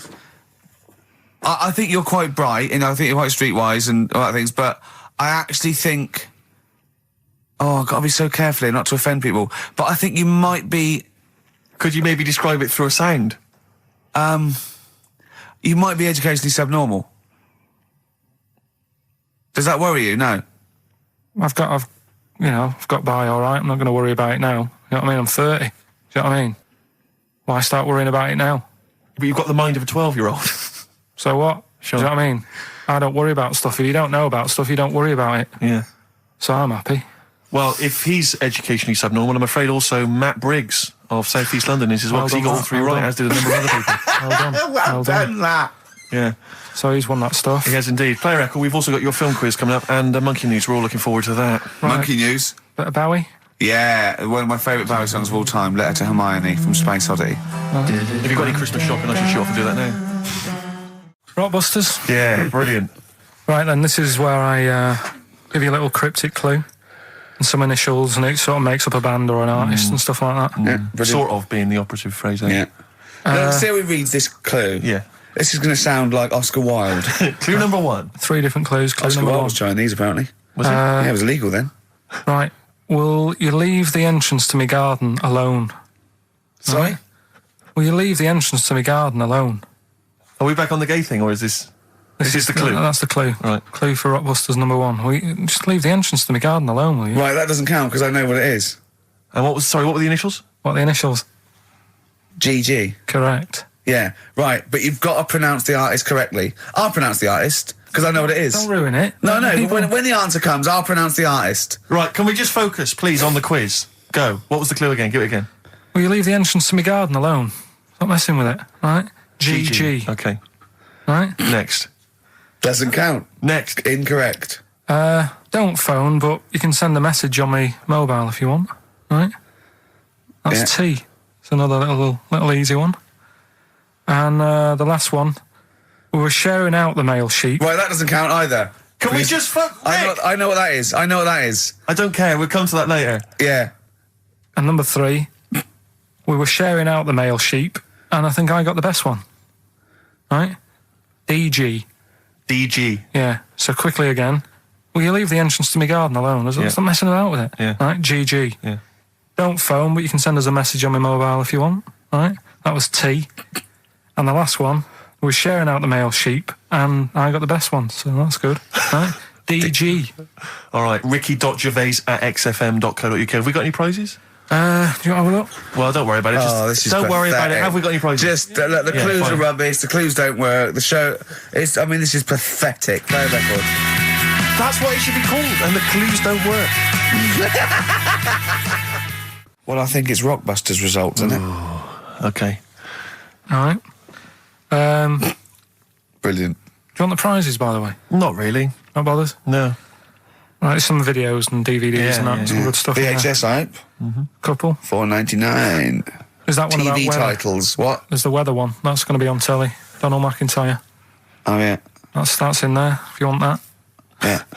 He reckons Donald McIntyre ripped him off because he did a thing about how much it costs to have a chimp, cheap as chimps. What was the other thing you think someone ripped you off? Rockbusters. Ken Bruce on Radio 2 is doing Songs of Phrase. He was doing that over Christmas. I took 1 week off. He's in there. And when he heard that Donald McIntyre was doing a programme about wind, he thought he was moving on Auntie Nora. Right. So the first one, will you leave the entrance to my garden alone? Right, that was the cryptic clue. The initials were GG. Yeah. That was Gareth Gates. Gareth. What would you Gareth Gates. No, but it's Gareth Gates, isn't it? So why would you say to someone Gareth? Is that like what's that, a Manchester thing when you say Gareth? Gareth Gates. Gareth Gates, the bloke who came second in Popeye, yeah, Gareth Gates. So that's the first one. What was that about getting off the thing, though? Leave my entrance alone, though. I don't understand what it's got to do with leaving my entrance alone. The gate Gareth, to the garden. No, the gates bit, but what's Gareth got to do with it, you ignoramus? Don't phone, but you can send me a message on my mobile if you want. The initial was T. Yeah. Text us, right? No, it's text. The word's text. Yeah, so you'd have to say text me. Text us. Text, what do you mean? No, text me. What's that? The third one was, we were sharing out the male sheep and that, right? Yeah. I got the best one. DG, right? We were sharing out the male sheep. Get to it. It doesn't work anyway. Get to it. What is it? Delta Good Ram. Delta Good Ram. You were Delta Good Ram. Delta Good Ram. All right. So who's the winner? We're going to give it to Stephen Gunning from Tooting. He's got all of those right. I don't know how, but well done to him, and he wins some crack in a jiffy bag. Literally. You too on XFM? Yeah. But now it's Rockbusters. Can I just say something now before we do Rockbusters? A lot of people they come up to me, they say, Steve, we like the show. When are you going to get rid of Rockbusters? It brings it down. I'm not joking. I'm not joking. There is lots of people. But Come on, let Carl speak. Come off it. What? Come off it. What? I know people who say, you're never going to stop that, are you? So one of us is lying again. Well, not really. You know, I'm talking about people who've listened to the show. You're talking about Suzanne, your girlfriend. Martin, he'll be at home now with a pad, getting ready to play. But I should just... Mike Freeman did encourage Carl on a couple of occasions. He even tried to get him through with the answer egg when we were doing that naming animal round. Yes. So, but I should just say that people think that somehow Ricky and I are endorsing Rockbusters, that somehow by allowing it on the show, somehow we think it's good or we appreciate it. And I need to point out that it's more like when a child comes back from school and they've done a painting. Yeah. It's crap. Yeah. But of course you've got to stick it on the fridge. Bigger than the house. You've got to stick it on the fridge because otherwise the kid's going to get upset. In this next episode, you've got to remember the cat is bigger than the house. Exactly. It doesn't look like anything. The humans don't have bodies, their legs legs come straight from their head. Yeah, mummy and daddy. Please welcome to the stage Karl Pilkington's Rockbusters. All right. Right, so cryptic clues, No, not initials, cryptic. and you work it Rubbish out clue. and you email in and that. Yeah. First one. Yeah. Don't be stealing my tools. Take your sister's.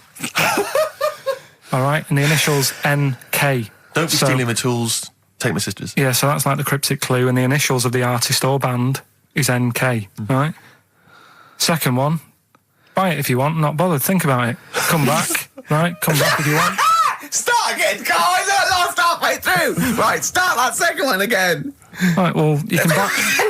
It's different. Well, the first one was buy it if one. Now this one was well, write it down. Buy it. Right, do it. If it's a cryptic clue, all the letters count. Do it. Buy it if you want. I'm not that bothered. You know, think about it. Come back. Check some other places out first before you know. That was a crossword clue in the Times. So we've got no time for other clues. Right. So that's SC. Right. Do that clue again. Buy it if you want. I'm not fussed. Do you know what I mean? Think about it. Fust is making an appearance. Fust wasn't there before. Do the clue again. Do the clue again. Initials SC for that one. Do the clue again. I don't want to do it again. You haven't finished it yet? I have, that's it. No, do the clue again. I can't do it again. Do the clue again. Buy it if you want, I'm not fussed, right? Shop around, come back. It's up to you. I'm not pushing you into anything. It's up to you, wasn't there? SC for that one, right? And the final one, that's good. I can play 10-pin bowling again. Okay, and what's the clue? That's O for that one. O. All right, so okay. Now I assume that I'm not going to bother to look, but I assume there's a jiffy bag of tacks which people can win. All right, well, great, good luck. Ricky.Gervais at xfm.co.uk is the email address. Record. Thorns. No, buy it if you want. I'm not fussing. Come back, have a look around. I'm open Wednesdays, by the way. Shut up, for. See you later. Rockbusters, well on the way. Any right answers yet, Karl? I'll just check. Let me see. We got one email. One email? No. No, because they probably don't make sense. Yeah, no responses whatsoever. There's some on the text and that. Really? 83 XFM if you want to do it on the old text. Speak up, Karl. We're on the radio. Steve, no, we're on the radio. Yeah, we're live. Just letting you know, do it on the text if you want. Send it in on the text. And well, what is it? Say it. 83 XFM. Right. What's the email address again? Ricky.Gervais at xfm.co.uk. Are you tired today, Karl? Are you just bored or...? No, I'm all right. I'm good. Yeah? Yeah. Right. Go on, Karl. Should we have the Rockbusters answers? Yeah, We've got to get that out of the way. I'd love to. Number one was, don't be stealing my tools. Take your sister's. The initials were NK. That was Nick Ersaw, right? Nick Ersaw? Nick Ersaw, 80s. I don't know. I've never heard of that band. Nick Kershaw. Nick Kershaw, yeah. Nick... sorry, what? Nick I don't Kershaw, understand it. Nick... How does Nick Kershaw... Second one was, No! Don't move on! Nick Ersaw! What's Nick Ersaw? Jesus. All right. It doesn't count. It's not a clue. Let's just leave it behind us, all right? Second one was, buy it if you want. You know, I'm not bothered. You can think about it, come back, have a look around, think it over. I'm not fussed. The initials were SC. That was soft sell, right? That works. Yeah. Well done. That works. Right. And that's good. I can play 10-pin bowling again. That's O. That's outcast. All right. What does that mean? Outcast? You're out. You broke your arm. Right. Got the cast. That's ridiculous. That's ludicrous. I mean, that's ridiculous. You broke your arm. You were in a cast. You got rid of the cast. You're outcast. Did anyone get that? Yeah. I mean, I am stunned. I think, to be fair, that was because how many bands begin with O? Yeah. I think that's why people got it. Exactly. But there were guesses, yeah. I could probably make Oasis work if I tried hard enough. We've done that. Oh, pardon me. So, outcast. That's ridiculous. Why is it ridiculous? But it's ridiculous. The leap to bowling. We've had worse than that. No, Imagine that. I remember when I did my wrist in, then it fixed. I went 10-pin bowling. Why did you do your So wrist it's what you did. Brilliant. So next week's quiz is, what am I thinking? You're an idiot, Karl. Play a record. Who's the winner? Why did you do your wrist in? Crash. I had a bit of a crash. Had a crash. You had a crash? Yeah. That sounds like a story we've not explored. Not much to it. I just went on a free sort of rally day. Got in this car. I'd been working all night, right? So I wasn't the best condition to be whizzing around a track in a car. Sure. Like a Formula 1 type car. Yeah. Spun out of control, hit some mud, smashed it all in, wrote it off, and I didn't realise I'd done a load of damage until... Well, you landed on your head, but you were fine. Yeah. Who's the winner? Mike Godliman. I sort of feel like, you know, one thing we've never done, Rick, is we've never pandered to people. But as it's the last show, we've got to give the audience what they want. Rockbusters? Well, yeah, and I was going to say things they don't want as well. And, you know, and well, just basically to keep a smile on Carl's face. Yeah. I say a smile, a sort of not quite a scowl. Yeah, he never really smiles. So, yeah, it's just really as a chance for him to have a go. It's like, you know, you indulge an annoying child. The only time Carl laughs is for no apparent reason. Yeah. What do you think, like... What do you mean? Well, sometimes you'll go... and I know you'll be thinking of what a monkey could do. Yeah, it's like people who've had electroshock therapy. Yeah! I just imagine tied down biting on something. Yeah. Biting on a big leather pad. Let me just tell you briefly what the prizes are. It's That number. looks like a piece of shit. You got there. What is that? Let me tell you, Ray. Let me tell you. There's a number of mediocre CDs and DVDs. That is real But time. mainly, what about this? It's the Lord of the Rings Collector's Edition. Oh. Well, the movies you're thinking? No, it's the Radio 4 adaptation. It's only 14 hours long, Rick. Oh, that is... Throw that away. So, Pop that in the bin. so That is just... Either pop it in the bin or send it to some poor bastard who wins this quiz. Exactly. If you're willing to take part in the quiz, you deserve 14 hours of your life wasted with that Tolkien trope. So, right. Yeah, what are the clues then, Carl? Right, as always, just, you know, cryptic clues and that. Initials of a band or an artist, work it out, win the stuff. Yeah. Email only. Yeah, ricky.gervais@xfm.co.uk. First clue is as follows. The Jamaican fella wrote a review for... It's the good old Jamaican fella. Jamaican fella. It's the last show and the little Jamaican fella's made an appearance. This normally suggests that you need to think of the answer in a Jamaican accent. Yeah. Or not. Yeah, or not. Yeah, so any accent. hang on. Or an accent. Or pronounce the word slightly differently. Yeah, okay. Yeah, go on. The Jamaican fella wrote a review for Phoenix Nights. All right? Yeah. DC are the initials. DC? D for Derek? Yeah, okay. DC. The Jamaican fella wrote a review for Phoenix Nights. That's the first one. Second one, it's three of them. Second one is we should all vote for Paul Daniels, David Blaine, Copperfield, The Great Soprendo, Tommy Cooper, and Darren Brown. We should all vote for them. Why is that? What was... I've just got the first one. ES. ES? Right? ES. Okay. And the last one, Steve, what did your dad do? Huh? Steve, what did my dad do? What did your dad do? Is that the question, or are you asking me? Well, Ricky, what did your dad do? It can work on anyone. What did your dad do? All right. Right? That's E. Right? What did your dad do? Quickly again, the Jamaican fella wrote a review for Phoenix Nights. Right? DC. Second one, we should all vote for Paul Daniels, David Blaine, Copperfield, Great Soprano. No, but that's important. Right? ES, and the last one, you know, Steve, what did your dad do? Right? Okay. The initial E.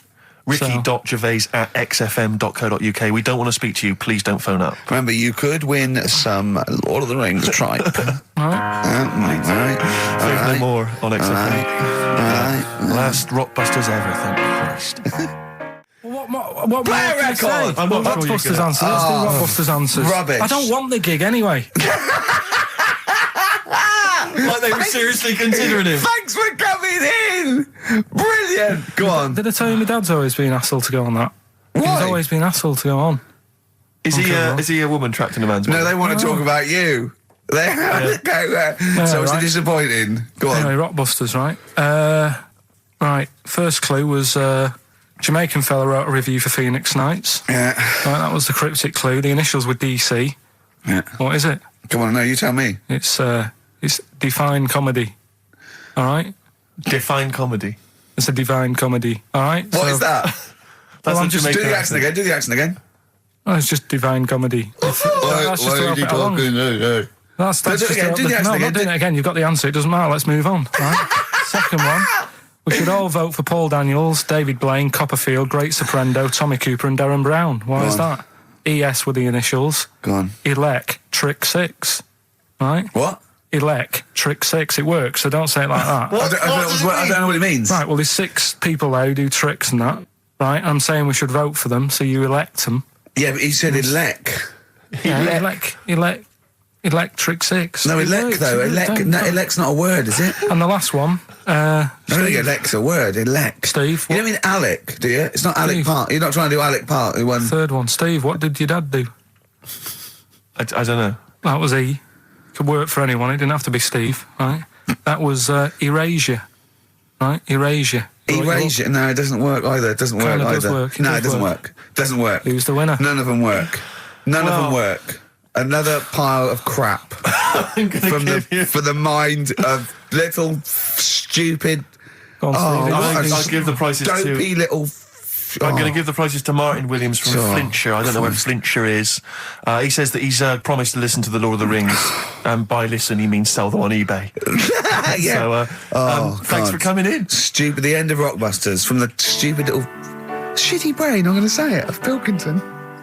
It's the best of. You've been voting in all week, sending your emails. So here's the clips that you wanted. All right. So here's the first bit. Where are you going, Lanzarote?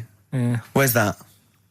Don't know. Suzanne sorted it out. I said, Lanzarote. I said, is that Africa or is it Spain or Portugal? Just thought you don't know. I went, what do you mean don't know? I goes, well, what's the currency? I went, don't know. I said, Suzanne booked this one, did she? Yeah. I thought, where is it? Is Lanzarote African or foreign? Somewhere foreign. I was looking last night, and doesn't look that good. There was like one of the highlights of the things it says you've got to do is go and have. Apparently, they've got restaurants in caves, and that's like one of the things they say you must do. Mm. So, if that's a highlight, do you know what I mean? So I'll do that. Go and see what that's like. Yeah. When you're on the beach, Carl, do you wear the very, very tight Speedos? No. Do you walk around with them? Sort of longish shorts, t-shirt on, probably with a sort of a light shirt on top of that. Right, sure. So quite wrapped up then. Covered up. Do you wear a hat? Because obviously the bald head, there's risk of sunburn. No, I just put a bit of lotion on it. Lotion on there. Yeah. Just have a bit of a wander down the beach, have a look. Yeah. See if there's any old blokes with their tackle out and a backpack.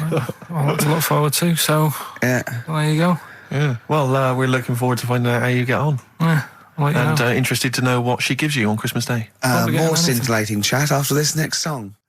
We've had a lot of emails, Carl. I don't want to sort of put a dampener on your Christmas, but a lot of people have been slagging off Lanzarote. One of them just said, I don't know if I can find it. It is Canaria, isn't it? It's It is one of the Canaries, isn't it? It's a volcanic island covered in volcanic dust. It's very windy, so you have to dig a hole to sit in on the beach, and there's hardly anything to do. That's from Mike Godham, he says, unless you like quad biking. Well, you know, you've seen what happened to... no, don't go quad biking. Not with your little head. There's no protection at all, is there? I don't know what you're thinking. I don't know. At least Rick Mann and Ozzy had lots of hair. Yours would be like Humpty Dumpty. It would crack like a little egg. And then we'd seen there's no kings or kings horses. So, they couldn't do the job anyway. No, we shouldn't really send them. They're not really qualified. Horses not equipped to put a back a medical man like Neil Fox in. Yes. To mend but not eggs. Some kind of military horse. I bet he's had egg on his face a few times, hasn't he? What, Foxy? Yeah. Most of the series are Pop Idol. Right, Carl. Lanzarote, good or bad? Well, you got to give it a go, haven't you? Yeah, well done. Give everywhere a go. Exactly. That's what I was saying. You know, don't just take the word for it. I mean, if it had said an Ananova, Lanzarote shit, he'd have believed it. Sure. You know, if he'd have overheard it in a pub, Lanzarote a crap, he'd have believed it. He'd have seen it on a website that was mainly concerned with monkeys and witches, he'd have believed it. Yeah. As it is. Everybody raves about New York, and when I went there, I thought it was rubbish. Well, you're an idiot then, because that is possibly the greatest city in the world, along with London. Subjective, though. That's why they have holiday programmes and that, innit? So you see it and you decide for yourself and that. Yeah, but you saw Venice on a holiday programme, as you put it. You went there and you went, it was rubbish, full of black bin liners. Well, it is. Right. Didn't they show them? It stunk. Didn't Judith Chalmers say that? Oh, it stinks here, and there's loads of rubbish everywhere. No, she didn't. Did she mention that? Oh, that's what I mean. So it depends what you want from holiday, doesn't it? Well, yeah. But so you're an idiot if you don't like New York, so next. Anyway, come on, break up, guys. Kiss and make up. Well, the general public are getting involved with Carl's holiday, and, I mean, this has been a damning report. on Lanzarote. There's not been a positive word written about Lanzarote so far. Wow. It's volcanic. There's no natural water supply. Sorry, there's no natural water supply. It's you all have to sit in a imported. hole. What do you think of this, Carl? What do you think of the people that want you to know that you're going to a rubbish place when you can't change it? What do you think of that? Rubbish though, will it? What do you mean? All right. What do you mean it'll be right? Because I'm going to go there thinking, oh, there's no water and that, and there will be water. No, they didn't say there's no water. What did they say then? There's no natural water supply. Whatever. I'm not bothered. Doesn't bother me. All right. I'm going to have a good time and that. What are you going to do? What's your plan to do? Got a book. What book you got? Rich Hall book. I'm just going to read that. So, Brilliant. And the weather's better than here, isn't it? What's the matter? What's the matter with I've Carl? got something to cheer him up. Someone's emailed in, Emma's emailed in, she said that for those that know, those in the know, they referred to Lanzarote as Lanzagrotte. Brilliant. He's a bit fed up. He's got 2 CDs for Christmas from a company that's he's been with for 6 years. He's a little bit grumpy about having to answer the phones. He wouldn't go and make Steve another cup of tea immediately. Selfish. Yeah. Carl, what are you thinking? Nothing. Go on, what were you doing? Come on, Carl, you're getting paid for this. Project. Out. We'll take one of those CDs away. All right. Man grows penis on his arm. I mean, why people are constantly losing their penises around the world, I've no idea. But why I didn't on the realise it arm? was a bit... What do you mean, why on the epidemic. arm? It's just a graft, isn't it? Yeah, but put it on like your buttock or your side. Not you can't wear a short sleeve shirt. Why did they've done that before? I don't understand it. Why not just graph it onto the side of your leg or something where it's high up, close to where it should be? I don't know. To get it used to the environment. Like when you were release a duck into the wild. I've never understood that. If there's a doctor, again, we had a doctor last time, if there's someone who can let us know why they put it on the arm. So they can keep an eye on it, presumably. He's not going to work with this knob on his arm. He's probably in a hospital bed and under examination. Right. So what do you think? They pop the knob on the arm, say, come back in 3 weeks. What do you do, by the way? I'm a mechanic. Keep the knob, keep the long sleeve shirt, because the blokes go, why have you got a knob on your arm, mate? What are you talking about? He doesn't go back to normal as a teacher. Sir, what is it? What is it, Simpkins? You got a knob on your arm. No, don't worry about that. Do your maths. What do you think this bloke's walking around with a big knob coming out of his arm? Why on the arm? So they can keep an eye on it. So it's not But if he's in bed, just get him to not put any undies on or whatever and just have a little sly look at how it's going. Even in hospital, if you're in a shared, little hospital room, people going, oh, I've had heart problems, what's your problem? He's there with his arm out. He's got his knob out. Yeah, but I don't think it counts as indecent exposure when they're grafting a knob on your arm, sticking that up the bed.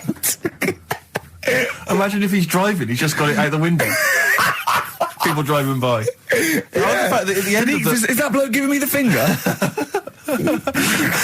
At the end of the man grows penis on his arm story, it says, a Moscow surgeon said the man will be able to have sex in a few months. He said, women will never suspect. What kind of a doctor talks like that? Yeah. I'll tell you, it's his cock now, seriously. The birds will never know. He'll be able to go berserk. Yeah, They'll never realise we grew it on his arm. That is unbelievable. Will he have a little scar on his arm, do you think? Yeah, I don't get it. Like I say, 83936 if there's a doctor out there. Or indeed if you've ever grown... Or a tailor. Making you a shirt. What side do you wear your cock on, sir? It's my left arm. There's only one bird that has a penis. It's not a joke. It's not a joke. It's not a joke. This is a genuine trivia question. I'd say... I'll say... I think I've seen one on this. Is it an ostrich? Right, you're going for ostrich, Carl? I'll go for ostrich as well. Right. Did you come up with that yourself, or...? Yeah, I was going to say that before you said it. Well, guys, you went for ostrich. Chicken? You're both wrong. It's actually the swan. The large chicken. Yeah. What? That's a bit worrying then, because I thought I saw an ostrich penis, so what was I looking at? I don't know, were you just examining it closely at the zoo? What were you... I just... It was probably a strap-on. It was probably 2 leather ostriches giving each other one. Exactly. And that's how that can influence people. Things like that. Dirty, filthy leather ostriches can confuse a child if he's at the zoo and he doesn't know. A swan's got... That's really annoying. I'd never give a swan a knob.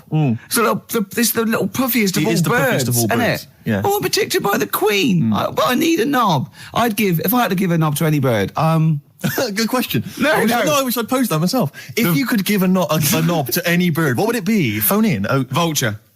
Of course, a Vulcan. That they need a big bang stick. Yeah. What about yourself, Carl? If you could give a knob to any bird, and don't make it rude. Or if I could give a knob to any bird, what bird do you suit up? It's got to be a bird of prey or something like that, hasn't it? Cool. Just a robin, really. That would be amazing. That would be Christmas cards would be like. Yeah, but it's a normal human-sized knob on a robin. That'd be great, wouldn't it? And the other thing annoying about this is ironic, right?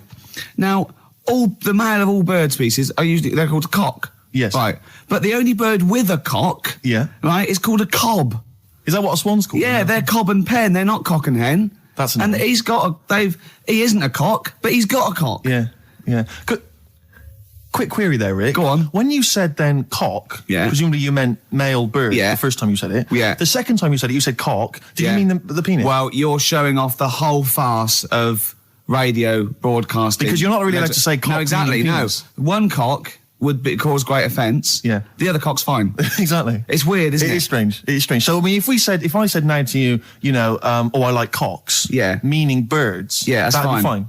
Yeah. But if I meant penises, it would be a problem. If you like cocks, it was penis. Yeah, that would be. Carl, do you like cocks? Do you like cocks? No. Right. Okay, that's fine. I was asking if you like. No, I like.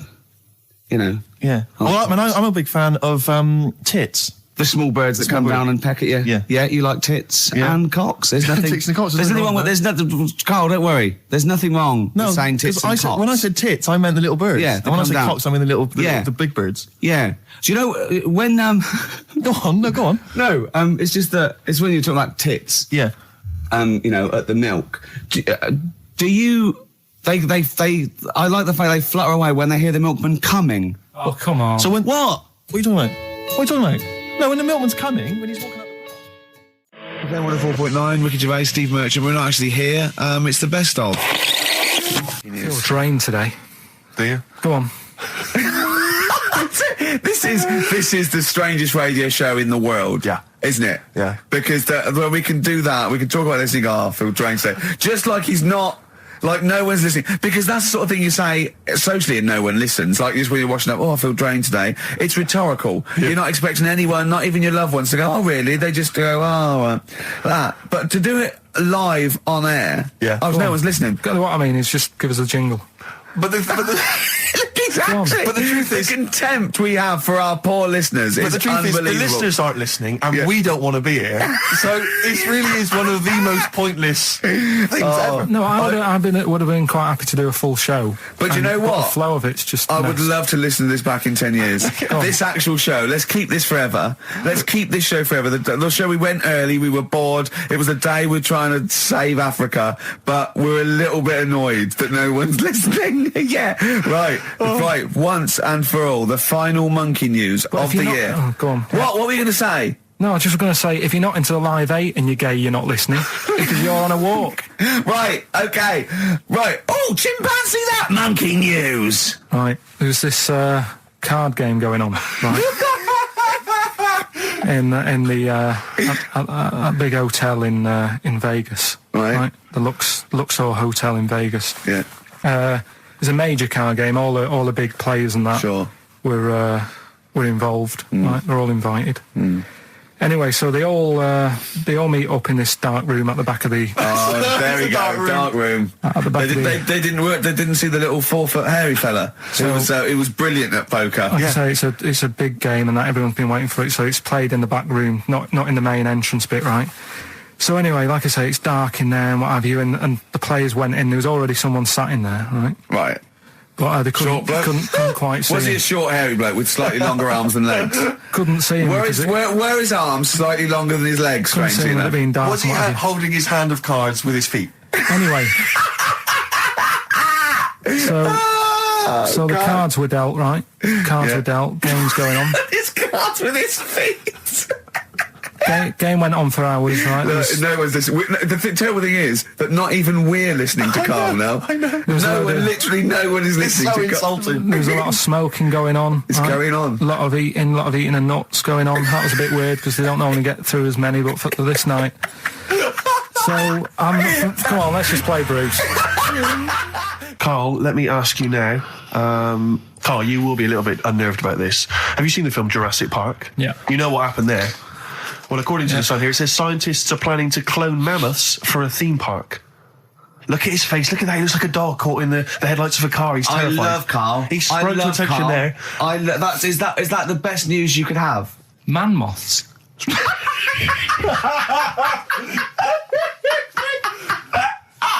Right. Yeah, man moths. I man love moths. the fact that that's why he was so excited that they bred a man moth.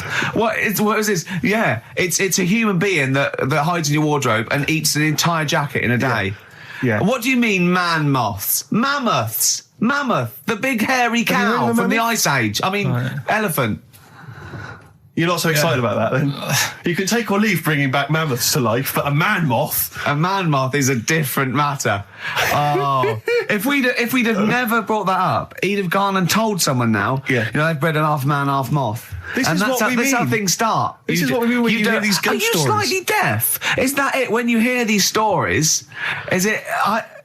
Carl, is English your first language?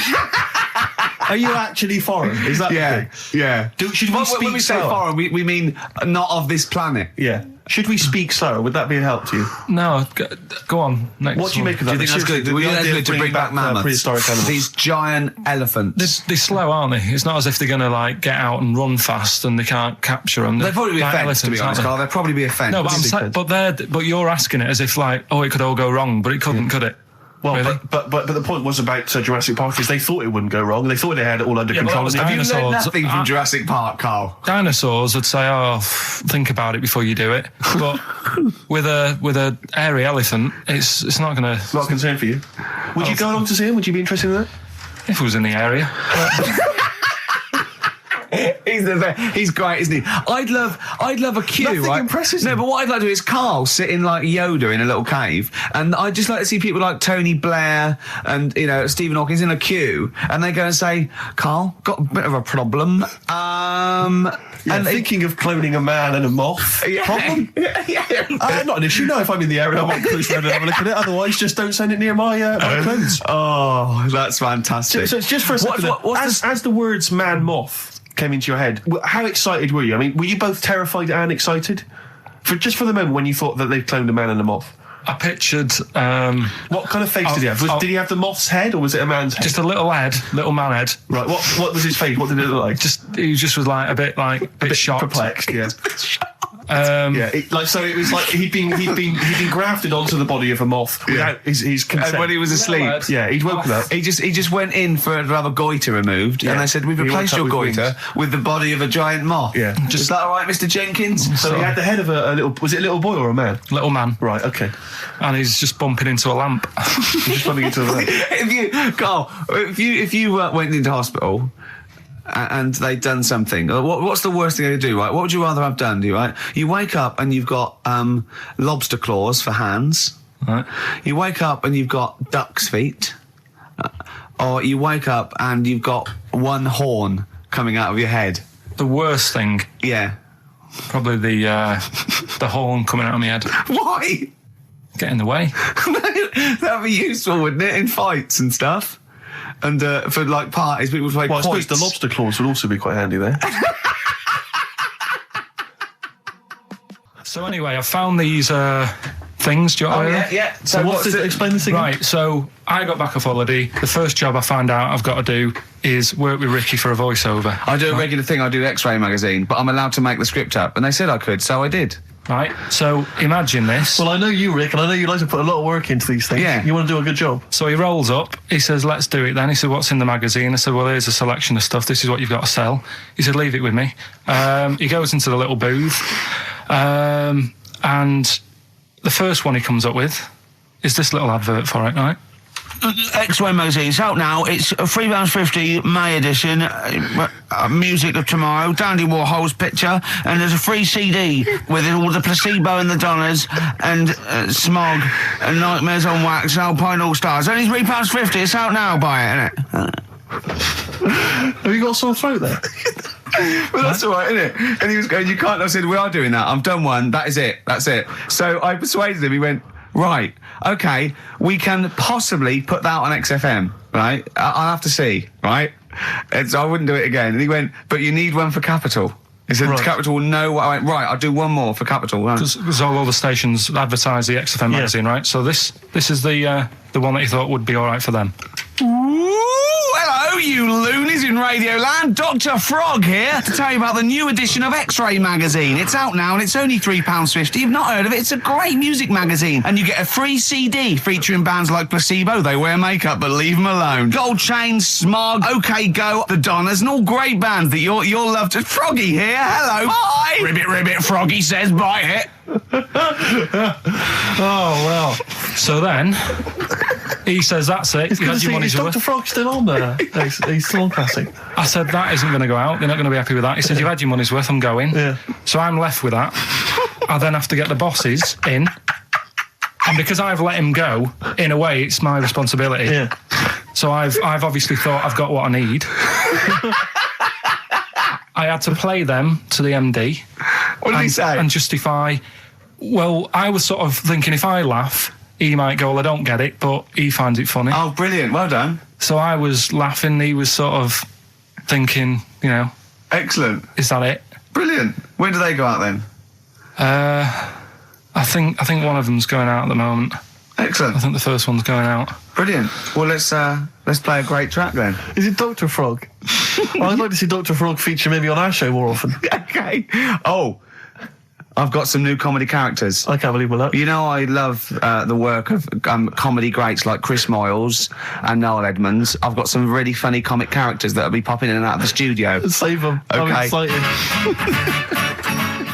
Coldplay, One I Love. That's for Nick, Neil, Olivia in Tower Bridge. Absolutely, and also Nikki from Bromley who emailed in. She's enjoying the show and she wanted a bit of Coldplay. That's the B-side of the current single. This is a great show, isn't it? We've got great music, we've got laughs, tears, we've got requests, we've got Simon Mayo games. It's just like Radio 1 for less people. Exactly. Radio 1 for less people. Yeah. This is great, isn't it? So go on then. So listen, Guy, you were so excited about this game, weren't you, earlier? You came in with a hop, skip and a leap in your step. Although I must say, the phones are going mental. We're going to have to take some more calls. People love Carl. High and Dry is great. I mean, it works. Can we have a very quick... Just a recap in case someone's just... Very quick Can you make it so High and Dry doesn't work now? Give us a bit of information that makes it different to High and Dry. Or can't So for those that have just tuned in, Carl describes, in a roundabout way, a story which somehow is representative of a song. Is that right? A song title. A song title, yeah. Okay. So, this woman, she's all right, you know, she has a normal life. Pretty much. Kind of. Yeah. There's probably a few things, actually, that she can't do thinking about it. But the main problem would be having a wash or having a bath or having a shower. Yeah. Maybe going for a swim, thinking about it. Right. I think water is the clue, isn't it? That's the clue. Who's that on the line? Hi there, it's Mark. Hello, Mark. Hi, Mark. Right, it smells like Teen Spirit, Nirvana. No, it's not. That's a great guess. Smells like Teen Spirit again. He's also brilliant. Thank you, Mark. Well done. No, it's not that. All right. Hello, XFM. Oh, that's a dodgy mobile. Oh, that's a bit of a clue. A dodgy mobile. XFM. Oh, they've just given up. They've all been going for Smells Like Teen Spirit. Yeah. They just hung up. Hello, XFM. Hi. Is it She's Electric? Excellent. She's Electric. It makes sense. That's fantastic. Oasis, She's Electric. Why does she smell? Because she doesn't have a bath and that.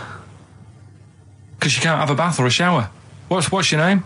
Neil. Neil got it. Neil got it. So, did you get it straight away? No, only during the song. A process of elimination from all the other wrong answers. Yeah, basically. So, She's Electric. Rick, I have to say, you're holding your head in your hands, and it looks like you want to shoot off. But I have to say, I thought that was quite good. I genuinely thought that was quite good. But it's not a cryptic clue, is it? Because it's not... She smells, there's a few things you can't do. She's electric. Yeah, but do you understand what I'm getting at? She's electric. I always understand what you're getting at, Carl. That's never been a problem in the years I've known you. Neil got it. Yeah. I have to say, Rick, I think you're down on this idea. I could definitely see that. ITV1 replacing I'm a Celebrity, Get Me Out of Here. Karl Pilkington hosting. Simon Mayo on the phone. Exactly. To the lawyers. Well, Neil, there's no prizes or anything, but well done. Well done, that was well worth it. Right. Well, you go away with the award in the knowledge that you've beaten Carl. Yeah. You can get secure in the knowledge that you thought how Karl does. Absolutely. Well done, Neil. This is the Best Of Show on XFM 104.9. I'm Ricky Gervais, with me Stephen Merchant. Yes. I hope you're enjoying the Best Of. I'm amazed that these are the highlights and that we've strung it out this long, Rick. But the good thing about this is, we're not here, we recorded this a couple of weeks ago, just the links, right? This has taken us about 10 minutes for the whole show. We get paid the same. Why don't we do this every week? That's a great idea. High five. Listen to this clip, it's brilliant. Karl, you're a second-time buyer, aren't you? Yeah. Bought one in Manchester. Lost $7,000 on that one. Well, don't buy in Manchester. No, it's a good flat. It's just it wasn't. I didn't buy it to sort of make money. I thought I was going to be living there like all my life, and then a job came up here, and it was like, oh. You bought your first flat in Manchester. You assumed you would be living there for the rest of your life. Well, I wasn't in a rush. Play a record. You're an idiot. Hang on a minute. So have you got a property portfolio? Have you got the 2 houses now? No, I've got rid of that one. Oh, you sold that one? Got this flat. £7,000 loss. Got this flat. I'll tell you something that is interesting. Hold on, though. What? £7,000 lost. Yeah. It's a flat in Manchester, but it could only cost about £8,000 anyway. Right, Steve, something they do now, right, they've got to do by law when you're buying, right? I was looking at one in London, right? It's haunted. They've got to tell you now. Right, don't talk shit. I'm telling you now. Play a record. I'm telling you now. Yeah. There's no such thing as ghosts. That is ridiculous if that appears on a legal document. Right, if there's anyone who sells flats and that, does that for a living. Yeah. Right, email in, because I'm telling you now, that is a fact. She sort of dropped it in. I said, oh, nice feel here. And she said, yeah, well, that'll be the ghost. Just dropped it in, that's all they've got to do. And then I was like, what? And they went, oh, yeah. That's what I've got to do, is it? So that's the legal thing. Did you drop it in? So in court you go, did you drop it in? Yeah, I dropped it in. Play a record, you're an idiot.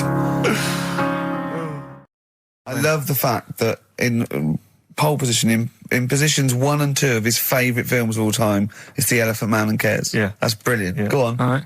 Am I leaving the mics open a bit when this is going out? Yeah, let's have a listen. Yeah? All right. So don't talk then, right? Just put that hot dog down, Rick.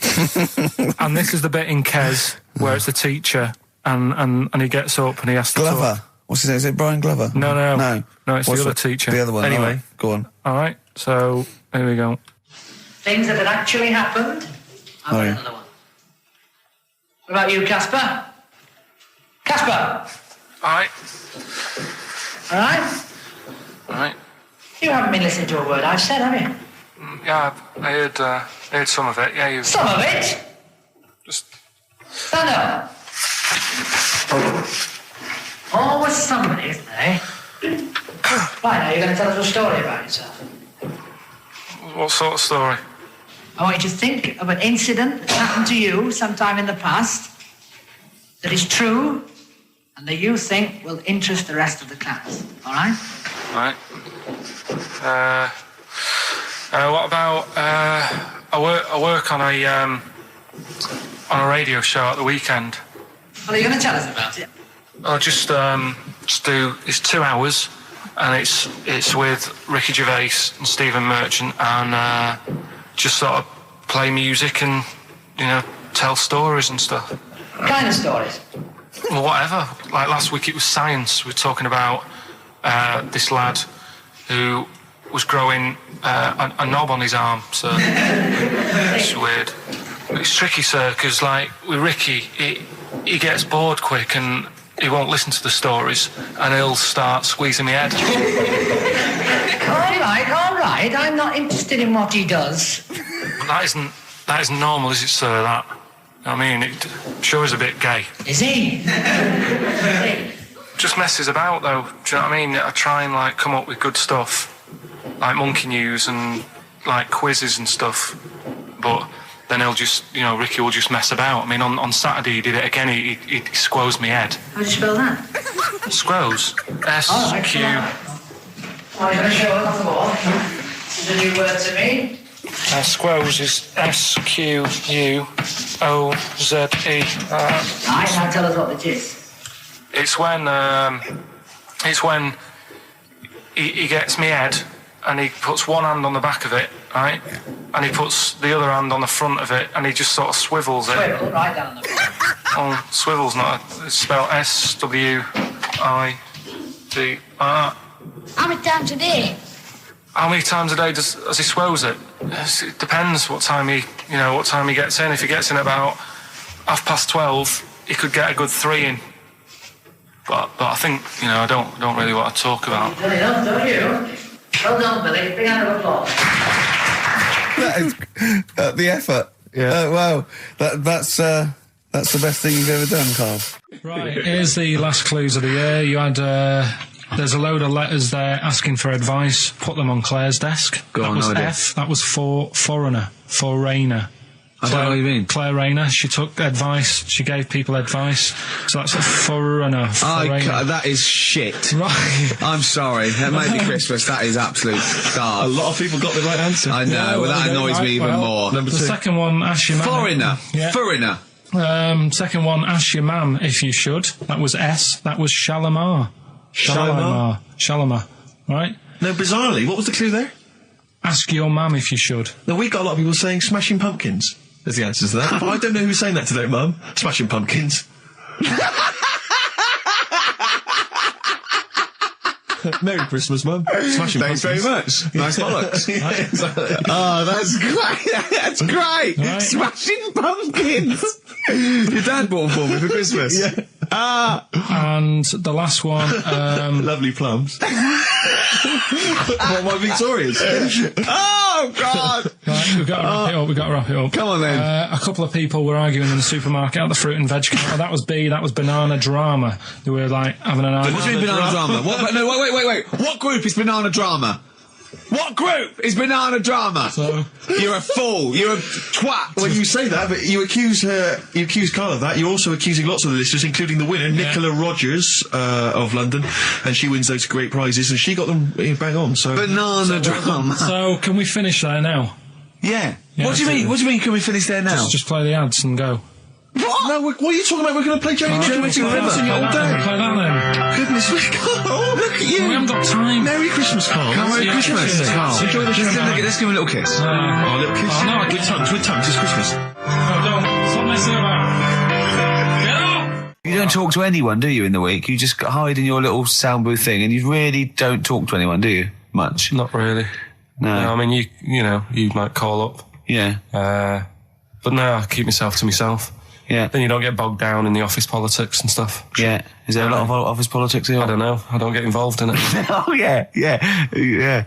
Proved your point. So when we're away and we're out of action, who, other than Suzanne, who will you talk to of the day? How will you get a sort of feedback from the world? How will you get sort of input and... I always, if ever I've got a question on anything, the internet's sat there and I can just go online and find out. The internet is good. It's brilliant.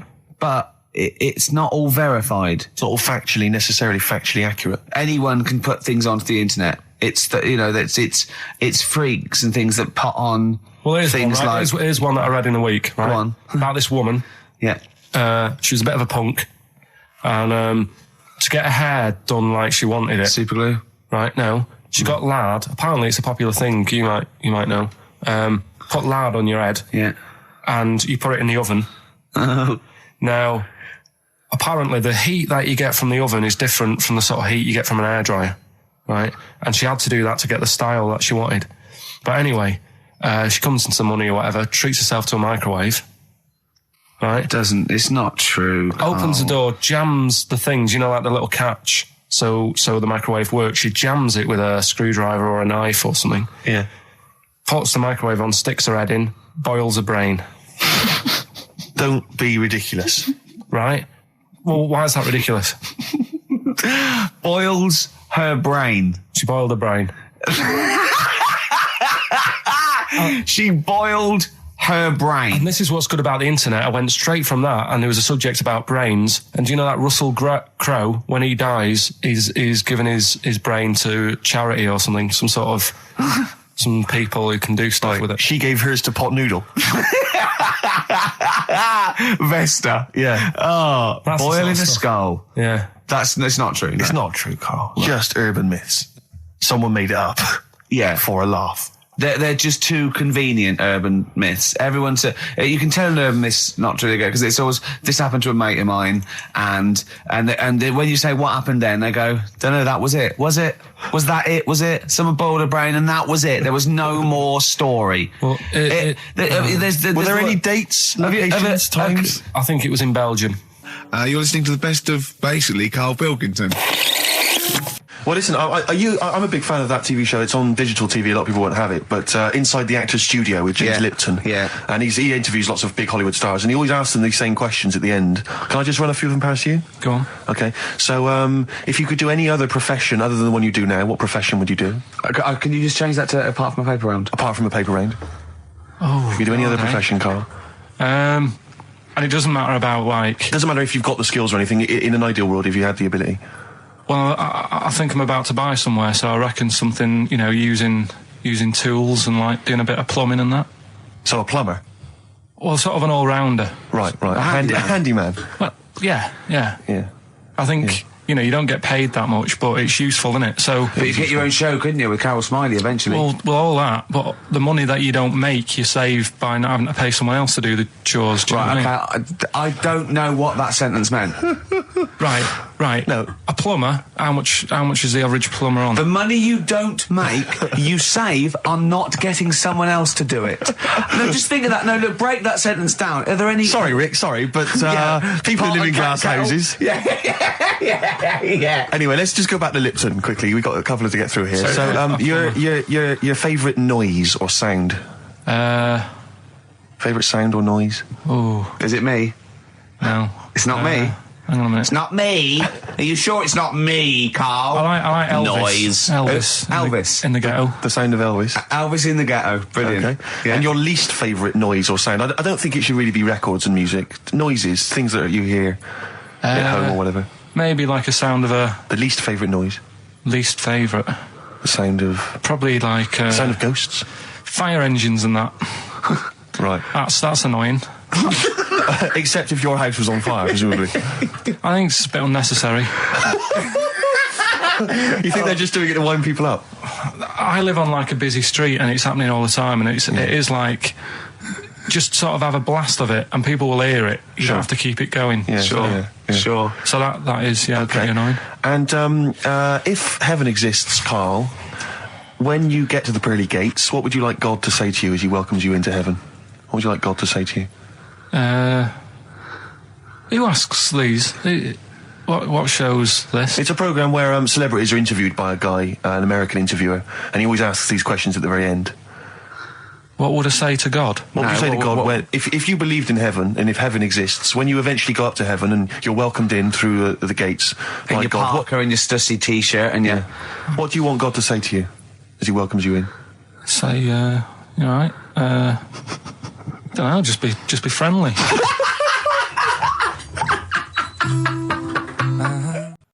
Right, okay, are you in a film this week, Carl? We're doing that now? Yeah, go on.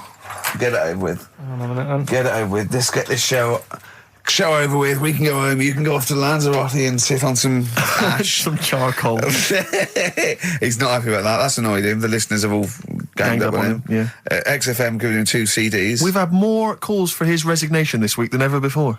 What do you think of that, Carl? What do you mean? There's another reason. Do you know what I mean, though? Because he's grumpy. He's not just giving it. He goes, well, I can't help it, can I? I don't want it. You're being paid well to do a job. People have tuned in to be entertained, to have good songs. Me and Steve are working here. I'm pressing the buttons. I'm paid to press the buttons. That's what I'm doing. Has every CD started on time? Then why would they give you Monday off if you just paid to press the buttons? Don't get every other Monday off, do I? So have you stopped doing that now, have you? Well, yeah. Why? Because there's work to do in that. I'm not moaning about it. Let's get on with it. So it's you in the film Scrooge. Yeah. Which version of Scrooge? The old one. Is it? If it's just you moaning with bells, I'll be annoyed. Right, that is essentially Scrooge. yeah. Right, Scrooge, listen to this, and then there's some question at the end. All right. And you can win some stuff from that. Yeah. All right. Yeah.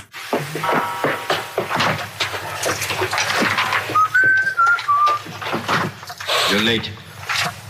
Only 20 minutes. What do you mean by coming in here this time of day? I've just been doing some Christmas shopping, haven't I? Probably do some more shopping on Monday because it's my day off, isn't it? Yes, I know it is. You don't have to tell me. Do you want to see what I've bought Suzanne? No, thank you. I don't mind showing you. It's only a Christmas present, isn't it? Just bought some more condoms. Why? Well, I bought some last year. Got 2 boxes. They all got used, so... I'm very glad to hear it. How much do I pay you? Why are you asking? The presents I buy has got nothing to do with what I earn. Like I say, if I won the lottery, I wouldn't go mental on her. Do you know what I mean? I probably wouldn't even tell her because I think she'd want to travel around the world and all that, and I'm not into that, to be honest, so I'd probably keep it quiet. Why? Well, once you've been around the world, where do you go next year? Each to their own, though, innit? You know what I mean? Well, what do you want? What for Christmas? Not that fussed, really. And you, it's just as well I'm not that fussed, because do you know I do some work at XFM? Do you know what they're giving me for Christmas present? Nothing? No, might as well have been nothing. 2 CDs. That's it. I was well fed up. I'm sure you will. They give you a list of about 30 albums and you get to pick 2 off the list. So I've gone through Kings of Leon album and the best of Bob Marley. Mr. Marley has been dead these 7 years. In fact, he died 7 years ago this very day. Did he? Do you know what sort of donuts Bob Marley likes? It's not my business. No, it's not a proper question. It's an old Peter Kay joke. He likes the ones with jam in. Do you get it? Garlic bread. It's good, isn't it? Excellent. Oh! Carl, well done. Carling Scrooge there. The only man more mean and depressed generally than Ebenezer Scrooge. Oh, dear. The reason you became King of the Universe, of course, is because of your fascinating French bread anecdote. Oh, yeah. Yeah, come on then. How did baguettes come about? If this is going to be someone cooked a loaf a bit wrong and said, I can still make a sandwich out of it, I'm going to hit you. No. Go on then. Right. Napoleon, when he was at war and that with Russia. 1812, yeah. Yeah, all his soldiers were like, not used to the cold weather and that. So they said, take some clothes in your bag with you because it's going to be nippy out there. So they put all the clothes in the bag. Sure. They were told, it's Napoleon, for Christ's sake. No room for any food. You're joking. So couldn't they make some sort of like sandwich? No, it wouldn't fit because of all the clothes. You had to take extra gear. Sure. So, anyway, he said, I can see where this is going. I'll be honest. Is there a baguette-shaped gap left in their holdall? They thought, let's make some bread that you can fit down your trouser leg. What? That's not true! No, it's not, I read it in Euston train station. I was waiting to go back to Manchester. Where did you read this? Scrawled on the wall in graffiti? Yeah. Do you know was it also meet me here for cock fun at 12 o'clock? The Upper Cross Sandwich Shop, Euston Station. It's on the wall. What do you mean it's on the wall? Do you know it says, like, sail on at Dixon's, whatever? Yeah. Next to that, there was, like, a bit of information. Once you've read the stuff on Dixon's... I get information. There's a big thing about the history of the baguette. I read it and I thought, we got to make a sandwich we can split down our trouser leg. But how can you march and fight with a huge piece of bread down your train? Although it would be intimidating. You see them coming, you go, sacre bleu, look at the size of them. They're big fellas. Well, blimey. I can't help but feel that could be a practical joke at your expense. Yeah. Do that. Well, the Earl of Do you Sandwich... ever question anything you read? If it's printed up, is that, like, fact for you, then? Well, it's not funny. I mean, if they were trying to be funny, it's like... it's not, is it? So it's information. Have you heard us?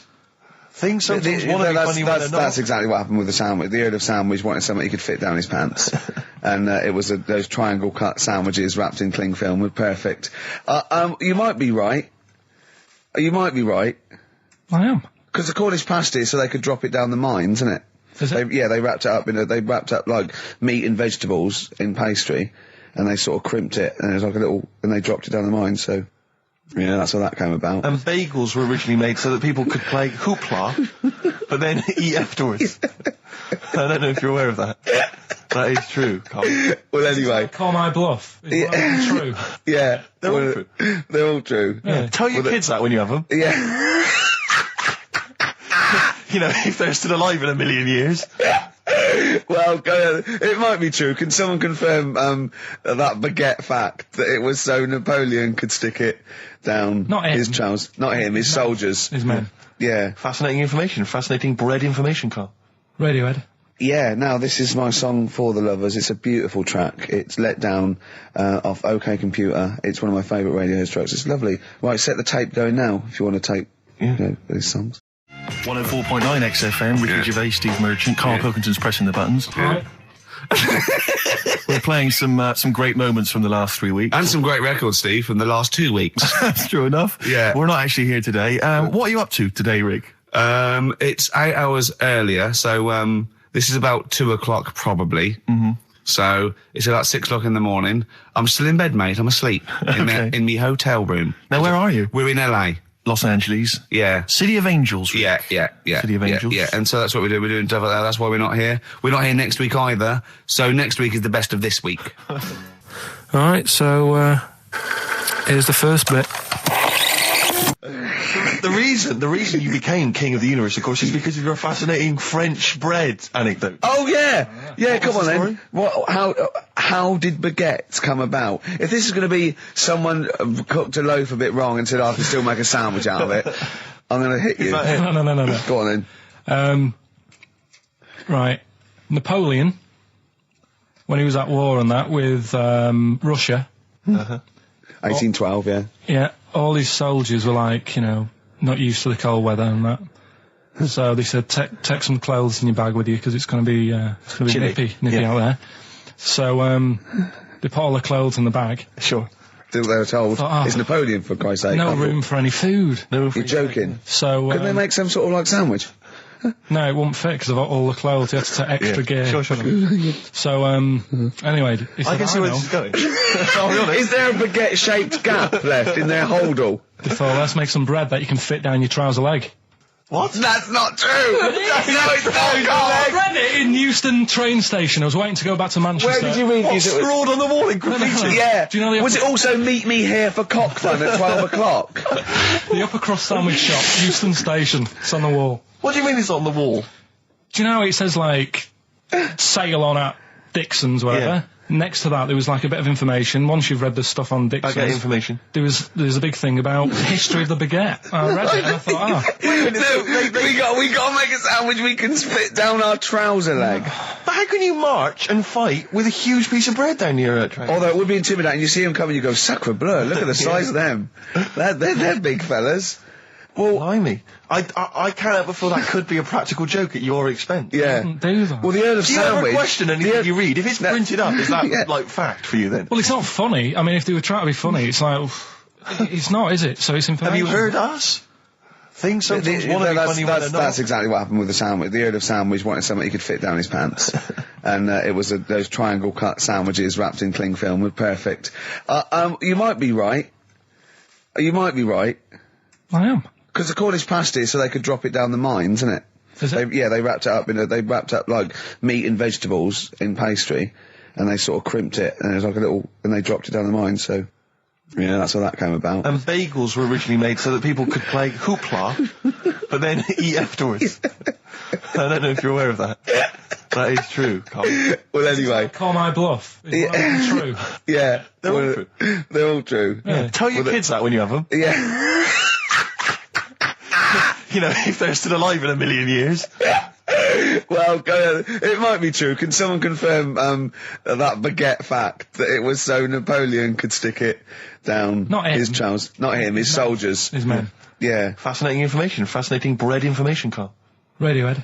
Yeah, now this is my song for the lovers. It's a beautiful track. It's Let Down off OK Computer. It's one of my favourite Radiohead tracks. It's lovely. Right, set the tape going now if you want to tape those songs. And just remembered recently, actually, I was on a train coming back from hometown Bristol, and I was on the train, and this girl walks on, good-looking girl. I thought, hey up, a largely empty carriage. I'm thinking, my luck's in, because I take every opportunity, Carl. That's the thing about me, I don't choose. She was a good-looking girl. She sat down. I thought she sat down right near me. I thought, brilliant.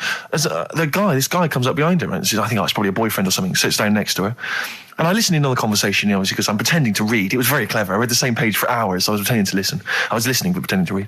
And I realised that it's not her boyfriend or anything. It's just some guy she's met on the platform. And I'm thinking, brilliant. If she's the kind of girl who's just going to start talking to someone, on a platform, on a train, brilliant, I'm going to be in here. Because he was only going one stop. So I'm thinking, what's the worst that can happen? He'll nick off, I'll get chatting to her, and who knows? I could join the... is there a train equivalent? Foot High Club. The Foot High Club, brilliant. And so I'm excited, I'm listening in. And it turns out that they're both kind of graduates who've just finished university, or they're coming to their finals or something. And they're chatting away, and he's making a couple of witticisms, and she's kind of tittering at his jokes. I'm thinking, well, I'll tell you this, if she's laughing at this kind of material, I am going to blow her away, with my kind of anecdotes and wry observations, It was weak stuff, I got to be honest. Really? He was coming out with nothing. He was running on empty, as far as I'm concerned. Yeah. And she was loving it. So I'm thinking, brilliant, I'm going to be right in here. And then they get moving on to higher brow things, and I think she was going to study kind of Marxism or something like that, or communism, something. And she was asking him, by way of conversation, she was asking him what he knew about Marxism, And he was fumbling for his vague knowledge of it that he had in his life. And I'm just sat there thinking, come on, love, in any given capitalist environment, the proletariat will revolt against their oppression by the bourgeoisie, and after a brief period of socialist rule, emerges a classist society governed by community cooperation. Well, if that sort of talk wouldn't get a woman hot, I don't know what you'd use then. If Marx and Engels is not going to get a woman sweaty down below, then nothing is. Then my name is You're not just Steve biding your time. Exactly. I'm just going to go in for the kill any minute. Yeah. So anyway, it comes to his stop. Right, he gets up. I'm thinking this is a piece of cake, and he gets off, and off he goes. He walks off, and I'm thinking brilliant. And I thought, I'll wait. I'll wait till the train's pulled away. I'm not going to leap in straight away. No. And he comes back along the carriage, and I'm thinking, hang on a minute. He goes, listen, do you mind if I give you my email address? Oh. Right, and if you want to get in touch, email me. I'm thinking, come on, you loser, get off now. Save your face, please, before it's too embarrassing. And she accepts the email address because she obviously doesn't want to hurt his feelings, whatever. I'm thinking, fair enough. She's a good woman. I'm liking her. I'm loving her. I'm thinking that's my kind of girl. So anyway, he gets off. I'm sat there, the train pulls away. I'm thinking, I'll wait a few minutes, I'll just, give it some time. Her phone rings. It's her friend on the phone. And she starts saying it, and I was listening in, and she was going, just met a guy on the train. I'm thinking, that's true enough. She goes, he was a good-looking guy. I thought, you're having a laugh, love. To be honest. Because I was looking at him, and she said to her friend, he looks a bit like tennis player Boris Becker. I thought, you should be so lucky, frankly, because I saw him. He had awful facial hair, if that's what makes him look like Boris Becker. Terrible little goatee beard. It was laughable. I thought, I don't know. And then she goes to thing, and she's like, I met him, we got chatting and stuff, and she was going, it's not often that you meet someone, generally in life, who's, kind of thoughtful and intelligent and funny. I thought to myself, I'm not even going to waste my time with you, love. Frankly, if that's what you thought of him. You just walked away. And I'll be honest with you, I didn't even bother talking to her. No, I didn't even waste my time with her. If she thinks that bloke is not only great looking, but funny and intelligent, and she got on well, and he was polite, and it was a chance meeting, and he thought, and she thought that you were like a freaky looking dork who didn't even have the nerve to speak. If that's what she thinks, then I don't want to know her. I couldn't. You walked away, and good luck to you. And I have my dignity intact. Yes, and she's nothing. I love the fact that in pole position, in positions 1 and 2 of his favourite films of all time, is The Elephant Man and Kes. Yeah. That's brilliant. Yeah. Go on. All right. Am I leaving the mics open a bit when this is going out? Yeah, let's have a listen. Yeah? All right. So don't talk then, right? Just put that hot dog down, Rick. And this is the bit in Kes where it's the teacher and he gets up and he has to Glover. talk. What's his name? Is it Brian Glover? No, it's the other teacher. The other one. Anyway. Right. Go on. All right. So, here we go. Things that had actually happened. I've got another one. What about you, Casper? Casper! All right. All right? You haven't been listening to a word I've said, have you? Yeah, I heard some of it. Yeah, you. Some of it? Just. Stand up. Always somebody, isn't there? Right, now you're going to tell us a story about yourself. What sort of story? I want you to think of an incident that happened to you sometime in the past that is true and that you think will interest the rest of the class. All right? All right. What about I work on a radio show at the weekend. Well, are you going to tell us about it? I'll just do. It's 2 hours, and it's with Ricky Gervais and Stephen Merchant, and just sort of play music and tell stories and stuff. What kind of stories? Well, whatever. Like last week, it was science. We were talking about this lad who was growing a knob on his arm. So it's weird. It's tricky, sir, because like with Ricky, he gets bored quick and he won't listen to the stories, and he'll start squeezing my head. All right. I'm not interested in what he does. That isn't normal, is it, sir? That. I mean, it sure is a bit gay. Is he? Just messes about, though. Do you know what I mean? I try and like come up with good stuff, like monkey news and like quizzes and stuff, but then he'll just, Ricky will just mess about. I mean, on Saturday he did it again. He squoze me head. How do you spell that? Squoze. S-Q... Are you going to show us the board? This is a new word to me. Squoze is S-Q-U-O-Z-E. Now tell us what it is. It's when he gets me head and he puts one hand on the back of it, right? And he puts the other hand on the front of it and he just sort of swivels it. Swivel, right down the back. Oh, swivel's not it's spelled S-W-I-D-R. How many times a day? How many times a day does he swells it? It depends what time he gets in. If he gets in about 12:30, he could get a good 3 in. But I think, I don't really want to talk about. Don't you? Well done, Billy. Big round of applause. That is the effort. Yeah. Wow. That's the best thing you've ever done, Carl. This is the Best Of Show on XFM 104.9. I'm Ricky Gervais, with me, Stephen Merchant. Yes. I hope you're enjoying the Best Of. I've never been a religious type. If people want to do it, I let them do it and what have you. Good of you. But out of all of them, I want one that's not going to take over your life. I don't want one where you've got to get up 3 times a day and you've got to go and pray and that you've got to get up early. Forget that. It's getting in the way. But if it's something like... I was walking to work the other day, right, across Oxford Street. There's a little Hare Krishna fella there. And he sort of had a leaflet and stuff. And he said, are you interested? And I said, what do you do? And he said, well, we're against getting stressed out and what have you. And he gave me a plum. They hand out food for some reason. But I sort of asked a few questions. Just the imagery. These 2 bold people, one of which is wearing an orange smock, holding a plum in the middle. He hands the other one a plum. It's almost like you can imagine some kind of religious painting. Exactly. Yeah. But what is their sort of main thing? Because he didn't really tell me that much. He was a Japanese bloke, so I didn't know what he was saying that much. Why? He wasn't speaking English? Not very well. He wasn't the best sales bloke to send out for them, is what I'm saying. Yeah. But what's that? Are they? You're saying they're nothing like? Well, I believe Hare Krishna is a kind of as an offshoot of a sort of Buddhist faith. It is. I think they are Buddhist, aren't they? Yeah, and obviously their kind of trademark, as it were, is that they have to say. I believe they have to say Hare Krishna, Hare Krishna in a certain rhythm, in a certain order, a certain amount of times per day. That's why you see them walking down the street saying Hare Krishna, Hare Krishna, because it's actually a sort of religious chant which they're obliged to do. So you see, even if you go into the Hare Krishna faith, you may find yourself, in Tesco or whatever, forced to say Hare Krishna, Hare Krishna. Out loud, not just thinking it. Yeah, no, out loud. You can put it on an iPod and you can put that on an iPod. No, it doesn't count. No, I think you have to actually say it. So I guess that kind of eats into your social life a little bit. And there's the wearing orange as well. Particularly frustrating, I imagine, if you're in a cinema or a library. A little bit awkward there, midway through. Or Star you Wars, live next door to a bloke called Hare Krishna, who constantly thinks you're calling him. Yeah, that probably. Yeah, so that's in this. I mean, I don't think we've quite done the Hare Krishna faith its full service there, but so interesting to you. I mean, you got handed a plum. You've been treated well by them. Yeah, well, but he couldn't tell. I just wanted to know how much time it would take up. What are the benefits? What can you do? What can I you think do? the benefits are they probably don't get stressed out. They've probably got that sort of that zen, that chi-ness about them, where they try and interact and quite meditative. Yeah. Yeah. I've got some nice trainers as well, don't they, with their orange. What are you looking for then in a faith, Carl? You say what are the benefits? I mean, obviously Catholicism, you get the communion wine and bread, so... Yeah, but I can afford that. Right.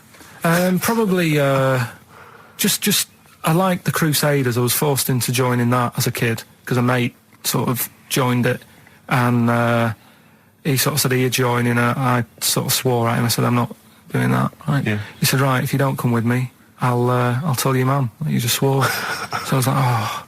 So I went. So I went along, and I used to just go on the Friday when they played, Sabutio and stuff. And then I went on one Sunday, and it was totally different. There was no Sabutio. There was no sort of, table tennis. The thing where you hold a thing and knock things over.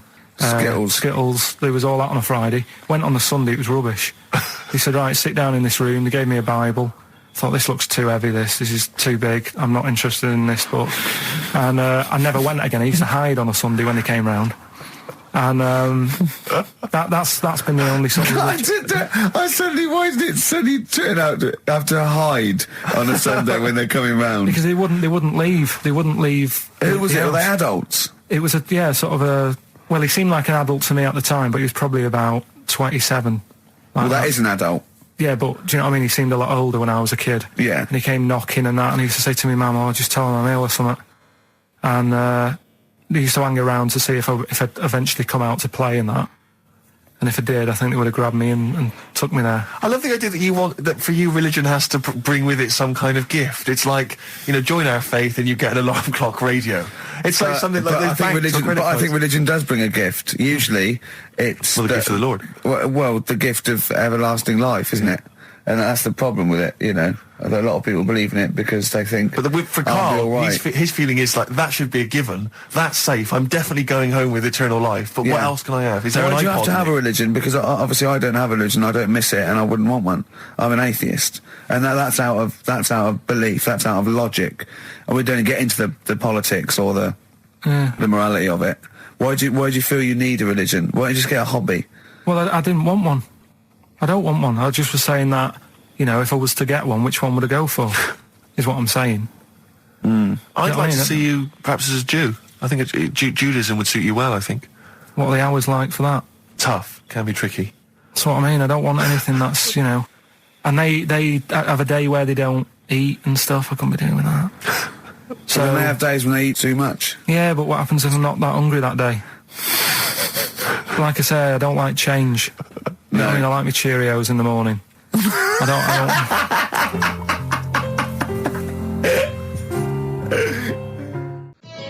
Avalanches, Frontier Psychiatrists. Absolutely. Well, we've had lots of emails. People, obviously, we inflamed and provoked about the Cornish pasty. I've got a couple of amendments to that. The crusty bit, is actually as a handle, because obviously the miners had dirty hands, and they'd eat all the stuff in the pasty, and they'd be left with this sort of crust, and they could throw that away. Also, someone told us that at one end was an apple, so you have a little sweet as well. Little dessert. So, there you go. You noticed how, over the years we've been doing this, way back when we started XFM, no one ever contributes when we ask about the music, when we ask about hip-hop, or their, opinions on that, anything important. But start talking about pasties. Yeah. We've had about 5 phone calls. Yeah. And someone phoned up to confirm. They used to work for Upper Crust, and basically Carl got all excited. So it is true. I don't know if it's true. I've read the same sign you did, Carl.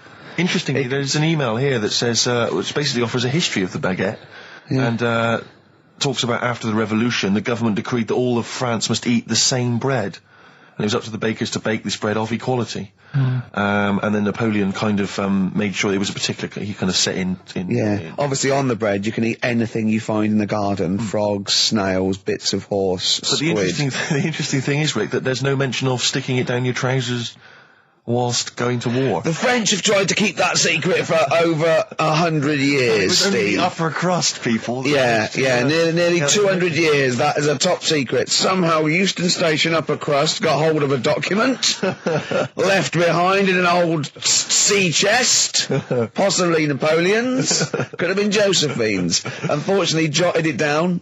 He's kicking himself now. Oh, Secretary, I cannot believe I left a note. If he talked like that. He did. He did that, yeah, he talked English, but in a very funny French accent. Do you remember, there was one thing that, talking about funny French accents, you remember Allo Allo? Yeah. Remember, it was on about 5 o'clock in the afternoon, but they still made, because it was a funny Frenchman, it was that English guy who was posing as a French police officer. It's very complicated He plot. would often walk by, and I remember there was one where he said, I was pissing by the door when I heard a shit. Oh yeah. Now that's passing by the door. I'm allowed to say Passing that. by the door when I heard a shot. That's what he's saying. I'm allowed to say that at 2 o'clock because I'm just saying I'm talking in a French accent. Yeah. I was pissing by the door when I heard a shit. Yeah. That's fine. Yeah. Because I'm speaking French, Carl. Do you know what I mean? That's the rule. I'll tell you something I do know. Go on. Right. But I can't really get a question out of it. Go on, just tell us. There's a shadow somewhere. It's already good, isn't it? I'm loving it already. No, right. There's a shadow. I think it was in America. Yeah. And it's on a quiet road. I'm guessing somewhere like Boston. That's what I imagine. Okay. Right? No. Somewhere like Boston. And people at night used to see this shadow moving about. And they'd go, what's that? Right? And it got known, the town, the little local town got known for this shadow, but it didn't cause any problems. What are you talking about? Well, it was like, you lost me. What are you talking about? Do you know, like some places get famous, like Scotland's got the Loch Ness Monster and that, but it doesn't cause any. Yeah. But it doesn't cause any problems. It doesn't exist. Go on. Right. So there's this shadow walking about on the road. What do you mean? No, what's he again? Rubbish. Right. So he's walking Nonsense. about. Where did you read this? Where did you see walking this? about. This was on the internet, and I'm sure. Sorry, sorry. Right. I thought it was shite. I didn't know it was on the internet. Right. So this shadow is moving about, and independently of an object. Yeah, and the local mayor and that is like, yeah, it's a bit weird, but it's not harming anyone. The mayor involved. Was he elected to that post? Hey, Mayor, we got a problem down here. Seems like a shadow. Well, it's not causing any. No, it's just causing any problems. Yeah, but that's the thing. It was left for years, and then it did start causing problems. I see. That's it. If you leave these shadows to go unchecked, Rick, they go crazy. Yeah. You let them run amok in the city. Yeah, you've got to stand What down did it do? on What did it do? shadows. What did the shadow do? It was pushing people off the bikes. It was what? It was pushing people off the bikes. Oh, I'll find out more for that next week. Right, that'll tease them. you're a maniac. We'll do more on that. We haven't had time for educating. Please never have children. Right, listen. Just promise me now you'll never have kids. Like I said to you, though, the reason I did this was to get that kitchen, right? Now, brilliant. As we speak now, right, Builder's in the flat. He's been annoying me. Of course he has. Of course he has. What's he been doing? When he turned up on Monday, right? Yeah. Wanders in, and the first thing he says to me is, he said, the pub across the road, is it any good? I said, well, it doesn't matter, does it? You're working on the kitchen. Think of saying that to a builder. Probably making conversation. Probably meant, do they do a toasted sandwich? Because I've got a half-hour lunch break. Not an hour, like Karl Pilkington.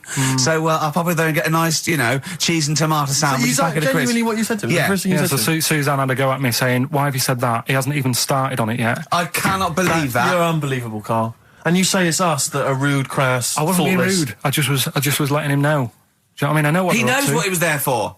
He had it down on his little docket. Do the kitchen this week. He didn't come there and go, what did I come out for? Was it to go to the pub for a week? Why am I wearing these overalls? Yeah. Who's the little bald mank twat insulting me? Let me just check. Let me call the head office. I wasn't having a go, though. I mean, they should have finished it yesterday, and they're there now, right, on their own.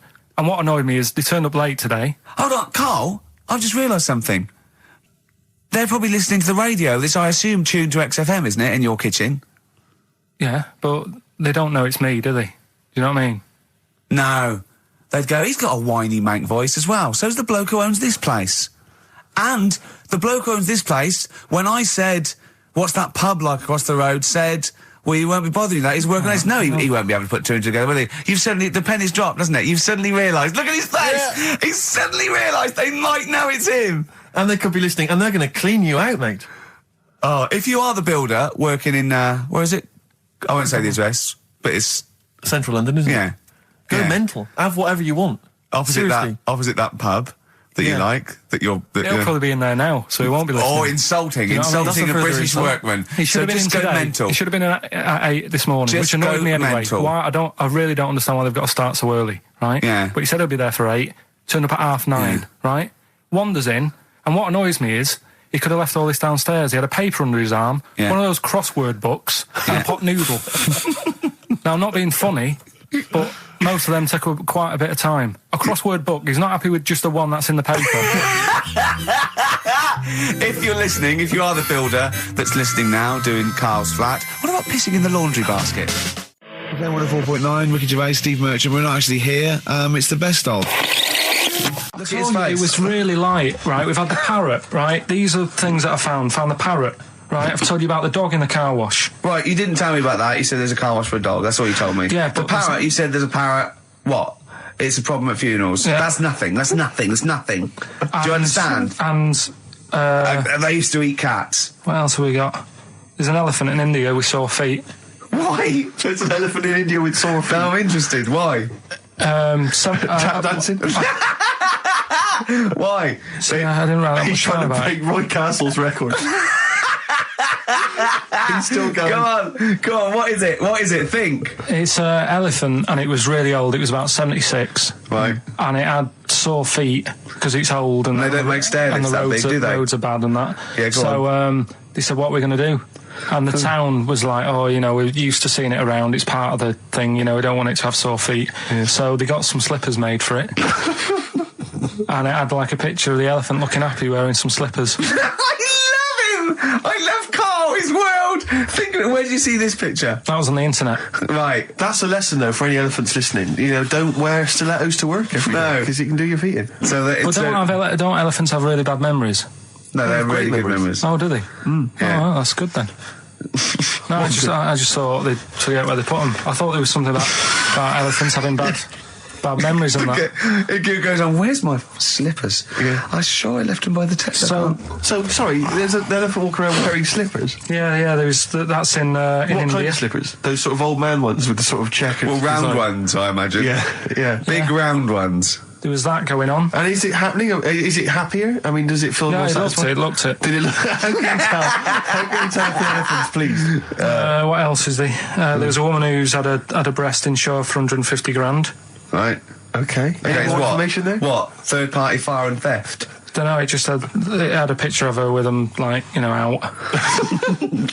I just thought, he should get them covered. He's done another real joke! Brilliant, that's a proper joke. He's done, look at his little face, he smiles. I'd like to see you on one of the sort of TV panel games. If they could bring back sort of celebrity squares, he'd be amazing as the centre square. Oh, that would be incredible.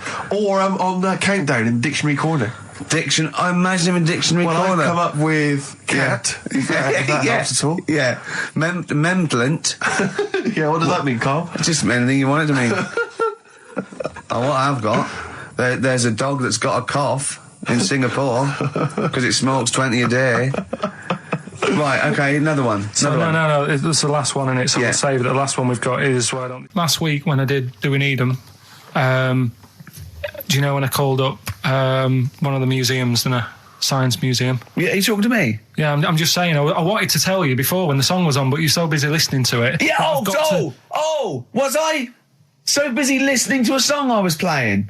Yeah, but we're doing a radio show, aren't we? All right, what's your point? Well, I just wanted to say, she emailed in to say I got her name wrong, so I'm just apologising for that. What did you call her? I think I called her Jessica. What was her name? I don't know, I've got it on email somewhere. This is not an apology! No, I'm You've just got saying... it wrong again! You've not even said her real name! How is that an apology? Well, I remember, I read the email, so, But who are you apologising to? I think her name's Jackie, I think. Oh, you've got it wrong again, haven't you? Well, anyway, and she just said if you want to see dinosaurs and that, go to the museum. You were complaining about that as well, weren't you? You went to a museum and there was too many dinosaurs. He said you just need 4. No, well, Steve, have you been to the one in Knightsbridge? I think this so. one that I called up, right? It's nice. You go in, you get a good collection of stuff. You walk in, there's 3 or 4 dinosaurs. You've had enough, right? I went into New York, right? I went to the museum there, hundreds of them. You can't move for dinosaurs. Yeah. It's almost like they're responsible for them being extinct. There's loads of them. So all I'm saying is, if you want to see a dinosaur, go to the one near Knightsbridge. They've got a nice selection, some old vases and stuff. It's worth going. So, Carl, you're a second-time buyer, aren't you? But yeah. Bought one in Manchester. Lost $7,000 on that one. Well, don't buy in Manchester. No, it's a good flat. It's just it wasn't. I didn't buy it to sort of make money. I thought I was going to be living there like all my life, and then a job came up here, and it was like, oh. You bought your first flat in Manchester. You assumed you would be living there for the rest of your life. Well, I wasn't in a rush. Play record, you're an idiot. Hang on a minute. So have you got a property portfolio? Have you got the 2 houses now? No, I've got rid of that one. Oh, you sold that one? Got this at flat. £7,000 Got loss. this flat. I'll tell you something that is interesting. Hold on, though. What? £7,000 lost. Yeah. It's a flat in Manchester, but it could only cost about £8,000 anyway. Right, Steve, something they do now, right, they've got to do by law when you're buying, right? I was looking at one in London, right? It's haunted. They've got to tell you now. Right, don't talk shit. I'm telling you now. Play a record. I'm telling you now. Yeah. There's no such thing as ghosts. That is ridiculous if that appears on a legal document. Right, if there's anyone who sells flats and does that for a living, yeah, right, email in, because I'm telling you now, that is a fact. She sort of dropped it in. I said, oh, nice feel here. And she said, yeah, well, that'll be the ghost. Just dropped it in, that's all they've got to do. And then I was like, what? And they went, oh, yeah. That's what I've got to do, is it? So that's the legal thing. Did you drop it in? So in court you go, did you drop it in? Yeah, I dropped it in. Play a record, you're an idiot. Did you have to have that thing done where they say, what side do you wear your member? What side do you dress? They don't say what side do you wear your member. That would hardly be a euphemism, would it? So they say, what side do you dress, sir? It means what side your little John Thomas leans, doesn't it, on rest, usually to the left, isn't it? Your little left testicles. If I said to you now, what side do you wear? Do you know? It would be left. It would be the left. That's what I mean. If standing there, right, with nothing restricting it or holding it in or holding it up, right, it sort of leans. Your one ball is sort of like slightly back and lower, isn't it? And your little John Thomas rests there, so it's left. And the reason they ask it is so they don't put the tape measure up on the left and squash your willy or touch your willy. So it's nothing to do with like, well, you'll need a bit more room of sort of more material on that side, or. Well, no, I don't think they compensate. It's just when they when they stick that up into your groin, they don't want to come in contact with your little. The thing is, I don't know what side I wear stuff on. I just sort of pull my pants up and wherever it wants to go that day. But maybe it's not big enough to sort of make any, real decision. But like now, I'm sat here right with my jeans on. I don't know where I am. Well, that's clear from hearing you talk. No, but what I mean is, if a fella said to me, "What side are you? What side's your member on?" Member. What is this the use of the word member suddenly?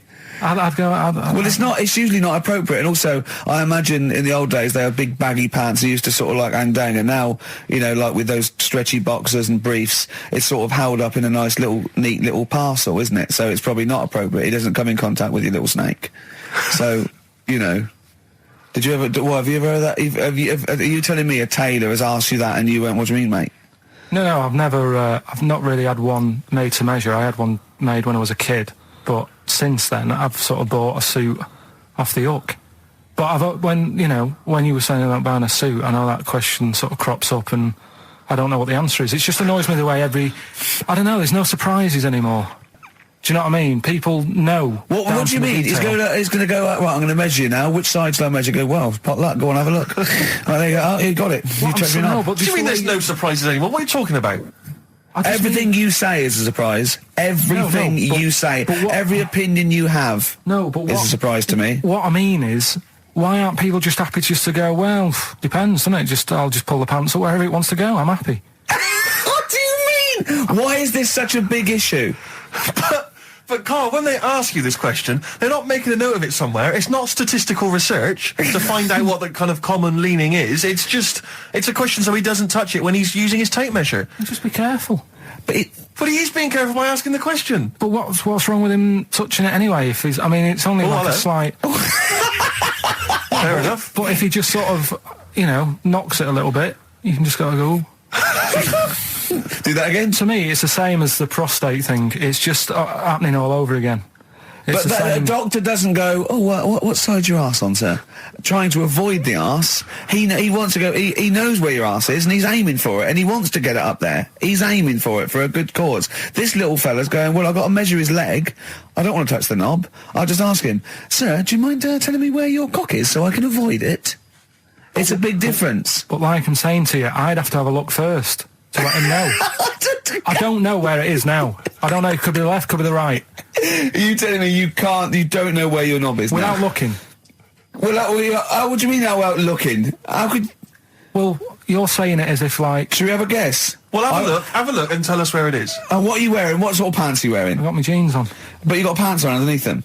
Yeah. What are they? Briefs or boxer shorts?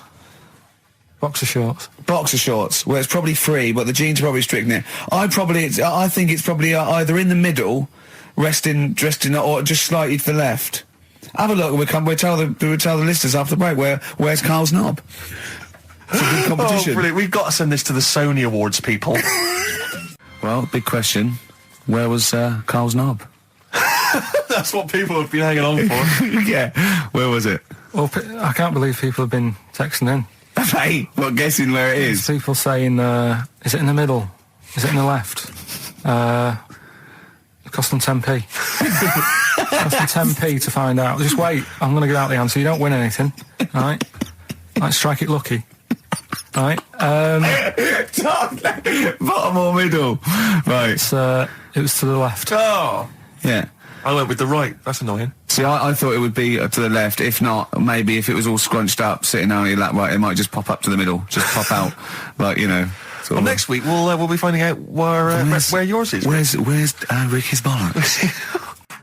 50 Cent in Da Club on XFM 104.9. We're playing our favourite singles of the year, and we're looking back over some of our favourite clips of the year. Right, Carl, it's a questionnaire about happiness. Oh, yeah. There's one person... Well, that should answer it right where. The first question, Carl. On a happy scale of 1 to 10, where are you on the happy scale? Is it at this moment or in general? Well, I would say generally. Okay. Yeah, but you don't always have to, like... I mean, I think I'm happy in that, but I don't always show it. You never show it? No, but it doesn't mean I'm not happy in that. Like, I'm all right at the moment. I'd say I'm probably on a... I was probably on about an 8. I was probably at about a 9 when I woke up, right?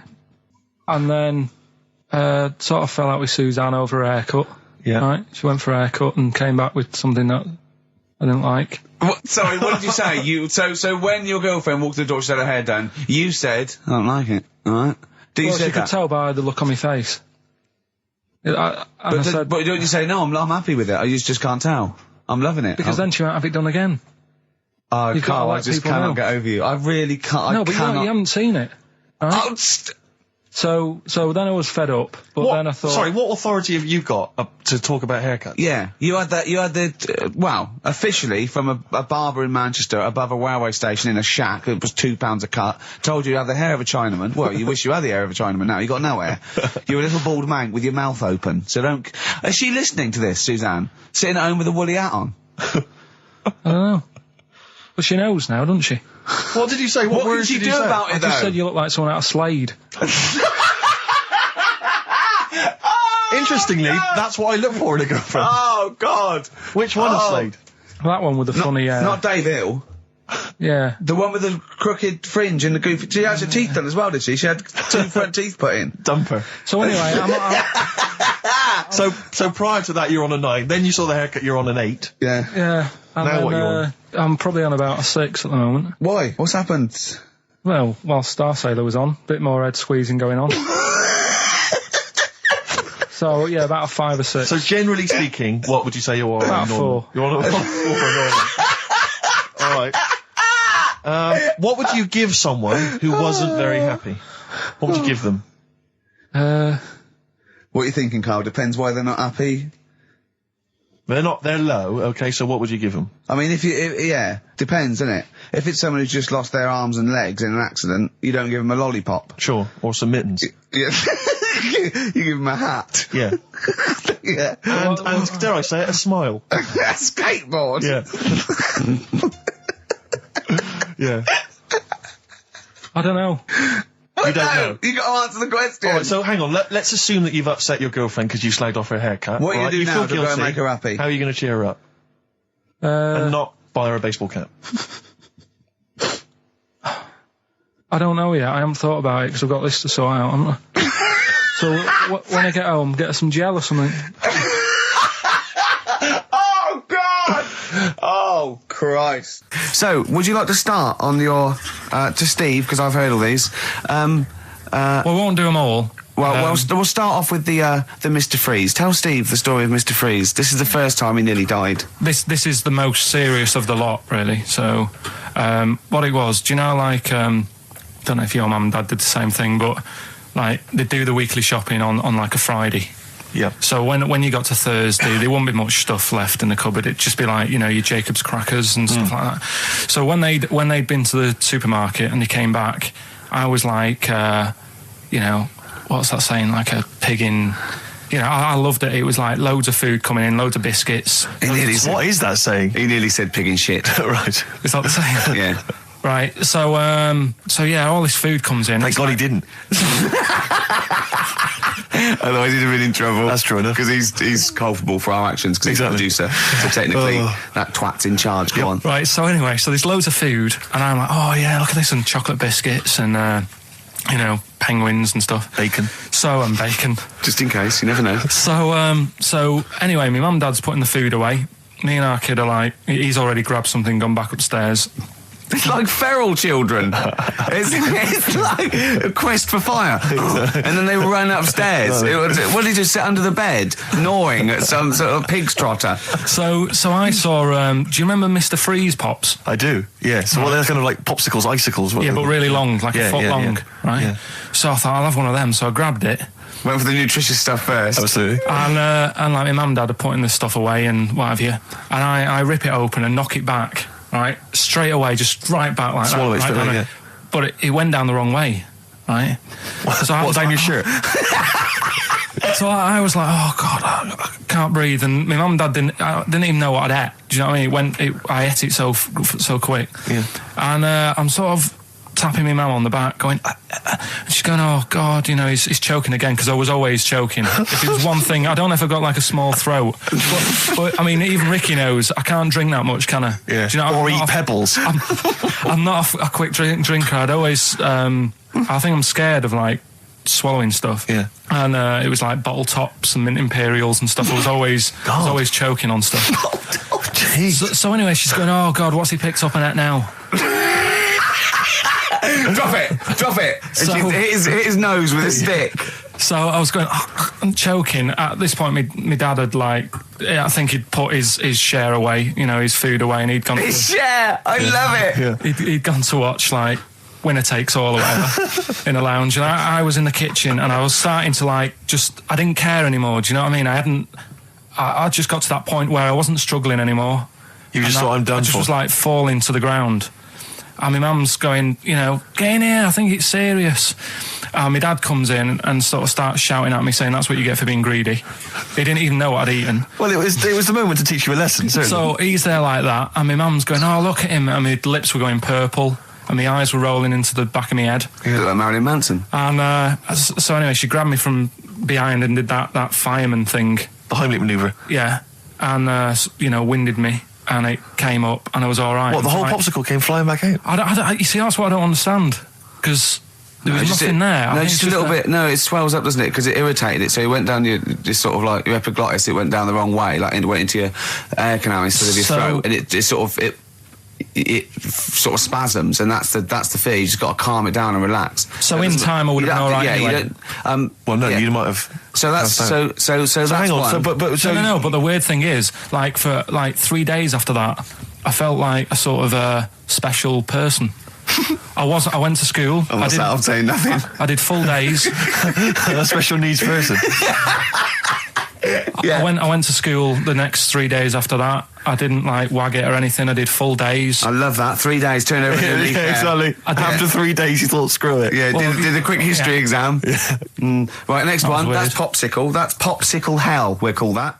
So we're looking into animals that we get rid of. I've spoken to someone about snails. I've spoken to someone about jellyfish and that. And looking at cockroaches today. She's an expert. She's just not just some random person. No, she works in a museum, a good museum. I said I'd give it a plug. It's the one near Knightsbridge. It's got dinosaurs and that in it. It's worth seeing. Natural History Museum? Yeah. So, It's not sure. He's not sure. This is what happened.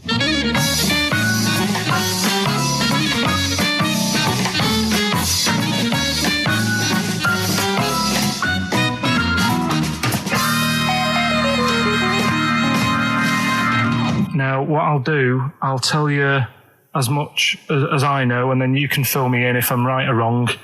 And then at the end of it, we'll get to the bottom of whether we need them or not. Okay. All right. So, first of all, the first thing that I found out is that they have 18 knees. That's not exactly possible. They're insects, so they have 6 legs. Yeah. And a knee is usually the junction between femur and tibia. That's sort of classic human knees and every other animal knee. So with 6 legs, you can only have 6 knees. Could somebody sort of got mistaken for seeing one that was a bit double jointed? I think you're grasping at straws or something. All right. Well, we might have to come back to that one then. Okay. They can hold the breath for 40 minutes. Well, they don't do that because they don't breathe in the same way as us. They breathe through little spiracles, holes down the side of the body. So, no, they're not a very apt simile because the method of breathing is so different. What do you mean?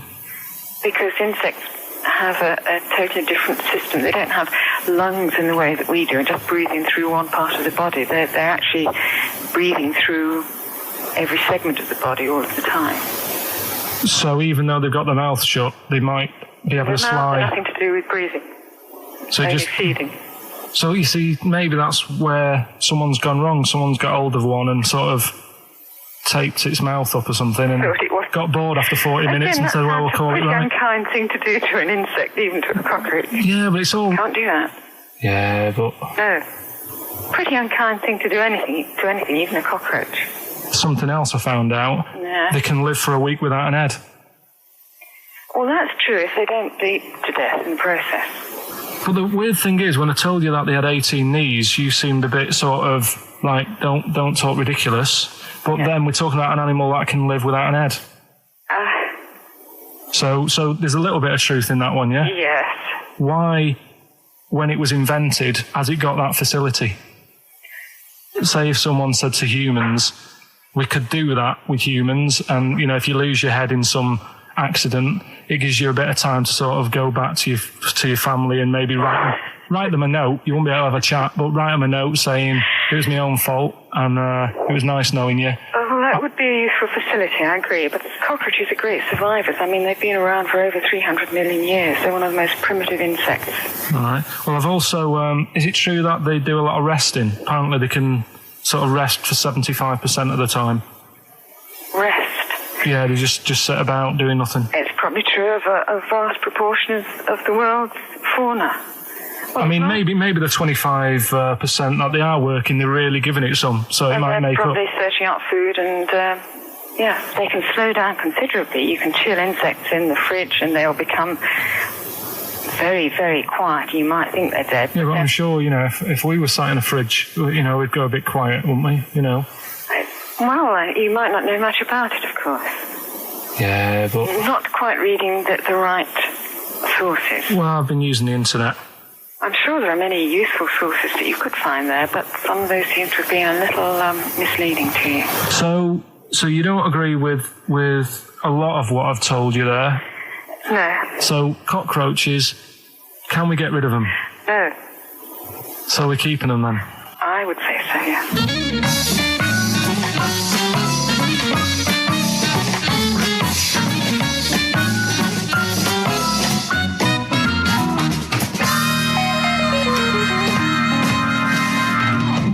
I think we should get her on more often because she sounds like she'd be a bit of an ally, really. Because she knew immediately that you were talking nonsense. She even said, I think you should be more concerned about your sources, which I've been trying to tell you for a year, right? The fact, I mean, 18 knees, where did you get that from? It was on the internet. They can hold their breath for 40 minutes. I mean, I don't know what you read and take on. Mad world, don't it?